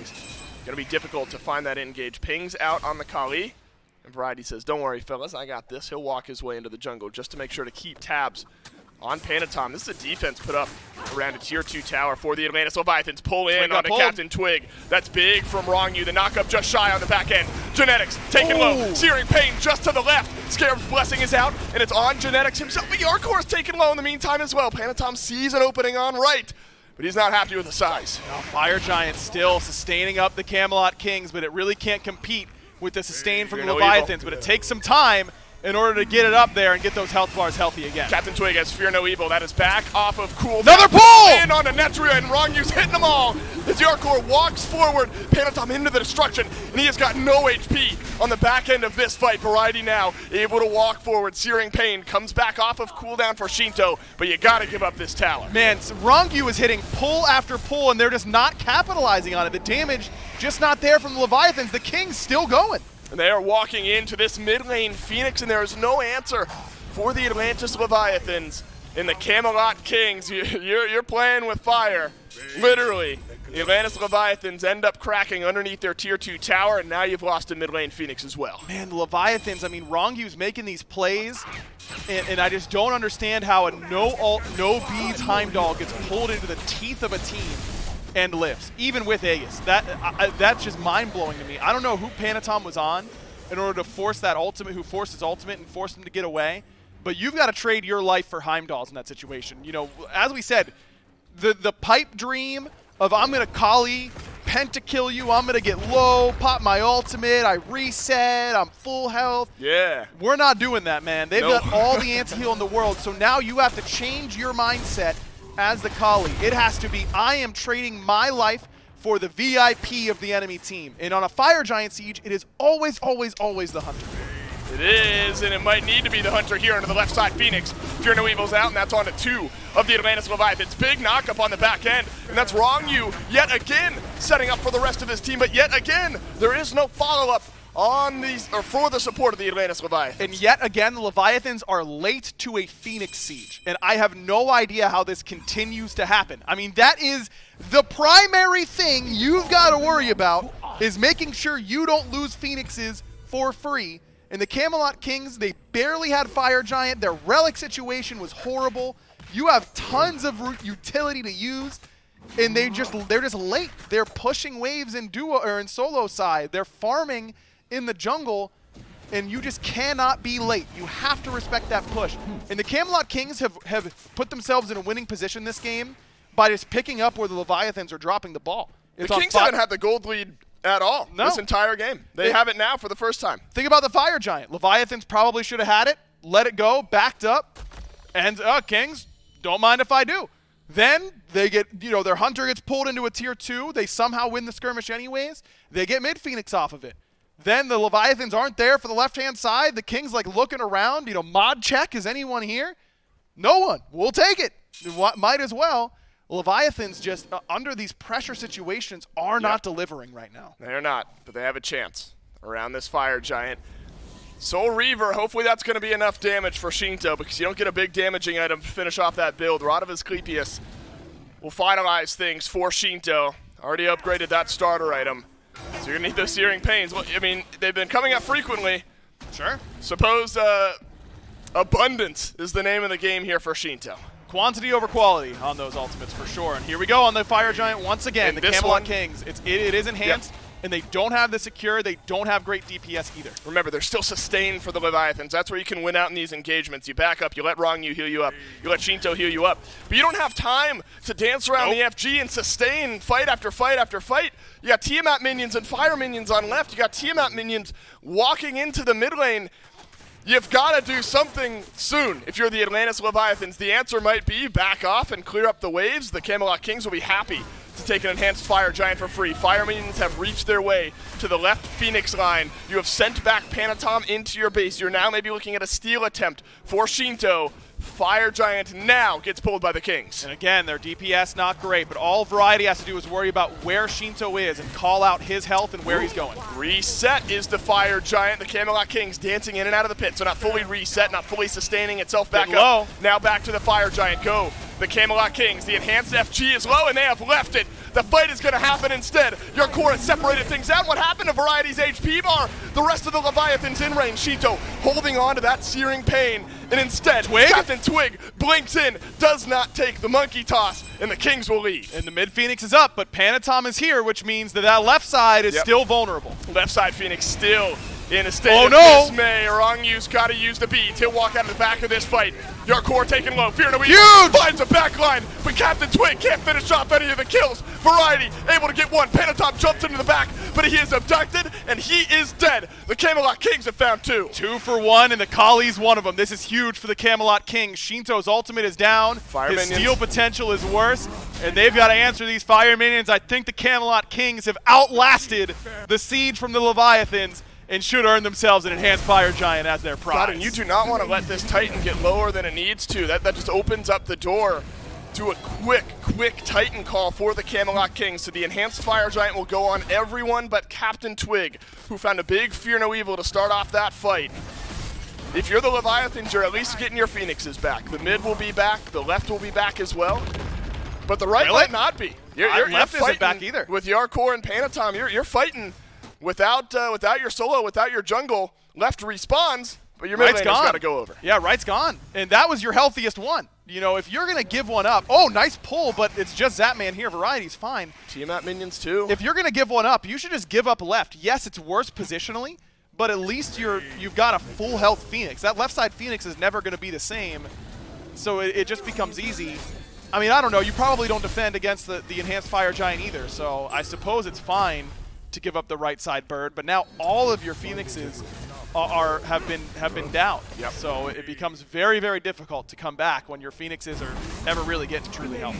I mean, this is dire straits for the Atlantis Leviathans. Sheesh. This is a Zapman-led team, so it's not out of the realm of possibility for a turnaround in a moment like this. But remember, whoever wins this Game 5, this is simple. Game 5, you're going to the SMITE World Championship semifinals. You're going to the Phase 3 finals tomorrow. There is so much on the line as far as making your life easier to lift the hammer at the end of the year. All on the line here in this Game 5, and the Camelot Kings have regained control despite an early and constant gold lead for the Atlantis Leviathans. Some health regaining on these Phoenixes. That'll buy a little bit of time. But the builds aggro, they're complete here for the Camelot Kings. You're looking at power pots, and you're looking at one final fight to get to the grand finals. 3K potions used by both Netrioid and Big Man Tings. That's on top of an enhanced Fire Giant, so their power is carry the 5 times 3. Error, Enough. error, because it's too many enough. to write. Yeah, It's too many. whatever the question is, they've got enough to do that because they will one-shot Phoenixes, players, Titans, doesn't matter. Got to be a fight away from your Titan if you're the Atlantis Leviathans, because the Camelot Kings group up, they're going to make their way in there. You got Oni Fire Minions pushing down the right side. You thought you had a head-scratching question around the FG and who's going to go back, who's going to defend these minions. Somebody's got to answer that same question, and you're in your own base. You're going to have a 5-man grouping from the Camelot Kings here on the left side of the map. Yarkor left alone, and his health bar is gone, but the Phoenix melts quicker. The Camelot Kings got what they came for on left. Panatom looking for the fight, jumps in, gets the stun, but there's nothing to be had. 2-man Fear No Evil from Captain Twig, but Zapman, he's left alone here on the left, and he's got to dash away. This right side fire Oni wave has to be answered. That would have killed the Titan basically on its own, and that buys plenty of time for the Camelot Kings to set up in mid. This last bird is toast. Yeah, that is a chunky amount of damage making its way onto the mid lane. Phoenix, wrong you. He's got no beats. Yarkor walks forward. Camelot Kings don't take any damage from that searing pain. Shinto's got to wait for that one to come back off of cooldown. Now the Leviathans, they're kiting their way backwards. Big the stun. Camelot Kings, they have gone 10 games in the last 2 days, and the 10th game will be their ticket to the grand finals if they can win one more fight. Captain Twig, he's got the first on the Yarkor, but Variety, he's low in the back line. Panatom, he is abducted back into the awaiting arms of his team, and the Camelot Kings, they will rout the Leviathans, and they will go to the SMITE World Championship in the grand finals of Phase 3. An unbelievable run for the Camelot Kings, a team that has been really popping off during the regular season with 2 of its players playing from Europe. Genetics and Big Man Tings come over to America. They play only these LAN games here, and they are going to the semifinals of the SMITE World Championship. And nobody may be more excited than Genetics in the post-game video you see here with the team in the booth, getting a big hug from Coach Biggie, I believe that is. And what a weekend these guys have had already. You go 5 games against the Scarabs. Yep. And this is maybe unfair to them to give credit to the Scarabs. The Scarabs have looked a lot scarier, but we're like, sure. You know, if you're having confidence in the Kings, that's got to be a quicker set. Yeah. Scarabs have looked a lot better, but you're assuming the Kings are going to roll over that one in maybe 4 games, maybe 3 games. Agreed. Anything but. You come in here favoring the Leviathans. And this one goes all 5 yet again. You are playing so much Smite. Yeah. And the Camelot Kings come up big when it matters most. I mean, at the end of the day, I just feel like the Leviathans, they just dropped the ball macro-wise. They did not play the map well in this set, and that's been such a strength for this team throughout the last few months. It's very surprised to see it go down this way. But, hey, you got to give credit where it's due. Every single inch that the Leviathans gave the Kings took and broke it open. Took the mile, win the set. Congratulations to them. And again, this is no surprise. This is the Kings team that's so good in the macro game on their own. True. Much less when you're giving it to them. The Camelot Kings, they've showed up to play here this weekend. They've got one more set to play tomorrow against the Tartarus Titans in the Phase 3 Grand Finals. We'll take a quick break, and when we come back, the Dusk will round out the day. Fear no evil. Not back up yet for Captain Twig, but now he's got it back in. He gets a big turnaround. Barrett's down, but Nanu down. And now hi-rez is the one in danger. A leap in will slow him down, and Captain Twig, with the help of the tower shot, picks up the triple kill, taking down Haddock. Only one left for the Bolt.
It took them 5 games yesterday to topple the Scarabs, and they'll do it again today. 5-game set goes the distance.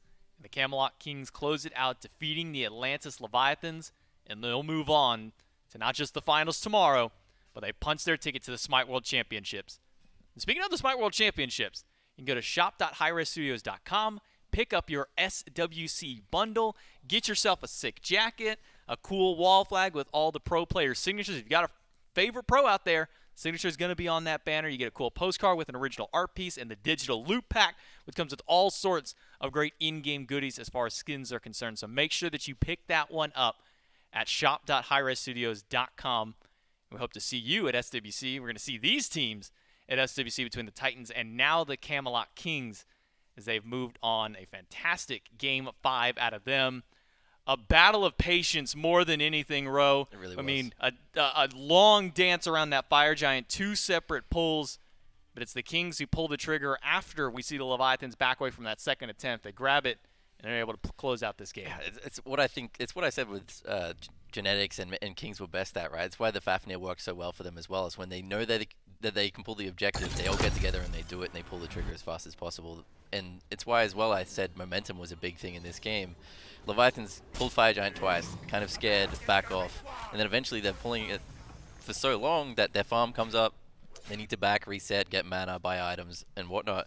And then, Kings just say, like, ooh, they're giving us a little bit of space here. Let's pull the trigger right now. They do it. They get Fire Giant, catch them sleeping right under their noses, and then run away with the game from there. And the absolute insanity of variety going on to this Sobek. It's a guy we don't see very often, but whenever he does appear, you can see all kinds of huge playmaker moments. And I love the pop-off coming out of the Kings here in that booth. The player individual cams do not do full justice to what we saw at the very end of the game. These guys are fired up. These guys are excited. For the first time this team gets to compete in a LAN environment, they come out with a win in one of the biggest sets that they need, one that punches their tickets to the SMITE World Championships. And what a way to do so here in 5 games. That's right. I hope we can get back and get the the full screen view or the full room view of that pop off, because it just reminded me of the old Smite Masters variety pop off at the opposite side, like in this very room, popping off at whoever he had just beaten as well. I think he did the same thing. I don't necessarily think he'll be allowed sound on that clip because it'll just be a bunch of bleeps, but a great moment for them. Yeah, certainly so. I mean, a lot of energy, a lot of excitement, a lot of yelling, but more than anything, the Camelot Kings come out on top. 35,500 damage out of big man Tings on this Tiamat. And it's one of those gods, you and I were talking about it in the green room, where Tiamat is one of the only gods in Smite right now that has held relevance at every single phase of play, at every single major event. And we're seeing that even today, even with this whole book build coming out, whether you build it or whether you don't, still shows some relevancy here. But the Camelot Kings can't do it alone. They've got a great mind behind them to help round everything out. And we've got that mind standing by. It's Biggie and Dolson with our post-game interview.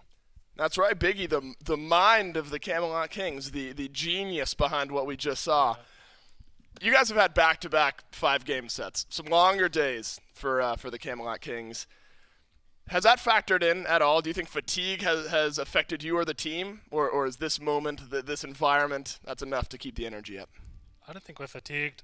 I think it was good. I feel if we had have come in and 3-0'd Scarabs, we wouldn't have learned anything, Sure. and we would have lost today pretty badly. We don't feel any pressure, right? We've been in the country together for like 2 weeks. Right. We're just kind of taking risks. I think Game 1 and Game 3, we took big risks, and we knew like, okay, we could just straight up lose to these gods. Right.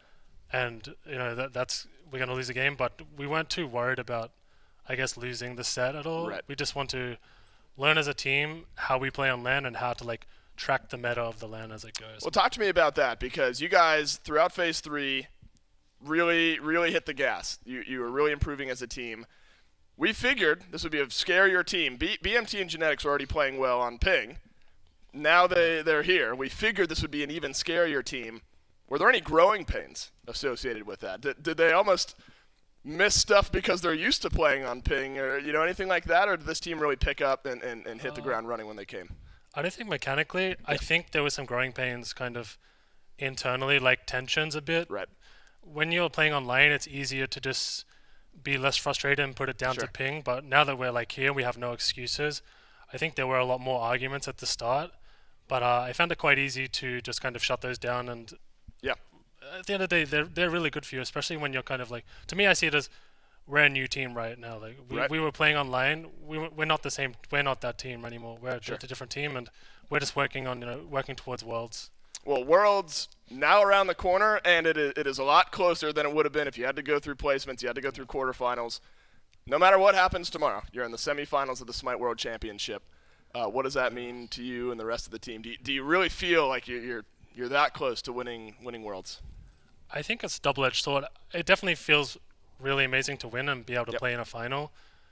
But I think qualifying to semifinals is just a risk at a big tournament, because this tournament, for example, I think if we had just played Leviathans without playing the Scarabs, they would have beaten us 3-0. Need some time to warm up? Yeah. Sure. And just learn the more. So it's good and bad. Good and bad. Less SMITE you have to win to get there, but don't necessarily have the warm-up at the beginning. Yeah. No matter what, you're going to the SMITE World Championship semifinals. Congrats to you, Coach Biggie, the rest of the team. We'll go back to the desk to finish out the day. Yeah, thank you so much, Dolson and Biggie. A couple of big things I want to kind of pull out of there just real quick before we get ready to close out the day. You know, some growing pains coming with the team. That always happens when you're all separated for a while, and then you finally kind of all get to meet at the mines in one large environment here. But I think another big thing, kind of in that first question, and I think it's important for him to say it, if they just 3-0 the Scarabs yesterday, he says, we don't learn anything. I don't think you necessarily want to always go to game number 5, but I think that's a very important kind of point to pull out of there, is that because of that 5-game set, it got them more prepared towards kind of the current meta, and now we got to see that executed up against the Leviathans. Yeah, because, I mean, going into this playoffs, 2 weeks ago we had a huge patch that brought in the book build and things like that. There's been this healing resurgence over the last month or so, or 6 weeks. And, Kings have slowly figured out, that's really not the best. They're going the Tiamat. He is going to the book sometimes, but he waited to go on the book and got the Divine first. We're barely seeing mid laners pick up Divine at all these days. BMT's playing Ula as well. We're not seeing many people play Sobek in the solo lane for that anti-heal as well. So I think they're adapting well to the meta. I did say at the start of the day they're one of the most adaptable teams, and I think they've proven me right in that. So if it does go to a long set tomorrow, we're going to see the meta just adapt. So we'll see if Titans just bring their game plan and just say we're going to stick with this. We think this is best, and we're going to play this no matter what. If Kings can come up with a good answer to that, they might just run away with it. Yeah, it's going to be a huge set tomorrow, a huge clash on the Battleground of the Gods. Let's take a look at the bracket to see what all has gone through this weekend so far. And then obviously the most coveted match coming up tomorrow morning. Tartarus Titans, Camelot Kings in the grand finals of the Phase 3 playoffs here in Season 8. A 3-2 win over the Leviathans, a 3-2 win over the Scarabs. Get the Kings here. Tartarus Titans, they get their win over the Dragons 3-1, who 3-0'd the Bolts earlier on in the weekend. And now we get to see these two teams clash it out in our grand finals tomorrow. Let's take a look at the schedule. That way you guys can get a nice little reminder as when that's all going through. It'll be 11 a.m. ET, same time that we started every single day so far this weekend. So make sure we're not starting any later. We're starting same time that we've been going through. So make sure that you are tuning in at that time, because you do not want to miss this. A team that finally got its first chance on LAN and came out of the gate swinging hard and swinging fast. Now they get to go up against the Tartarus Titans, a team with a very similar play style to the Atlantis Leviathans. It's something, we joked about. You cover up the screen of what the Leviathans picked, and man, that's kind of a Titans-looking draft over here. But now we get to see how they get to go against the masters of that meta. That's right. They got to practice. That feels so good for them. And I do believe since Kings are on the other side of the bracket, they would have been scrimming Titans as well. So they get to see what each other are playing. It's going to be 2 weeks of info versus 2 weeks of info. I guess Titans also have the advantage that Kings have played 10 games so far, which is a lot. But it didn't seem to help Leviathans in this set, so we'll see. That's a lot of knowledge to absorb and a lot of it to now execute on. Tomorrow, 11 a.m. Eastern, will be our grand finals of the Phase 3 playoffs. Make sure that you're tuning in, Ro. Thank you so much for your time here up on the desk. Thank you, everybody, for watching the Phase 3 playoffs up until this point. And remember, again, tune in tomorrow at 11 a.m. on behalf of the Casters Production, everyone behind the scenes, the players, and everyone. We'll see you tomorrow for the grand finals.